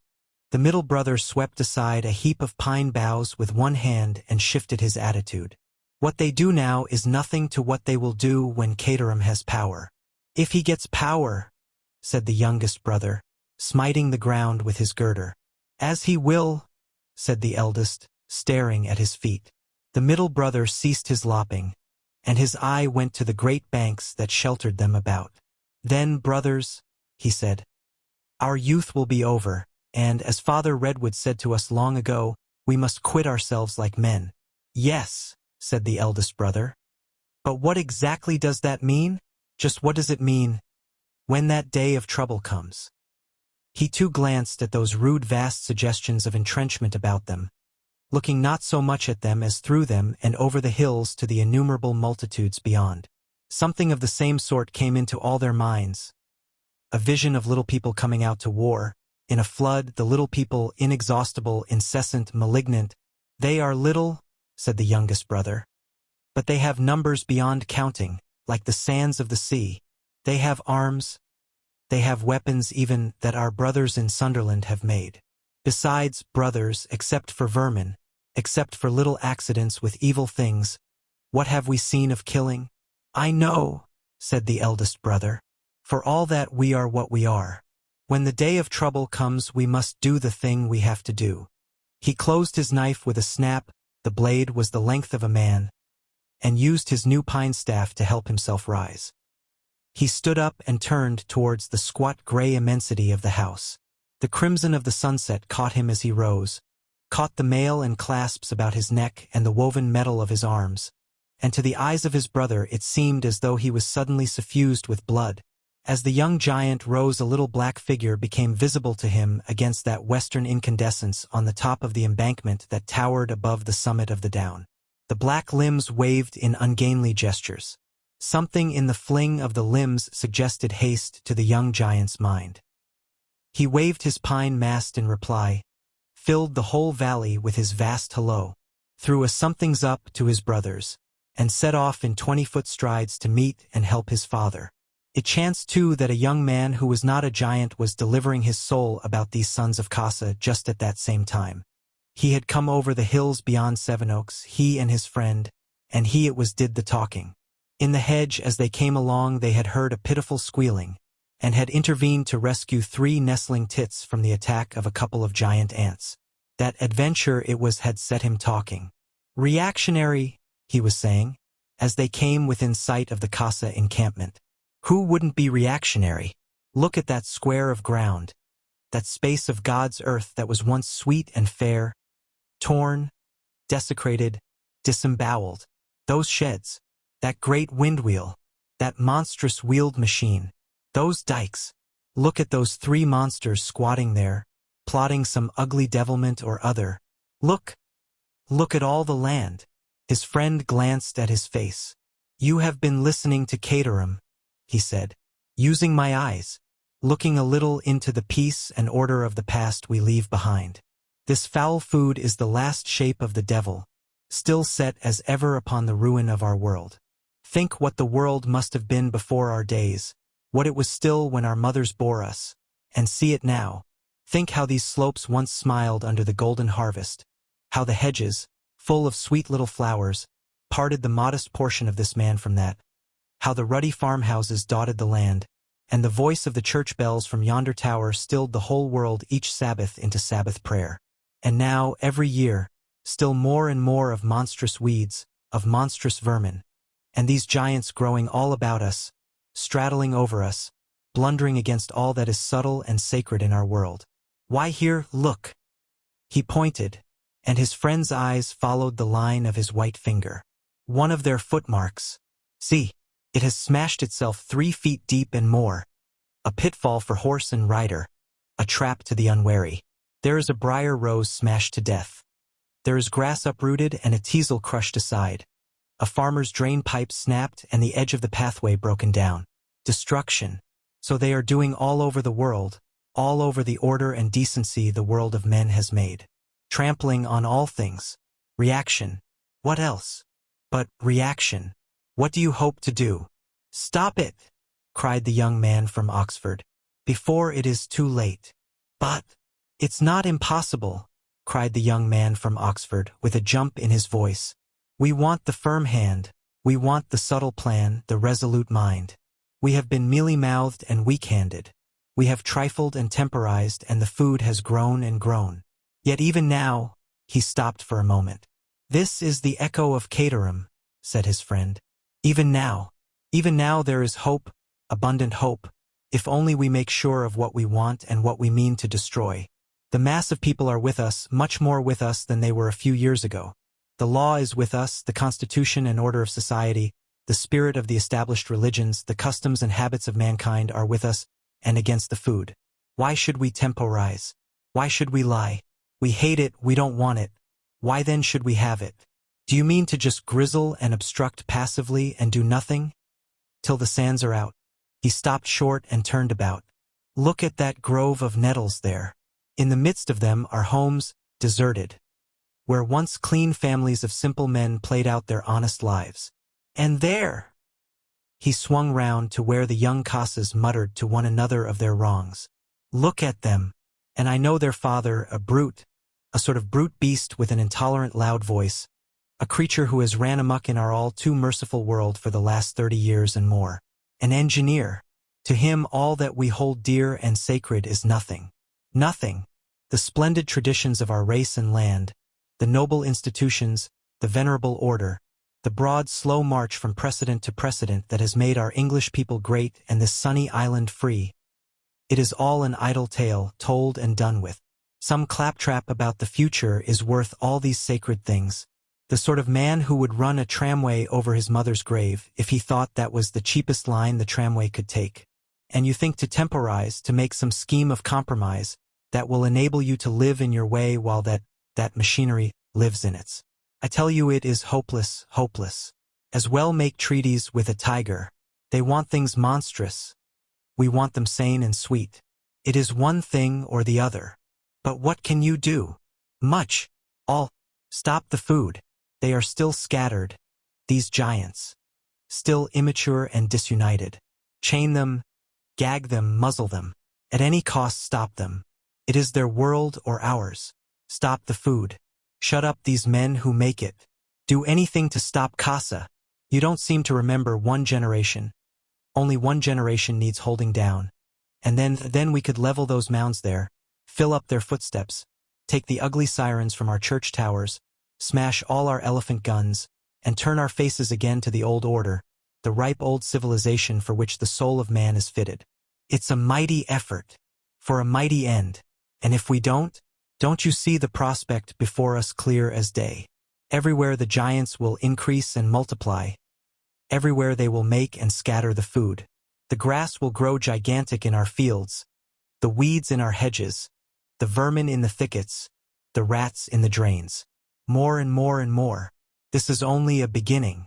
The insect world will rise on us, the plant world, the very fishes in the sea, will swamp and drown our ships. Tremendous growths will obscure and hide our houses, smother our churches, smash and destroy all the order of our cities, and we shall become no more than a feeble vermin under the heels of the new race. Mankind will be swamped and drowned in things of its own begetting, and all for nothing. Size, mere size, enlargement and decapo. Already we go picking our way among the first beginnings of the coming time. And all we do is to say, how inconvenient, to grumble and do nothing. No, he raised his hand. Let them do the thing they have to do. So also will I. I am for reaction, unstinted and fearless reaction. Unless you mean to take this food also, what else is there to do in all the world? We have trifled in the middle ways too long. You, trifling in the middle ways is your habit, your circle of existence, your space and time. So, not I. I am against the food, with all my strength and purpose against the food. He turned on his companion's grunt of dissent. Where are you? It's a complicated business.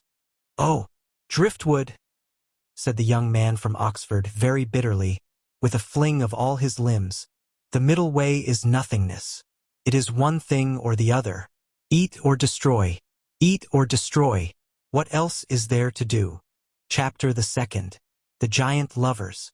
Now it chanced in the days when Caterham was campaigning against the Boom children before the general election that was, amidst the most tragic and terrible circumstances, to bring him into power, that the giant princess, that serene highness whose early nutrition had played so great a part in the brilliant career of Dr. Winkles, had come from the kingdom of her father to England, on an occasion that was deemed important. She was affianced for reasons of state to a certain prince, and the wedding was to be made an event of international significance. There had arisen mysterious delays. Rumor and imagination collaborated in the story, and many things were said. There were suggestions of a recalcitrant prince who declared he would not be made to look like a fool, at least to this extent. People sympathized with him. That is the most significant aspect of the affair.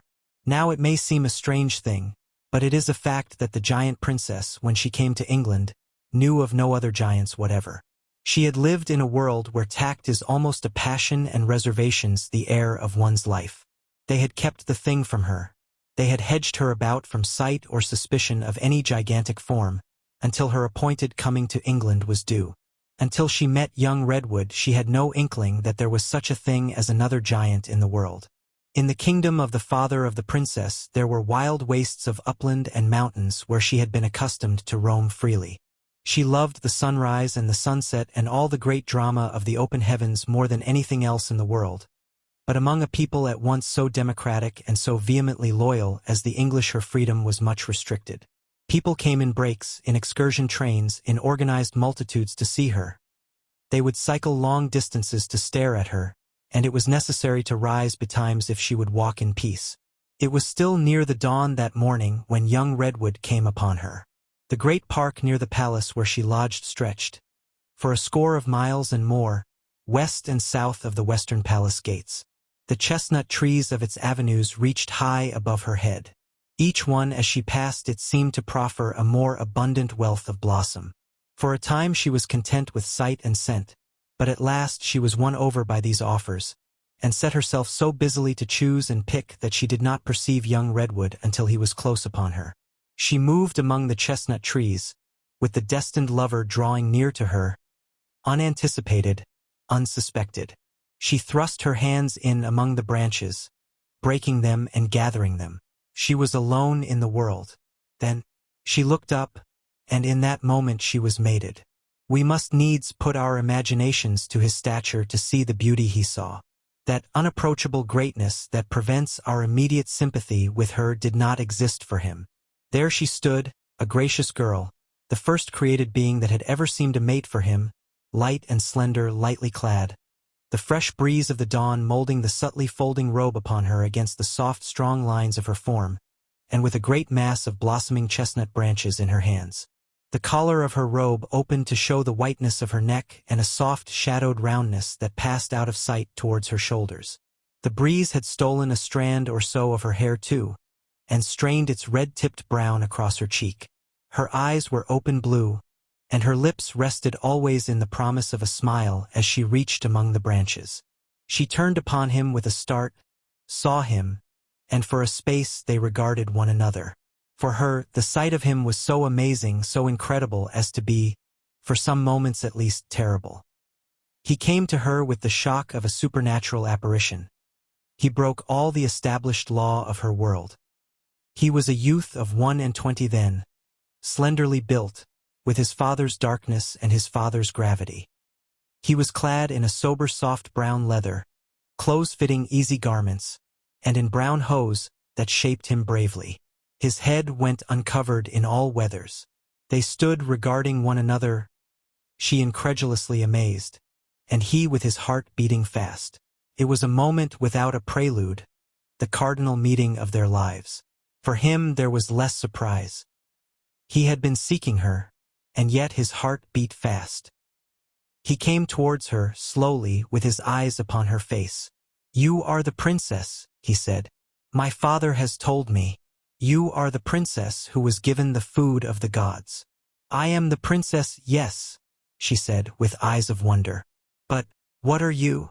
"I am the son of the man who made the food of the gods." "The food of the gods?" "Yes, the food of the gods." "But—" Her face expressed infinite perplexity. "What? I don't understand. The food of the gods. You have not heard? The food of the gods." "No." She found herself trembling violently. The color left her face. "I did not know," she said. "Do you mean?" He waited for her. "Do you mean there are other giants?" He repeated, "Did you not know?" And she answered, with the growing amazement of realization, "No." The whole world and all the meaning of the world was changing for her. A branch of chestnut slipped from her hand. "Do you mean to say," she repeated stupidly, "that there are other giants in the world? That's some food?" He caught her amazement. "You know nothing?" he cried. "You have never heard of us? You, whom the food has made akin to us?" There was terror still in the eyes that stared at him. Her hand rose towards her throat and fell again. She whispered, "No." It seemed to her that she must weep or faint. Then, in a moment, she had rule over herself, and she was speaking and thinking clearly. "All this has been kept from me," she said. "It is like a dream. I have dreamt such things. But waking, no. Tell me, what are you? What is this food of the gods? Tell me slowly and clearly. Why have they kept it from me, that I am not alone? Tell me," she said, and young Redwood, tremulous and excited, set himself to tell her. It was poor and broken telling for a time, of the food of the gods and the giant children who were scattered over the world. You must figure them both, flushed and startled in their bearing, getting at one another's meaning through endless half-heard, half-spoken phrases, repeating, making perplexing breaks and new departures. A wonderful talk, in which she awakened from the ignorance of all her life.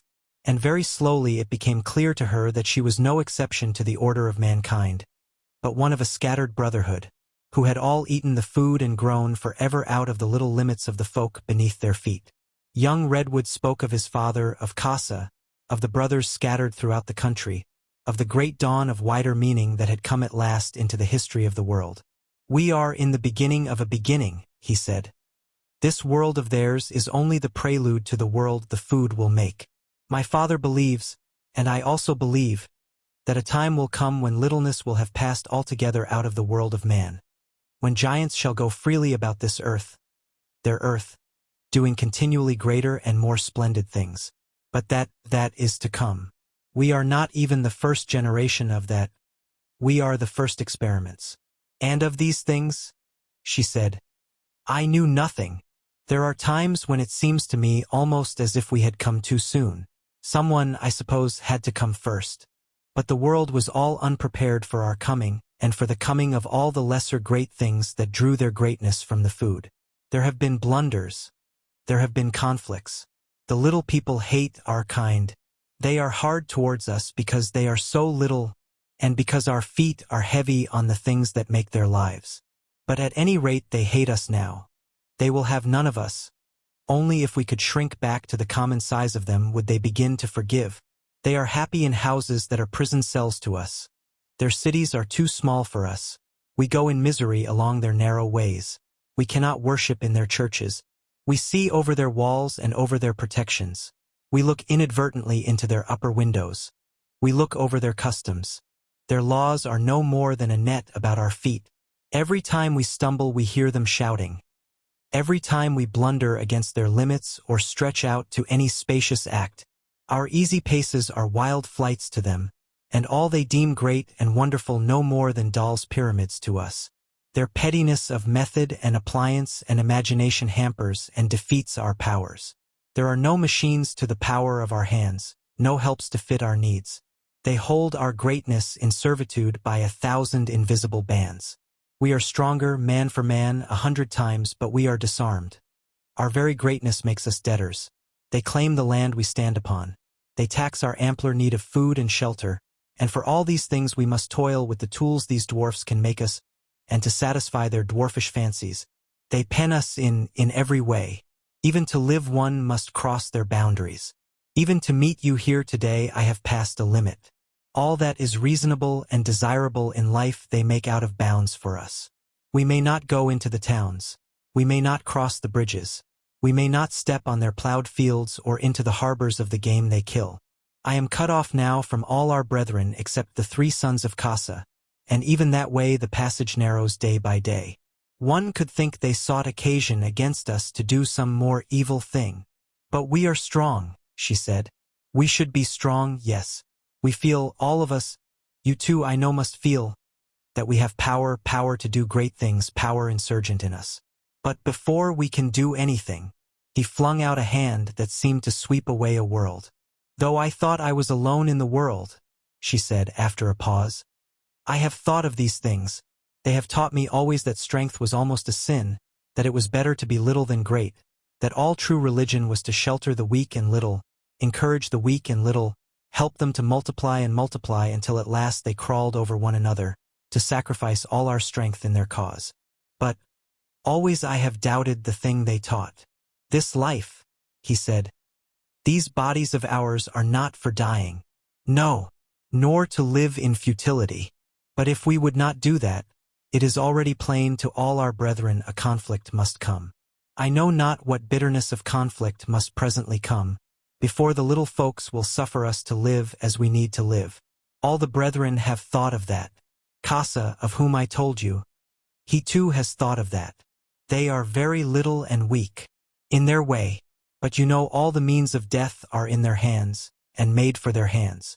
For hundreds of thousands of years these little people, whose world we invade, have been learning how to kill one another. They are very able at that. They are able in many ways. And besides, they can deceive and change suddenly. I do not know. There comes a conflict. You perhaps are different from us. For us, assuredly the conflict comes, the thing they call war. We know it. In a way we prepare for it. But you know those little people. We do not know how to kill, at least we do not want to kill. Look, she interrupted, and he heard a yelping horn. He turned at the direction of her eyes, and found a bright yellow motor car, with dark goggled driver and fur-clad passengers, whooping, throbbing, and buzzing resentfully at his heel. He moved his foot, and the mechanism, with 3 angry snorts, resumed its fussy way towards the town. Filling up the roadway, floated up to him. Then someone said, Look, did you see?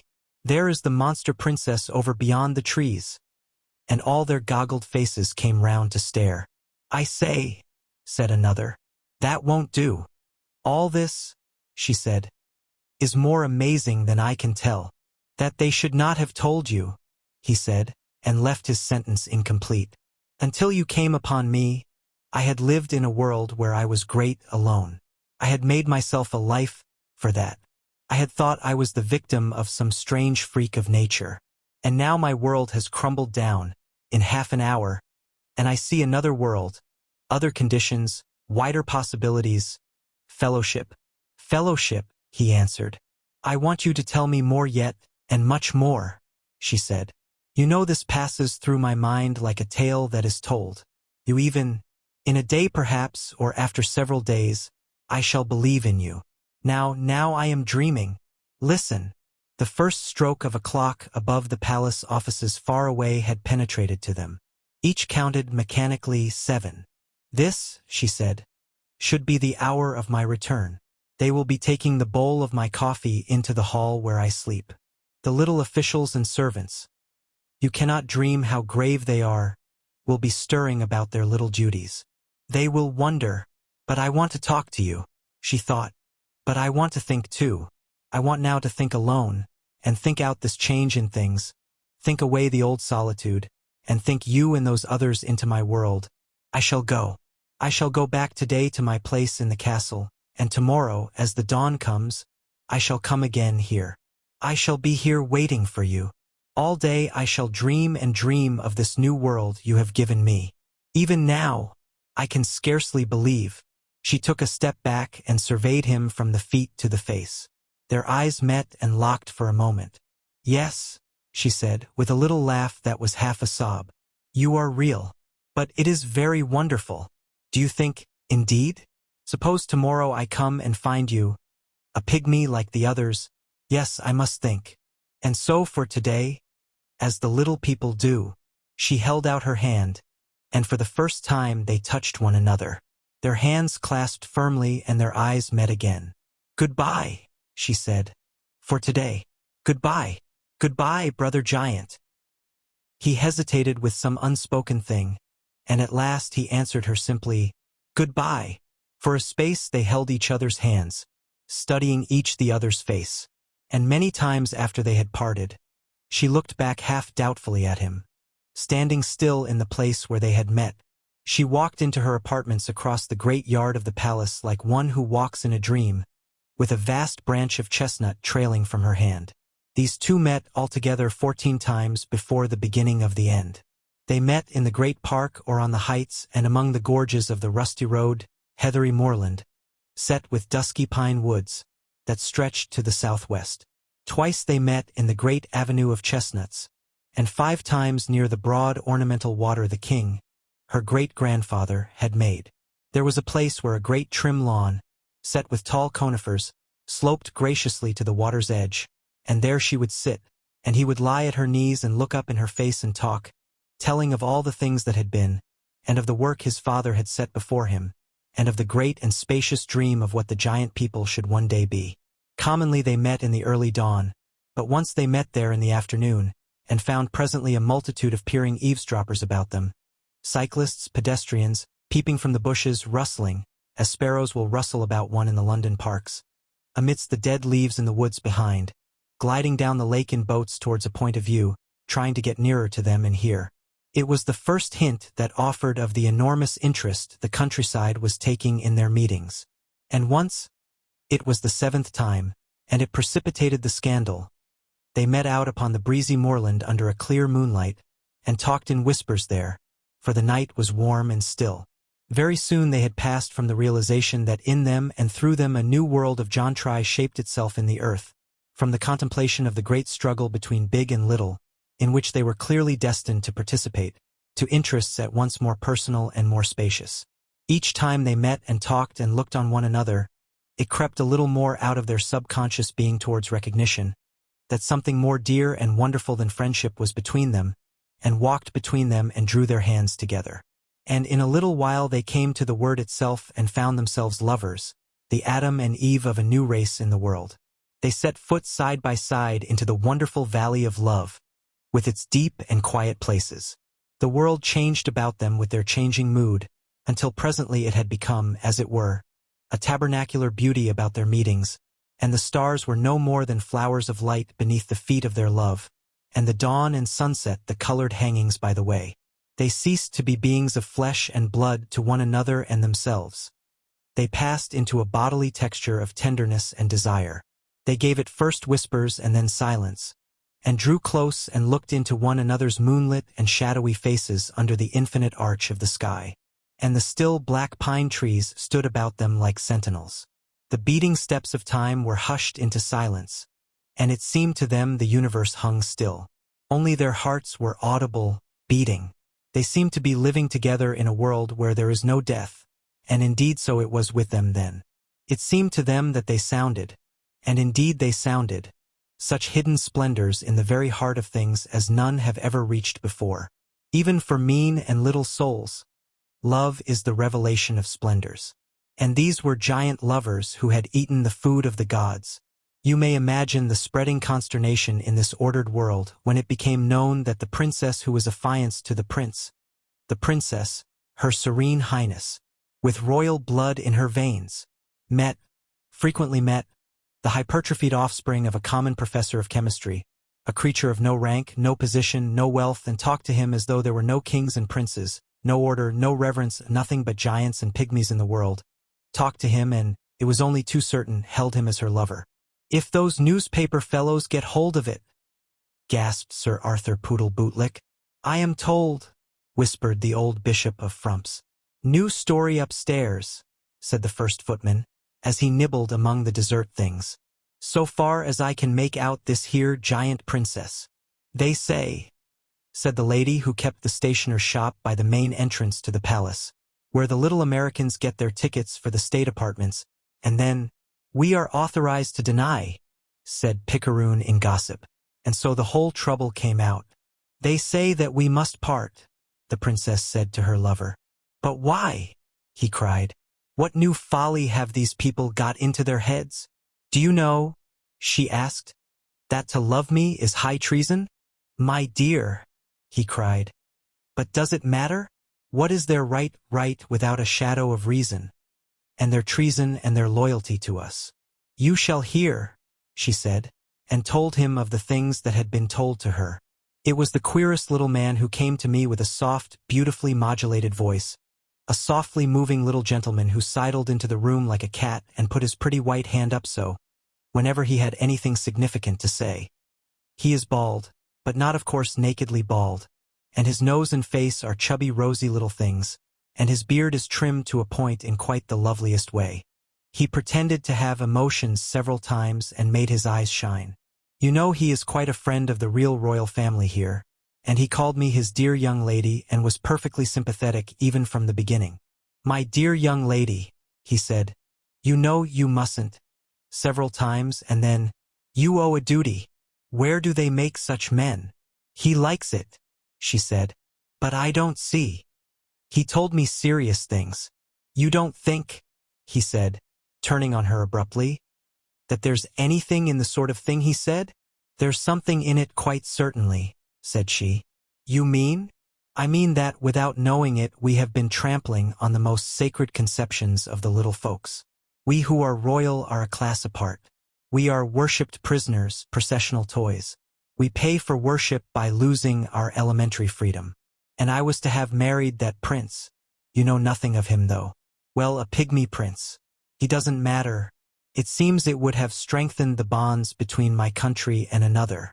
And this country also was to profit. Imagine it. Strengthening the bonds. And now, they want me to go on with it. As though there was nothing between us two. Nothing.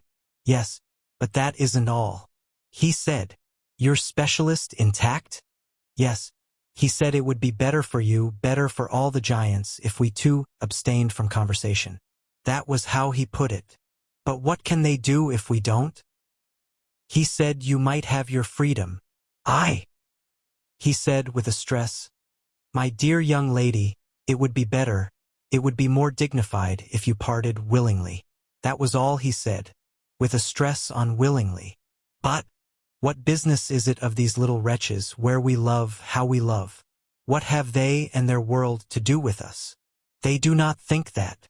"Of course," he said, "you disregard all this. It seems utterly foolish to me that their laws should fetter us, that we, at the first spring of life, should be tripped by their old engagements, their aimless institutions. Oh, we disregard it. I am yours. So far, yes. So far? Isn't that all? But if they want to part us, what can they do? I don't know. What can they do?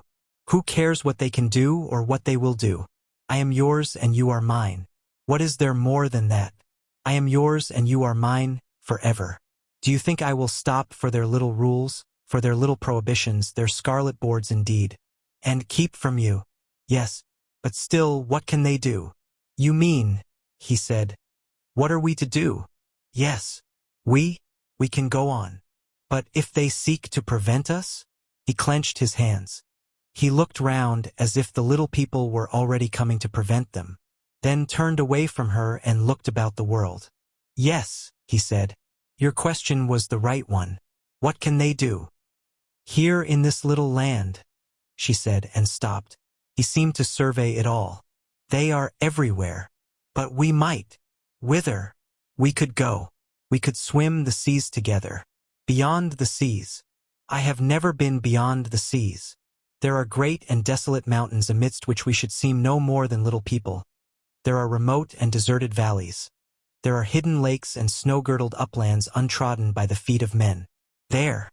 But to get there we must fight our way day after day through millions and millions of mankind. It is our only hope. In this crowded land there is no fastness, no shelter. What place is there for us among these multitudes? They who are little can hide from one another. But where are we to hide? There is no place where we could eat, no place where we could sleep. If we fled night and day, they would pursue our footsteps. A thought came to him. There is one place, he said, even in this island. Where? The place our brothers have made over beyond there. They have made great banks about their house, north and south and east and west. They have made deep pits and hidden places, and even now one came over to me quite recently. He said, I did not altogether heed what he said then, but he spoke of arms. It may be there we should find shelter. For many days, he said after a pause, I have not seen our brothers, dear. I have been dreaming, I have been forgetting. The days have passed, and I have done nothing but look to see you again. I must go to them and talk to them, and tell them of you and of all the things that hang over us. If they will help us, they can help us. Then indeed we might hope.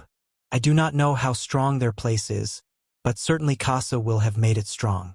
Before all this, before you came to me, I remember now, there was trouble brewing. There was an election, when all the little people settle things by counting heads. It must be over now. There were threats against all our race, that is, but you. I must see our brothers. I must tell them all that has happened between us, and all that threatens now. He did not come to their next meeting until she had waited some time. They were to meet that day about midday in a great space of park that fitted into a bend of the river, and as she waited, looking ever southward under her hand, it came to her that the world was very still, that indeed it was broodingly still. And then she perceived that, spite of the lateness of the hour, her customary retinue of voluntary spies had failed her. Left and right, when she came to look, there was no one in sight, and there was never a boat upon the silver curve of the Thames. She tried to find a reason for this strange stillness in the world.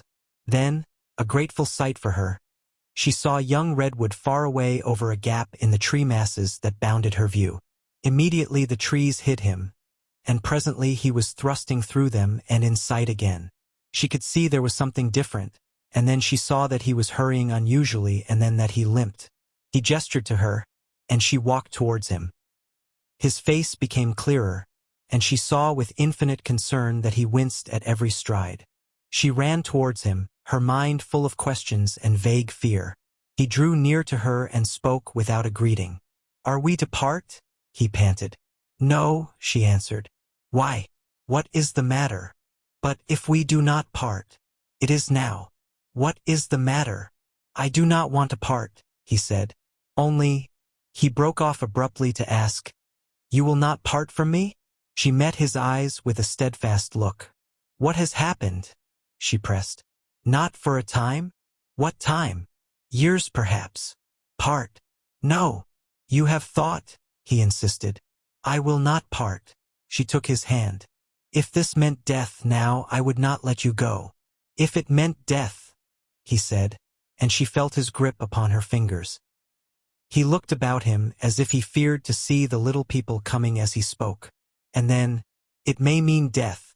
Now tell me, she said. They tried to stop my coming. How? And as I came out of my workshop where I make the food of the gods for the Casas to store in their camp, I found a little officer of police, a man in blue with white clean gloves, who beckoned me to stop. This way is closed, said he. I thought little of that. I went round my workshop to where another road runs west, and there was another officer. This road is closed, he said, and added, all the roads are closed. And then, I argued with him a little. They are public roads. I said, that's it, said he. You spoil them for the public. Very well, said I. I'll take the fields. And then up leapt others from behind a hedge and said, these fields are private. Curse your public and private, I said. I'm going to my princess. And I stooped down and picked him up very gently, kicking and shouting, and put him out of my way. In a minute all the fields about me seemed alive with running men. I saw one on horseback galloping beside me and reading something as he rode, shouting it. He finished and turned and galloped away from me head down. Couldn't make it out. And then behind me I heard the crack of guns. Guns! Guns, just as they shoot at the rats. The bullets came through the air with a sound like things tearing. One stung me in the leg. And you! Came on to you here and left them shouting and running and shooting behind me. And now, it is only the beginning. They mean that we shall part. Even now they are coming after me. We will not. No. But if we will not part, then you must come with me to our brothers. Which way? She said. To the east. Yonder is the way my pursuers will be coming. This then is the way we must go. Along this avenue of trees. Let me go first, so that, if they are waiting. He made a stride, but she had seized his arm. No, cried she. I come close to you, holding you. Perhaps I am royal, perhaps I am sacred. If I hold you, would God we could fly with my arms about you. It may be, they will not shoot at you. She clasped his shoulder and seized his hand as she spoke. She pressed herself nearer to him. It may be they will not shoot you, she repeated. And with a sudden passion of tenderness he took her into his arms and kissed her cheek. For a space he held her. Even if it is death, she whispered. She put her hands about his neck and lifted her face to his. Dearest, kiss me once more. He drew her to him. Silently they kissed one another on the lips, and for another moment clung to one another. Then hand in hand, and she striving always to keep her body near to his, they set forward if haply they might reach the camp of refuge the sons of Casa had made, before the pursuit of the little people overtook them.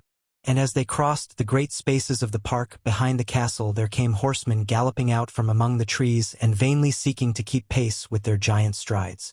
And presently ahead of them were houses, and men with guns running out of the houses. At the sight of that, though he sought to go on and was even disposed to fight and push through, she made him turn aside towards the south. As they fled a bullet whipped by them overhead. Chapter the 3rd. Young Cattles in London.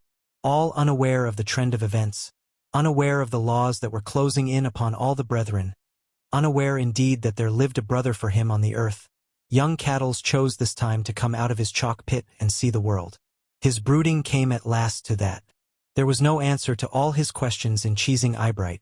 The new vicar was less luminous even than the old, and the riddle of his pointless labor grew at last to the dimensions of exasperation. Why should I work in this pit day after day? He asked. Why should I walk within bounds and be refused all the wonders of the world beyond there? What have I done to be condemned to this? And one day he stood up, straightened his back, and said in a loud voice, No, I won't, he said, and then with great vigor cursed the pit. Then, having few words, he sought to express his thought in acts. He took a truck half filled with chalk, lifted it, and flung it, smash, against another. Then he grasped a whole row of empty trucks and spun them down a bank. He sent a huge boulder of chalk bursting among them, and then ripped up a dozen yards of rail with a mighty plunge of his foot. So he commenced the conscientious wrecking of the pit. Work all my days, he said. At this, it was an astonishing 5 minutes for the little geologist he had, in his preoccupation, overlooked. This poor little creature, having dodged 2 boulders by a hairbreadth, got out by the westward corner and fled athwart the hill, with flapping rucksack and twinkling knickerbockered legs, leaving a trail of Cretaceous echinoderms behind him, while young Cattles, satisfied with the destruction he had achieved, came striding out to fulfill his purpose in the world. Work in that old pit, until I die and rot and stink. What worm did they think was living in my giant body? Dig chalk for God knows what foolish purpose. Not I. The trend of road and railway perhaps, or mere chance it was, turned his face to London, and thither he came striding, over the downs and athwart the meadows through the hot afternoon, to the infinite amazement of the world. It signified nothing to him that torn posters in red and white bearing various names flapped from every wall and barn. He knew nothing of the electoral revolution that had flung Caterham, Jack the Giant Killer, into power. It signified nothing to him that every police station along his route had what was known as caterum's ukase upon its notice board that afternoon, proclaiming that no giant, no person whatever over 8 feet in height, should go more than 5 miles from his place of location without a special permission. It signified nothing to him that on his wake belated police officers, not a little relieved to find themselves belated, shook warning handbills at his retreating back. He was going to see what the world had to show him, poor incredulous blockhead, and he did not mean that occasional spirited persons shouting "Hi!" at him should stay his course. He came on down by Rochester and Greenwich towards an ever-thickening aggregation of houses, walking rather slowly now, staring about him and swinging his huge chopper. People in London had heard something of him before, how that he was idiotic but gentle, and wonderfully managed by Lady Wondershoot's agent and the vicar, how in his dull way he revered these authorities and was grateful to them for their care of him, and so forth. So that when they learnt from the newspaper placards that afternoon that he also was on strike, the thing appeared to many of them as a deliberate, concerted act. "They mean to try our strength," said the men in the trains going home from business. "Lucky we have caterum." It's in answer to his proclamation. The men in the clubs were better informed. They clustered round the tape or talked in groups in their smoking rooms. He has no weapons. He would have gone to Sevenoaks if he had been put up to it. Caterum will handle him, the shopmen told their customers. The waiters in restaurants snatched a moment for an evening paper between the courses. The cabmen read it immediately after the betting news. The placards of the chief government evening paper were conspicuous with "grasping the nettle." Others relied for effect on "Giant Redwood continues to meet the princess." The Echo struck a line of its own with "Rumored revolt of giants in the north of England. The Sunderland giants start for Scotland." The Westminster Gazette sounded its usual warning note. "Giants beware," said the Westminster Gazette, and tried to make a point out of it that might perhaps serve towards uniting the Liberal Party, at that time greatly torn between 7 intensely egotistical leaders. The later newspapers dropped into uniformity. "The giant in the New Kent Road," they proclaimed. "What I want to know," said the pale young man in the tea shop, "is why we aren't getting any news of the young cosses. You'd think they'd be in it most of all." "They tell me there's another of them young giants got loose," said the barmaid, wiping out a glass. "I've always said they was dangerous things to ave about. Right away from the beginning. It ought to be put a stop to. Anyhow, I 'ope 'e won't come along ere." "I'd like to ave a look at 'im," said the young man at the bar recklessly, and added, "I seen the princess." "D'you think they'll 'urt 'im?" said the barmaid. "May ave too," said the young man at the bar, finishing his glass. Amidst a hum of 10 million such sayings young Cattles came to London. I think of young Cattles always as he was seen in the New Kent Road, the sunset warm upon his perplexed and staring face. The road was thick with its varied traffic, omnibuses, trams, vans, carts, trolleys, cyclists, motors, and a marveling crowd loafers, women, nursemaids, shopping women, children, venturesome hobbledehoys, gathered behind his gingerly moving feet. The hoardings were untidy everywhere with the tattered election paper. A babblement of voices surged about him. One sees the customers and shopmen crowding in the doorways of the shops, the faces that came and went at the windows, the little street boys running and shouting, the policemen taking it all quite stiffly and calmly, the workmen knocking off upon scaffoldings, the seething miscellany of the little folks. They shouted to him vague encouragement, vague insults, the imbecile catchwords of the day, and he stared down at them, at such a multitude of living creatures as he had never before imagined in the world. Now that he had fairly entered London, he had had to slacken his pace more and more. The little folks crowded so mightily upon him. The crowd grew denser at every step, and at last, at a corner where 2 great ways converged, he came to a stop, and the multitude flowed about him and closed him in. There he stood, with his feet a little apart, his back to a big corner gin palace that towered twice his height and ended in a sky sign, staring down at the pygmies and wondering, trying, I doubt not, to collate it all with the other things of his life, with the valley among the downlands, the nocturnal lovers, the singing in the church, the chalk he hammered daily, and with instinct and death and the sky, trying to see it all together coherent and significant. His brows were knit. He put up his huge paw to scratch his coarse hair, and groaned aloud. "I don't see it," he said. His accent was unfamiliar. A great babblement went across the open space, a babblement amidst which the gongs of the trams, plowing their obstinate way through the mass, rose like red poppies amidst corn. What did he say? Said he didn't see. Said, "Where is the sea?" Said, "Where is a seat?" He wants a seat. Can't the brasted fool sit on a ooze or something? What are ye for, ye swarming little people? What are ye all doing? What are ye all for? What are ye doing up here, ye swarming little people, while I'm a-cuttin' chalk for ye, down in the chalk pits there? His queer voice, the voice that had been so bad for school discipline at Cheesing Eyebright, smote the multitude to silence while it sounded and splashed them all to tumult at the end. Some it was audible screaming, "Speech! Speech! What's he saying?" was the burthen of the public mind, and an opinion was abroad that he was drunk. "Hi, hi, hi!" bawled the omnibus drivers, threading a dangerous way. A drunken American sailor wandered about tearfully inquiring, "What's he want anyhow?" A leathery-faced rag dealer upon a little pony-drawn cart soared up over the tumult by virtue of his voice. "Garn 'ome, you brasted giant," he brawled. "Garn 'ome, you brasted great dangerous thing. Can't you see you're frightening the 'orses? Go 'ome with you. Ascent anyone 'ad the sense to tell you the law." And over all this uproar young cattle stared, perplexed, expectant, saying no more. Down a side road came a little string of solemn policemen, and threaded itself ingeniously into the traffic. "Stand back," said the little voices. "Keep moving, please." Young Cattles became aware of a little dark blue figure thumping at his shin. He looked down and perceived two white hands gesticulating. "What?" he said, bending forward. "Can't stand about here," shouted the inspector. "No, you can't stand about here," he repeated. "But where am I to go?" "Back to your village. Place of location. Anyhow, now, you've got to move on. You're obstructing the traffic." "What traffic?" "Along the road." "But where is it going? Where does it come from? What does it mean? They're all round me. What do they want?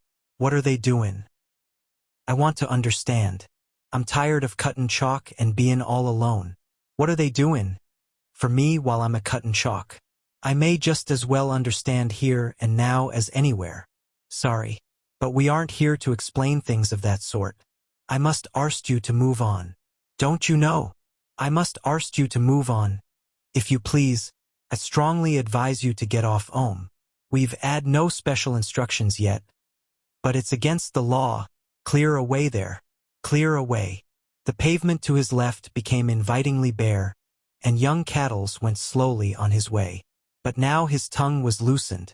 "I don't understand," he muttered. "I don't understand."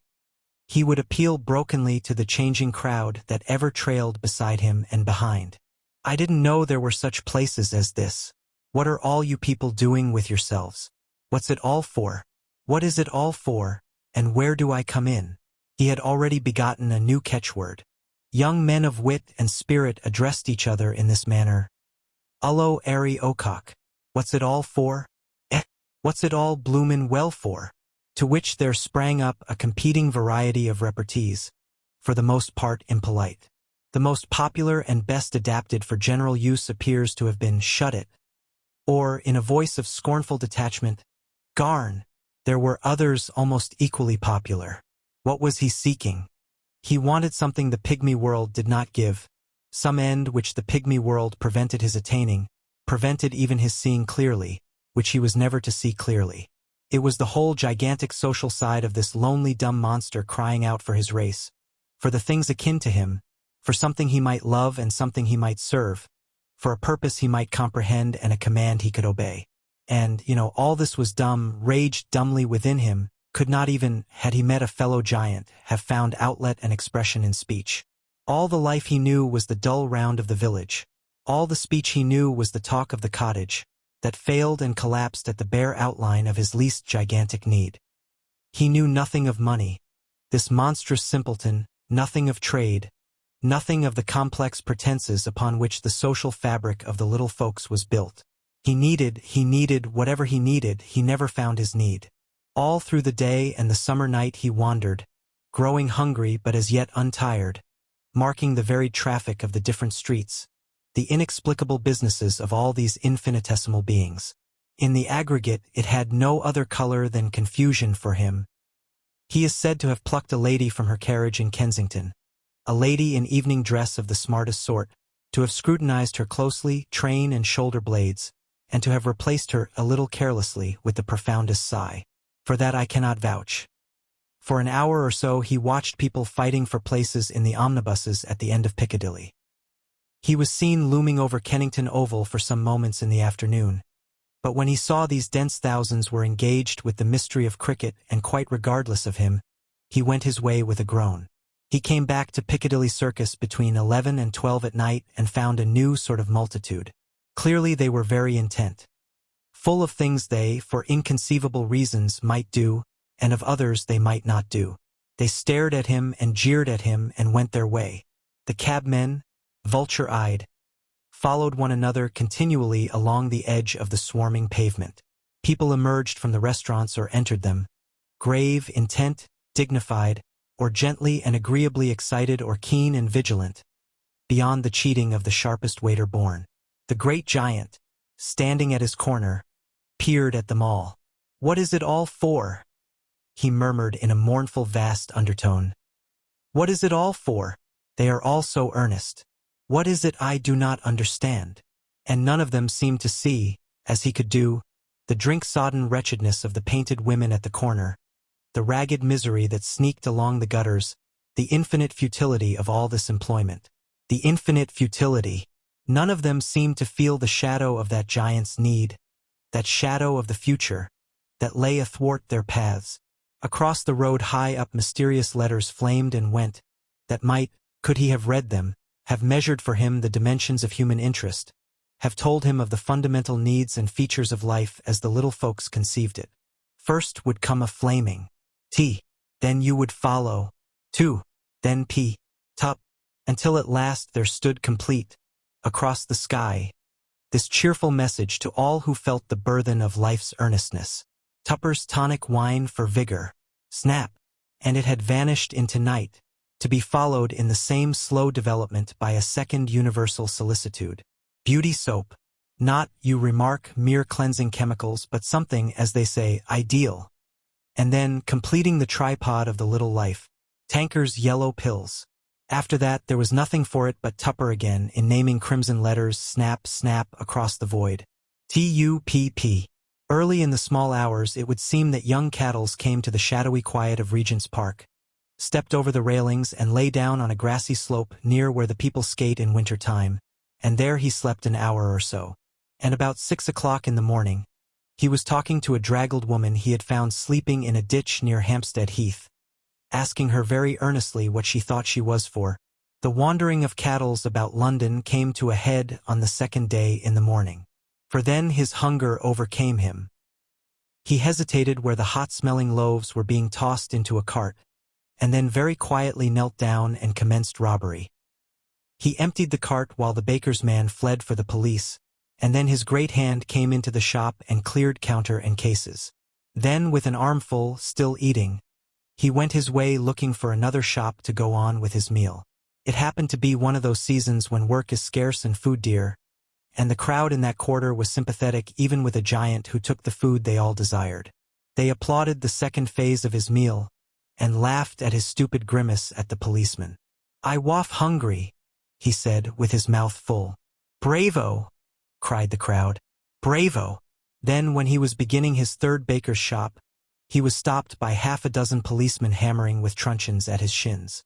"Look here, my fine giant, you come along o' me," said the officer in charge. "You ain't allowed away from home like this. You come off home with me." They did their best to arrest him. There was a trolley, I am told, chasing up and down streets at that time, bearing rolls of chain and ship's cable to play the part of handcuffs in that great arrest. There was no intention then of killing him. "He is no party to the plot," Caterham had said. I will not have innocent blood upon my hands. And added, until everything else has been tried. At first Cattles did not understand the import of these attentions. When he did, he told the policemen not to be fools, and set off in great strides that left them all behind.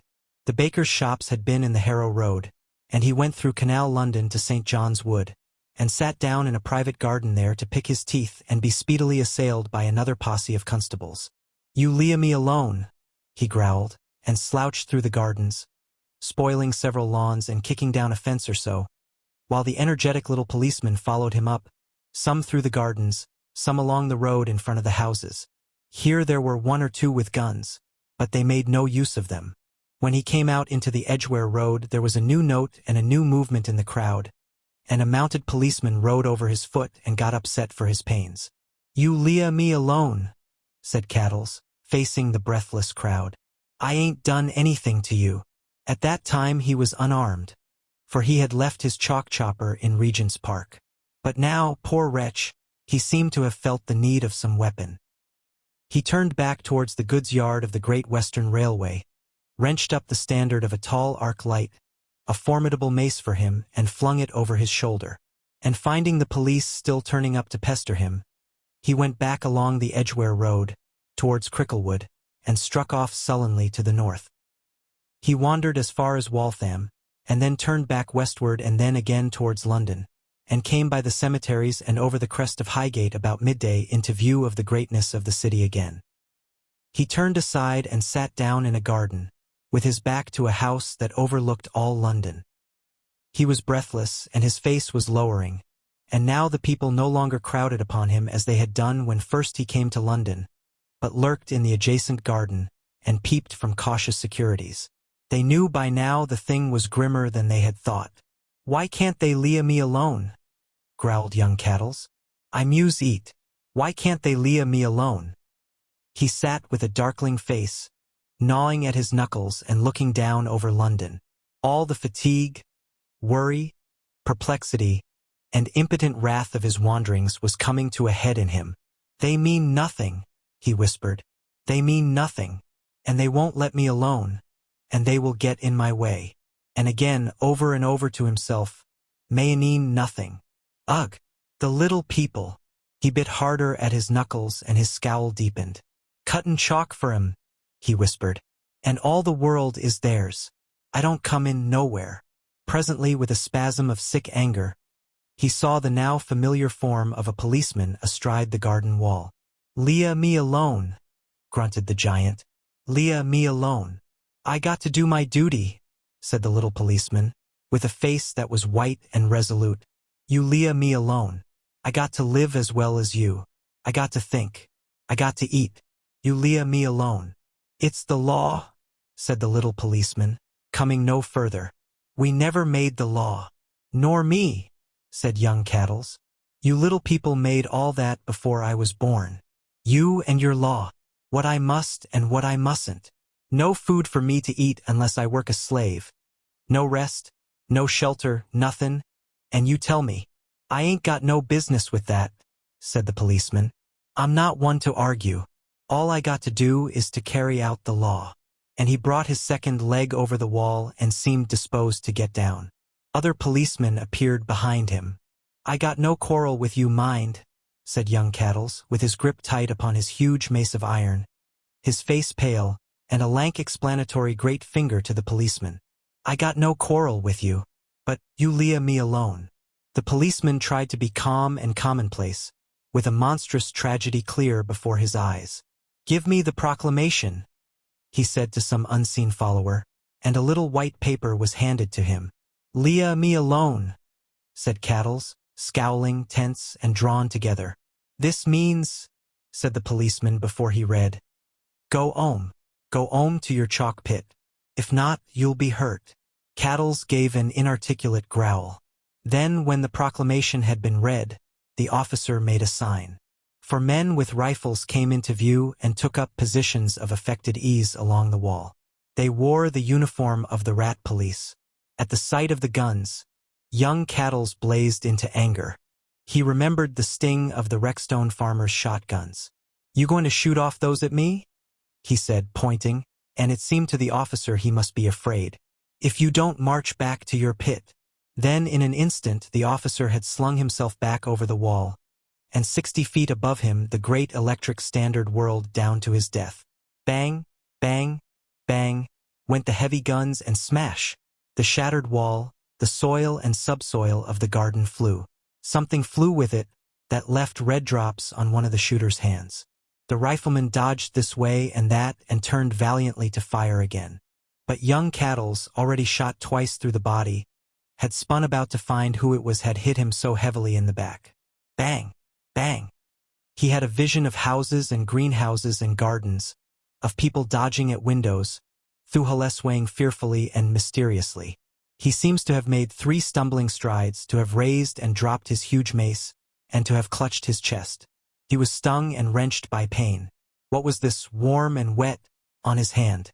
One man peering from a bedroom window saw his face, saw him staring, with a grimace of weeping dismay, at the blood upon his hand, and then his knees bent under him, and he came crashing to the earth, the first of the giant nettles to fall to Caterham's resolute clutch, the very last that he had reckoned would come into his hand. Chapter the 4th.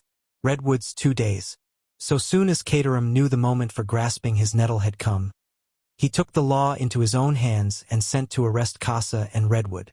Redwood was there for the taking. He had been undergoing an operation in the side, and the doctors had kept all disturbing things from him until his convalescence was assured. Now they had released him. He was just out of bed, sitting in a fire-warmed room, with a heap of newspapers about him, reading for the first time of the agitation that had swept the country into the hands of Caterham, and of the trouble that was darkening over the princess and his son. It was in the morning of the day when young Cattles died, and when the policeman tried to stop young Redwood on his way to the princess. The latest newspapers Redwood had did but vaguely prefigure these imminent things. He was rereading these first adumbrations of disaster with a sinking heart, reading the shadow of death more and more perceptibly into them, reading to occupy his mind until further news should come. When the officers followed the servant into his room, he looked up eagerly. "I thought it was an early evening paper," he said. Then standing up, and with a swift change of manner, "What's this?" After that Redwood had no news of anything for 2 days. They had come with a vehicle to take him away, but when it became evident that he was ill, it was decided to leave him for a day or so until he could be safely removed, and his house was taken over by the police and converted into a temporary prison. It was the same house in which giant Redwood had been born and in which Heracleophobia had for the first time been given to a human being, and Redwood had now been a widower and had lived alone in it 8 years. He had become an iron-gray man, with a little pointed gray beard and still active brown eyes. He was slender and soft-voiced, as he had ever been, but his features had now that indefinable quality that comes of brooding over mighty things. To the arresting officer his appearance was in impressive contrast to the enormity of his offenses. "Here's this feller," said the officer in command to his next subordinate. "Has done his level best to bust up everything, and 'e's got a face like a quiet country gentleman. And here's Judge Hangbrow keeping everything nice and in order for everyone, and 'e's got 80 like a OG. Then their manners. One all consideration and the other snort and grunt. Which just shows you, doesn't it, that appearances aren't to be gone upon whatever else you do." But his praise of Redwood's consideration was presently dashed. The officers found him troublesome at first until they had made it clear that it was useless for him to ask questions or beg for papers. They made a sort of inspection of his study indeed, and cleared away even the papers he had. Redwood's voice was high and expostulatory. "But don't you see," he said over and over again, "it's my son, my only son, that is in this trouble. It isn't the food I care for, but my son." "I wish indeed I could tell you, sir," said the officer. "But our orders are strict." "Who gave the orders?" cried Redwood. "Ah, that, sir," said the officer, and moved towards the door. "'E's going up and down his room," said the second officer, when his superior came down. "That's all right. He'll walk it off a bit." "I hope 'e will," said the chief officer. "The fact is I didn't see it in that light before, but this here giant what's been going on with the princess, is this man's son. The two regarded one another and the third policeman for a space. "Then it is a bit rough on him," the third policeman said. It became evident that Redwood had still imperfectly apprehended the fact that an iron curtain had dropped between him and the outer world. They heard him go to the door, try the handle and rattle the lock, and then the voice of the officer who was stationed on the landing telling him it was no good to do that. Then afterwards they heard him at the windows and saw the men outside looking up. "It's no good that way," said the second officer. Then Redwood began upon the bell. The senior officer went up and explained very patiently that it could do no good to ring the bell like that, and if it was rung for nothing now it might have to be disregarded presently when he had need of something. "Any reasonable attendance, sir," the officer said. "But if you ring it just by way of protest we shall be obliged, sir, to disconnect." The last word the officer heard was Redwood's high-pitched, "But at least you might tell me if my son—" After that Redwood spent most of his time at the windows. But the windows offered him little of the march of events outside. It was a quiet street at all times, and that day it was unusually quiet. Scarcely a cab, scarcely a tradesman's cart passed all that morning.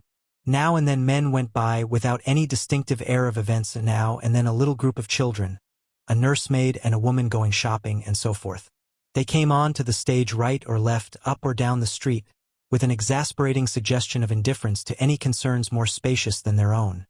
They would discover the police-guarded house with amazement and exit in the opposite direction, where the great trusses of a giant hydrangea hung across the pavement, staring back or pointing. Now and then a man would come and ask one of the policemen a question and get a curt reply. Opposite the houses seemed dead. A housemaid appeared once at a bedroom window and stared for a space, and it occurred to Redwood to signal to her. For a time she watched his gestures as if with interest and made a vague response to them, then looked over her shoulder suddenly and turned and went away. An old man hobbled out of number 37 and came down the steps and went off to the right, altogether without looking up. For 10 minutes the only occupant of the road was a cat. With such events that interminable momentous morning lengthened out. About 12 there came a bawling of news vendors from the adjacent road. But it passed. Contrary to their wont, they left Redwood Street alone, and a suspicion dawned upon him that the police were guarding the end of the street. He tried to open the window, but this brought a policeman into the room forthwith. The clock of the parish church struck 12, and after an abyss of time 1. They mocked him with lunch. He ate a mouthful and tumbled the food about a little in order to get it taken away, drank freely of whiskey, and then took a chair and went back to the window. The minutes expanded into gray immensities, and for a time perhaps he slept. He woke with a vague impression of remote concussions. He perceived a rattling of the windows like the quiver of an earthquake, that lasted for a minute or so and died away. Then after a silence it returned. Then it died away again. He fancied it might be merely the passage of some heavy vehicle along the main road. What else could it be? After a time he began to doubt whether he had heard this sound. He began to reason interminably with himself. Why, after all, was he seized? Caterham had been in office 2 days. Just long enough to grasp his nettle. Grasp his nettle. Grasp his giant nettle. The refrain once started, sang through his mind, and would not be dismissed. What, after all, could Caterham do? He was a religious man. He was bound in a sort of way by that not to do violence without a cause. Grasp his nettle. Perhaps, for example, the princess was to be seized and sent abroad. There might be trouble with his son. In which case? But why had he been arrested?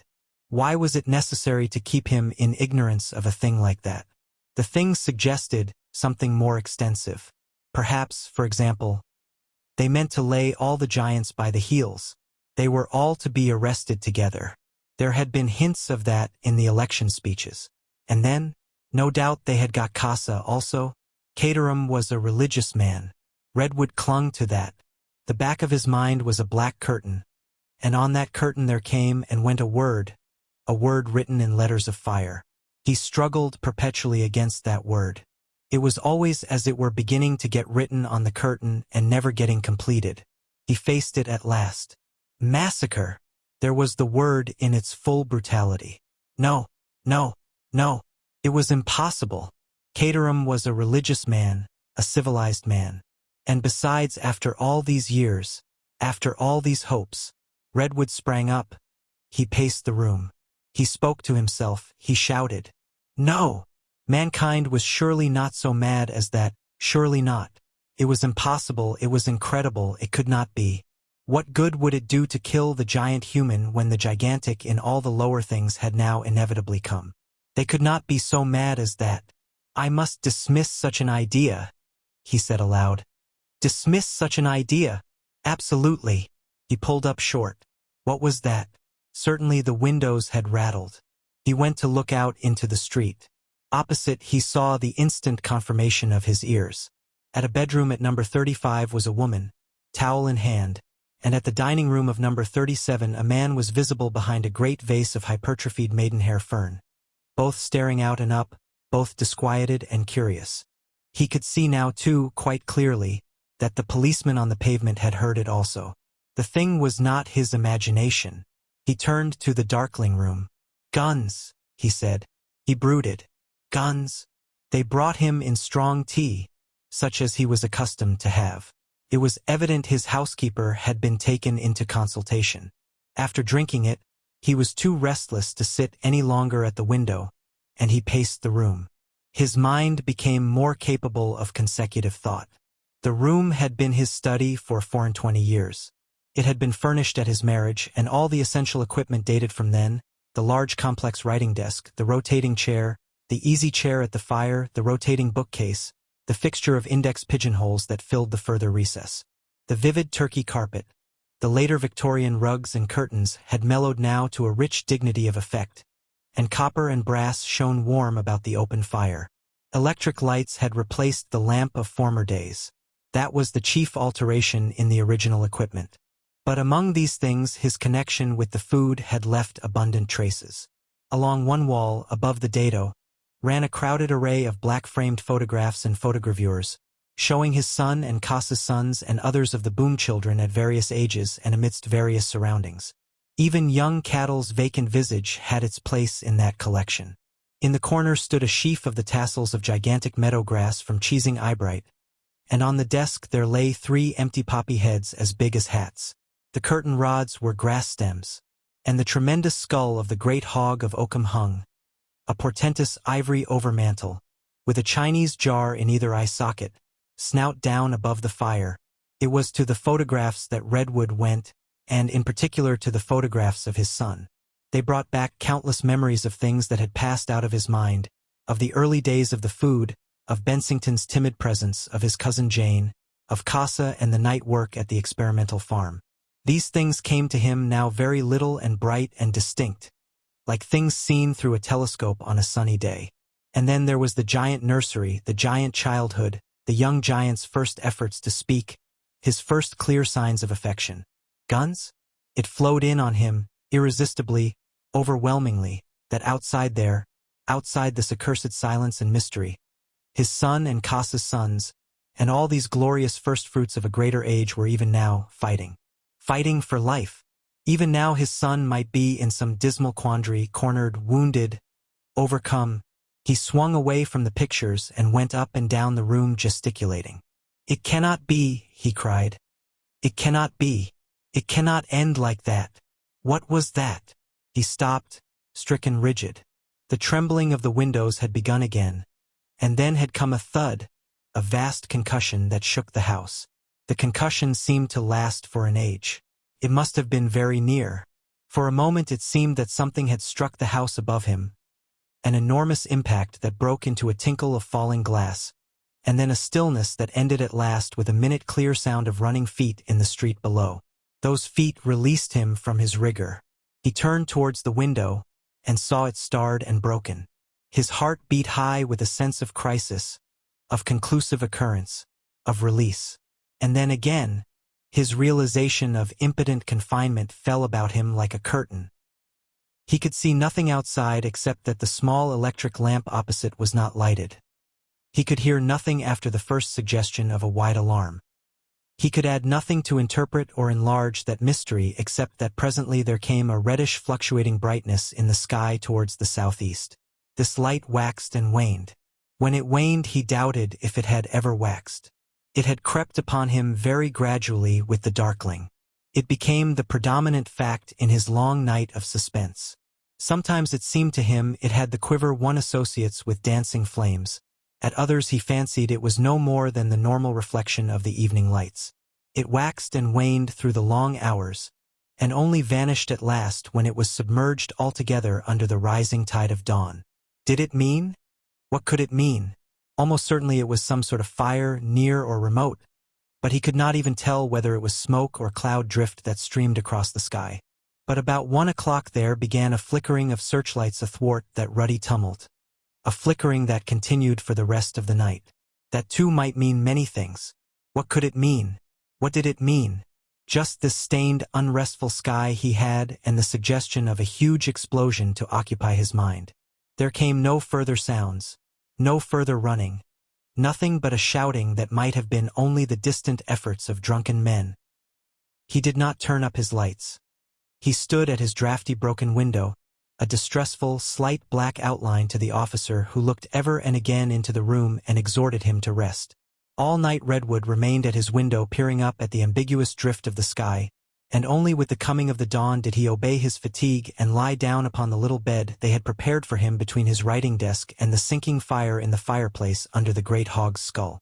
For 36 long hours did Redwood remain imprisoned, closed in and shut off from the great drama of the 2 days, while the little people in the dawn of greatness fought against the children of the food. Then abruptly the iron curtain rose again, and he found himself near the very center of the struggle. That curtain rose as unexpectedly as it fell. In the late afternoon he was called to the window by the clatter of a cab that stopped without.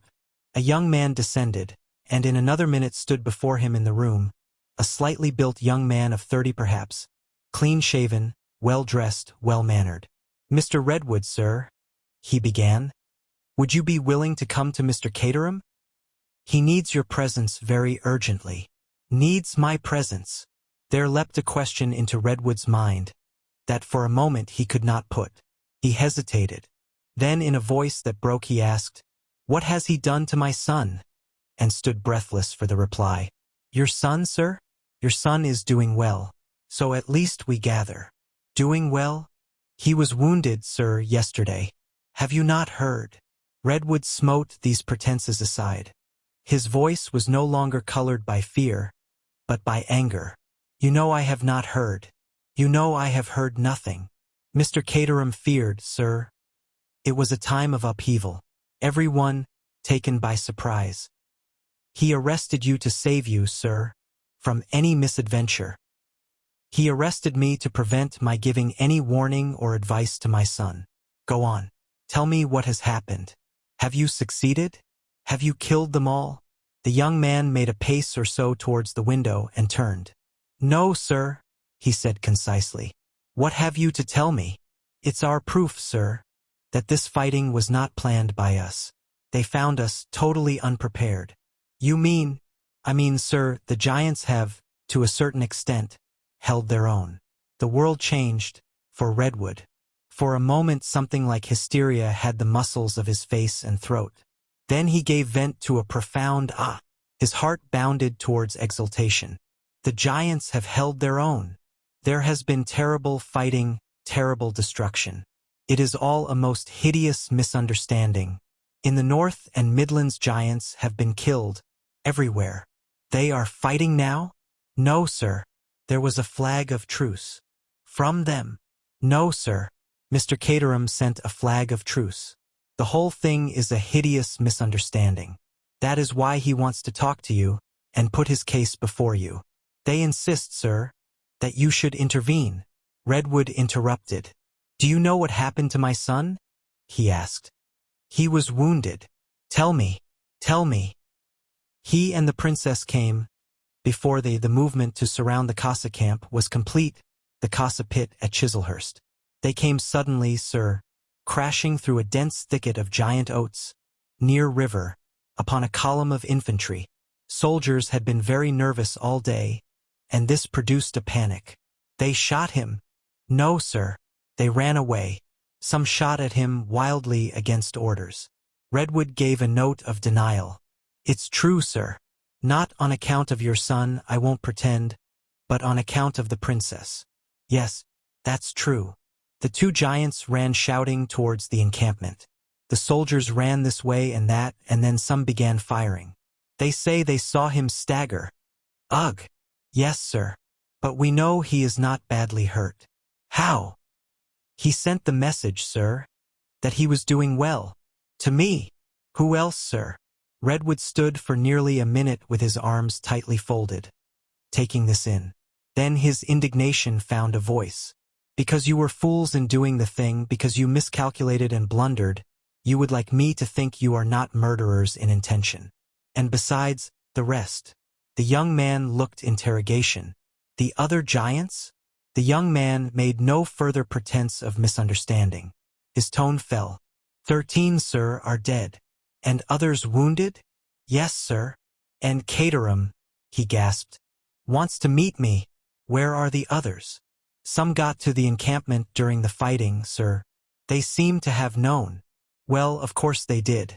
If it hadn't been for Casa is there. Yes, sir.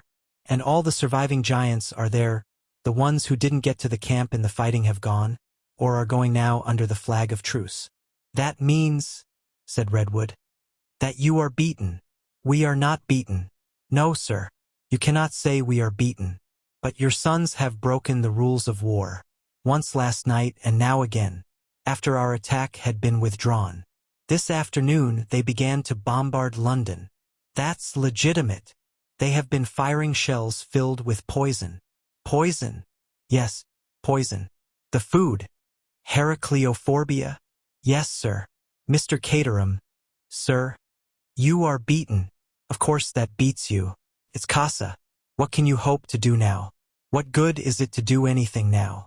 You will breathe it in the dust of every street. What is there to fight for more? Rules of war, indeed. And now Caterham wants to humbug me to help him bargain. Good heavens, man. Why should I come to your exploded windbag? He has played his game, murdered and muddled. Why should I? The young man stood with an air of vigilant respect. It is a fact, sir, he interrupted, that the giants insist that they shall see you. They will have no ambassador but you. Unless you come to them, I am afraid, sir, there will be more bloodshed. On your side, perhaps. No, sir, on both sides. The world is resolved, the thing must end. Redwood looked about the study. His eyes rested for a moment on the photograph of his boy. He turned and met the expectation of the young man. Yes, he said at last. I will come. His encounter with Caterham was entirely different from his anticipation. He had seen the man only twice in his life, once at dinner and once in the lobby of the house, and his imagination had been active not with the man but with the creation of the newspapers and caricaturists, the legendary Caterham, Jack the Giant Killer, Perseus, and all the rest of it. The element of a human personality came in to disorder all that. Here was not the face of the caricatures and portraits, but the face of a worn and sleepless man, lined and drawn, yellow in the whites of the eyes, a little weakened about the mouth. Here, indeed, were the red-brown eyes, the black hair, the distinctive aquiline profile of the great demagogue. But here was also something else that smote any premeditated scorn and rhetoric aside. This man was suffering. He was suffering acutely. He was under enormous stress. From the beginning he had an air of impersonating himself. Presently, with a single gesture, the slightest movement, he revealed to Redwood that he was keeping himself up with drugs. He moved a thumb to his waistcoat pocket, and then, after a few sentences more, threw concealment aside, and slipped the little tabloid to his lips. Moreover, in spite of the stresses upon him, in spite of the fact that he was in the wrong, and Redwood's junior by a dozen years, that strange quality in him, the something, personal magnetism one may call it for want of a better name, that had won his way for him to this eminence of disaster was with him still. On that also Redwood had failed to reckon. From the first, so far as the course and conduct of their speech went, Caterham prevailed over Redwood. All the quality of the first phase of their meeting was determined by him, all the tone and procedure were his.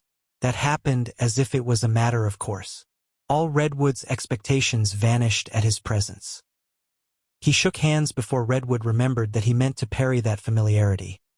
He pitched the note of their conference from the outset, sure and clear, as a search for expedients under a common catastrophe.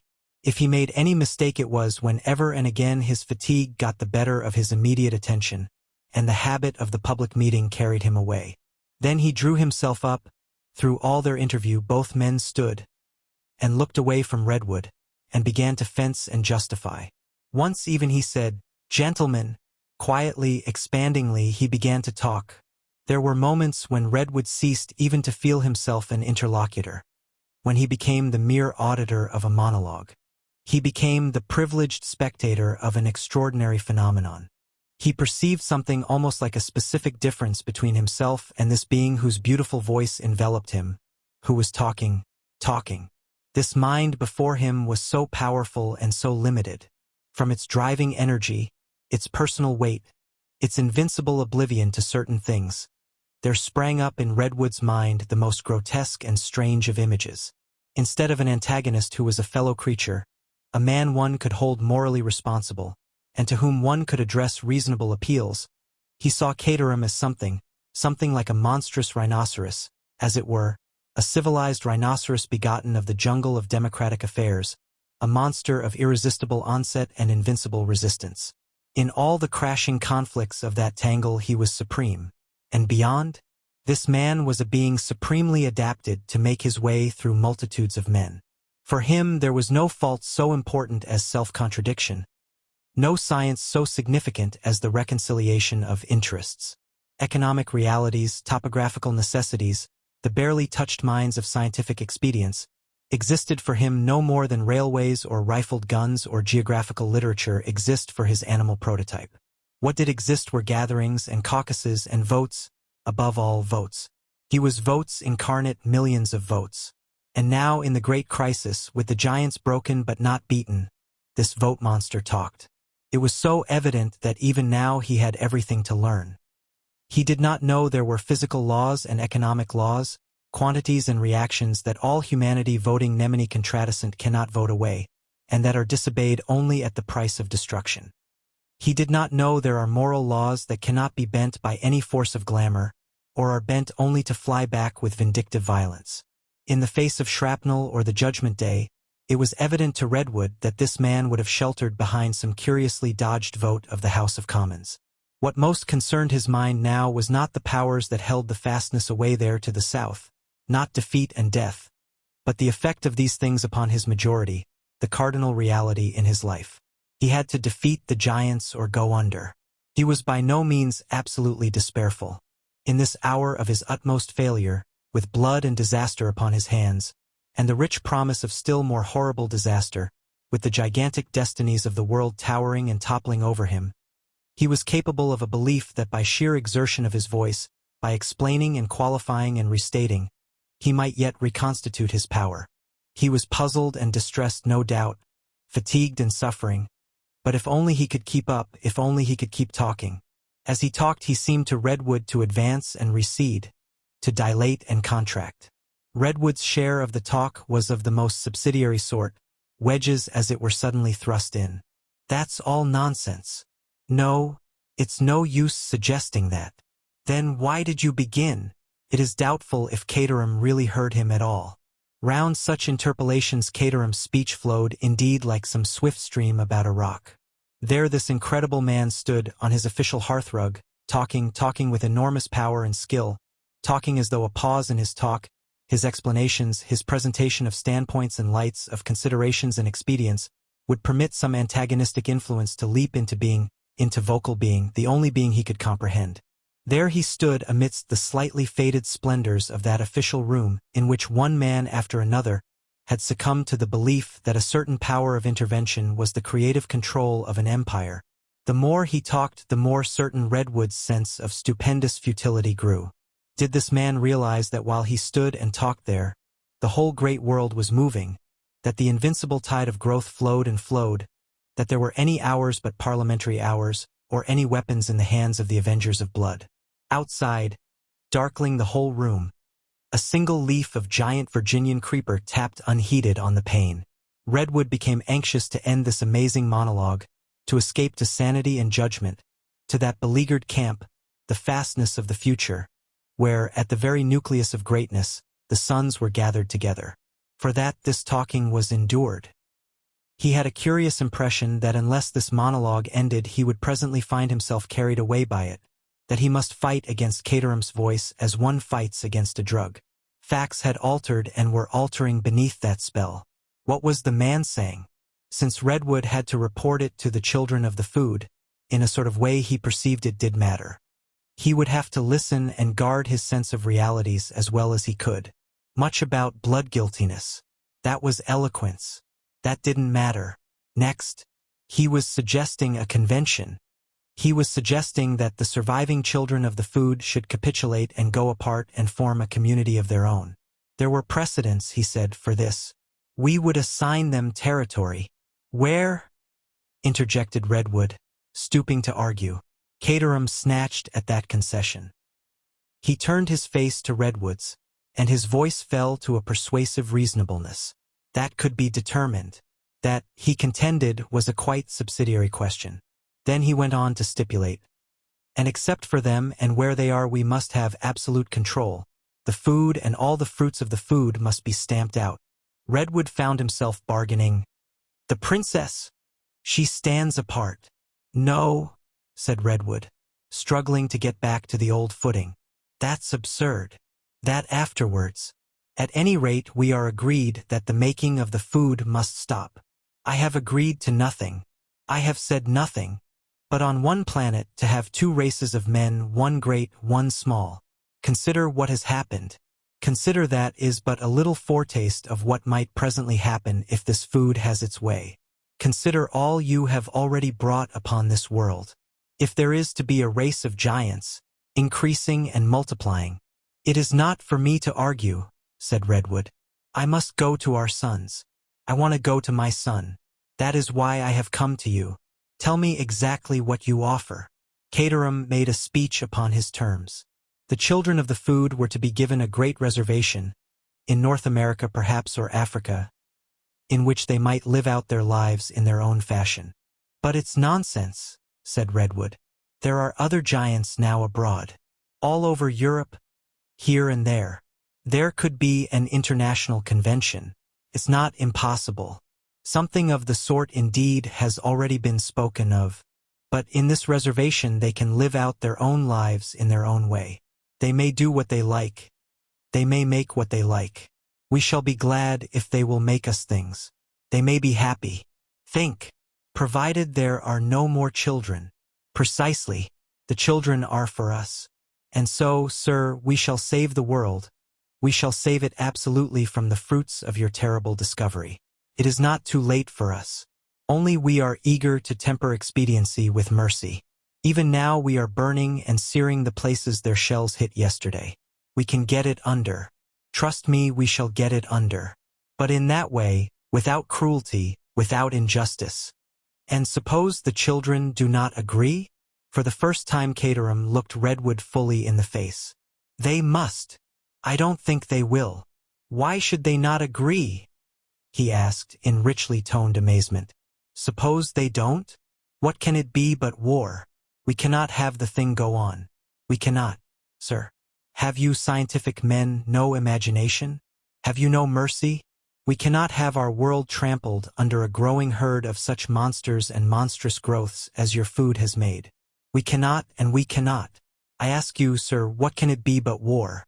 And remember, this that has happened is only a beginning. This was a skirmish, a mere affair of police. Believe me, a mere affair of police. Do not be cheated by perspective, by the immediate bigness of these newer things. Behind us is the nation, is humanity.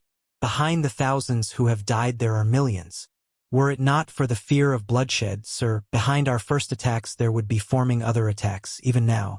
Whether we can kill this food or not, most assuredly we can kill your sons. You reckon too much on the things of yesterday, on the happenings of a mere score of years, on one battle. You have no sense of the slow course of history. I offer this convention for the sake of lives, not because it can change the inevitable end. If you think that your poor 24 of giants can resist all the forces of our people and of all the alien peoples who will come to our aid, if you think you can change humanity at a blow in a single generation and alter the nature and stature of man. He flung out an arm. Go to them now, sir. I see them, for all the evil they have done, crouching among their wounded. He stopped, as though he had glanced at Redwood's son by chance. There came a pause. "Go to them," he said. "That is what I want to do. Then go now." He turned and pressed the button of a bell. Without an immediate response, came a sound of opening doors and hastening feet. The talk was at an end. The display was over.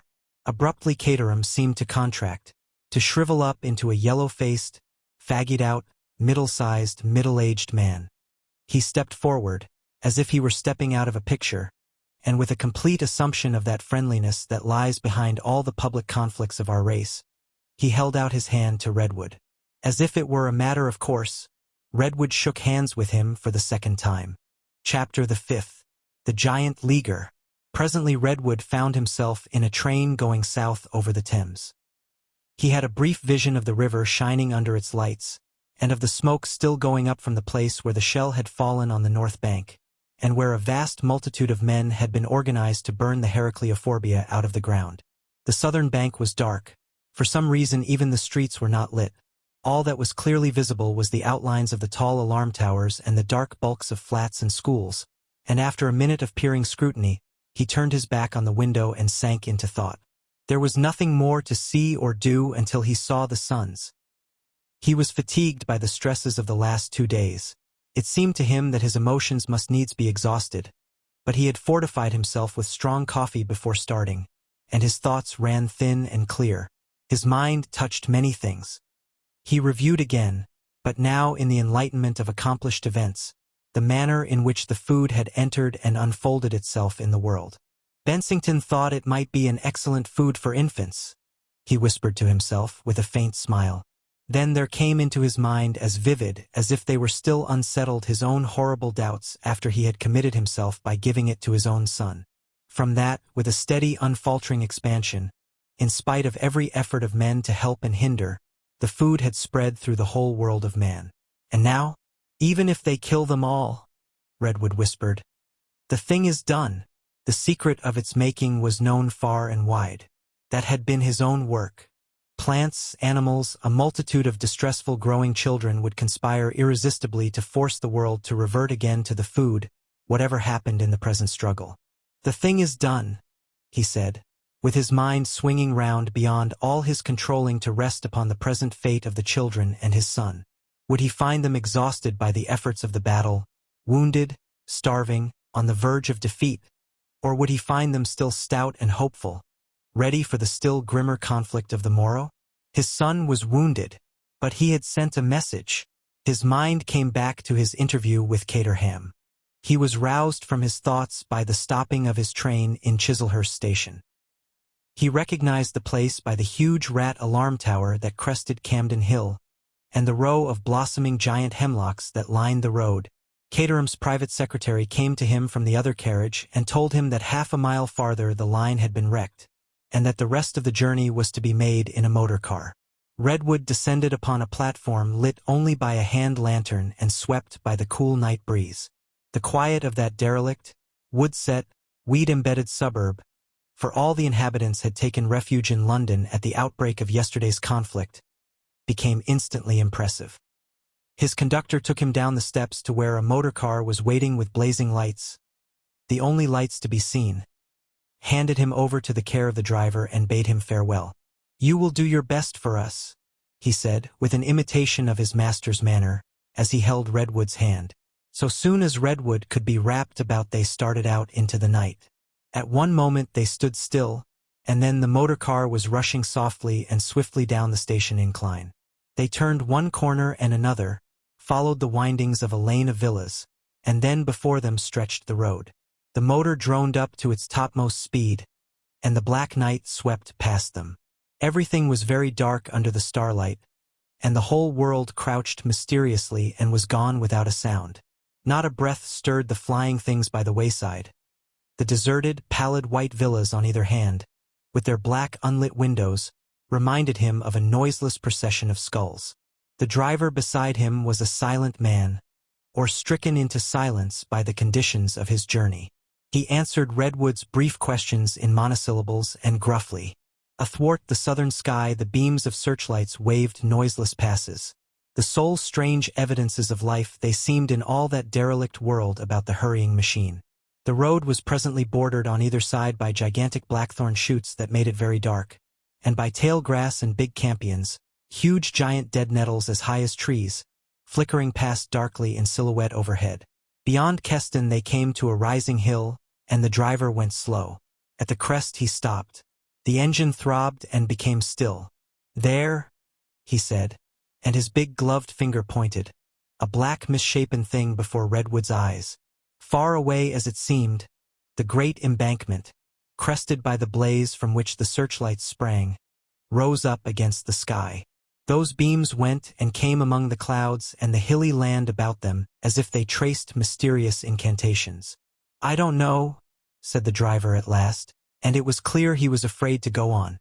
Presently a searchlight swept down the sky to them, stopped as it were with a start, scrutinized them. A blinding stare confused rather than mitigated by an intervening monstrous wheat stem or so. They sat with their gloves held over their eyes, trying to look under them and meet that light. "Go on," said Redwood after a while. The driver still had his doubts. He tried to express them, and died down to "I don't know" again. At last he ventured on. "Here goes," he said, and roused his machinery to motion again, followed intently by that great white eye. To Redwood it seemed for a long time they were no longer on Earth, but in a state of palpitating hurry through a luminous cloud.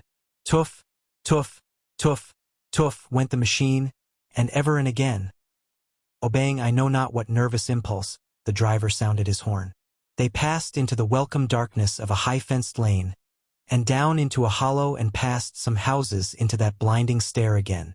Then for a space the road ran naked across a down, and they seemed to hang throbbing in immensity.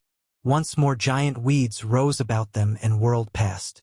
Then quite abruptly close upon them loomed the figure of a giant, shining brightly where the searchlight caught him below, and black against the sky above. "Hello there!" he cried. "And stop! There's no more road beyond.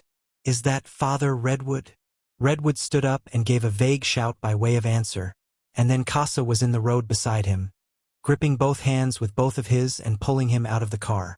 "What of my son?" asked Redwood. "He's all right," said Casa. "They've hurt nothing serious in him. And your lads?" "Well, all of them, well, but we've had to make a fight for it." The giant was saying something to the motor driver. Redwood stood aside as the machine wheeled round, and then suddenly Casa vanished, everything vanished, and he was in absolute darkness for a space. The glare was following the motor back to the crest of the Keston Hill. He watched the little conveyance receding in that white halo. It had a curious effect, as though it was not moving at all and the halo was. A group of war-blasted giant elders flashed into gaunt scarred gesticulations and were swallowed again by the night. Redwood turned to Casa's dim outline again and clasped his hand. "I have been shut up and kept in ignorance," he said, "for 2 whole days. We fired the food at them," said Casa. "Obviously, 30 shots. I come from Caterham. I know you do." He laughed with a note of bitterness. "I suppose he's wiping it up." "Where is my son?" said Redwood. "He is all right. The giants are waiting for your message." "Yes, but my son." He passed with Casa down a long slanting tunnel that was lit red for a moment and then became dark again, and came out presently into the great pit of shelter the giants had made. Redwood's first impression was of an enormous arena bounded by very high cliffs and with its floor greatly encumbered. It was in darkness save for the passing reflections of the watchmen's searchlights that whirled perpetually high overhead, and for a red glow that came and went from a distant corner where 2 giants worked together amidst a metallic clangor. Against the sky, as the glare came about, his eye caught the familiar outlines of the old worksheds and playsheds that were made for the Casa boys. They were hanging now, as it were, at a cliff brow, and strangely twisted and distorted with the guns of Caterham's bombardment.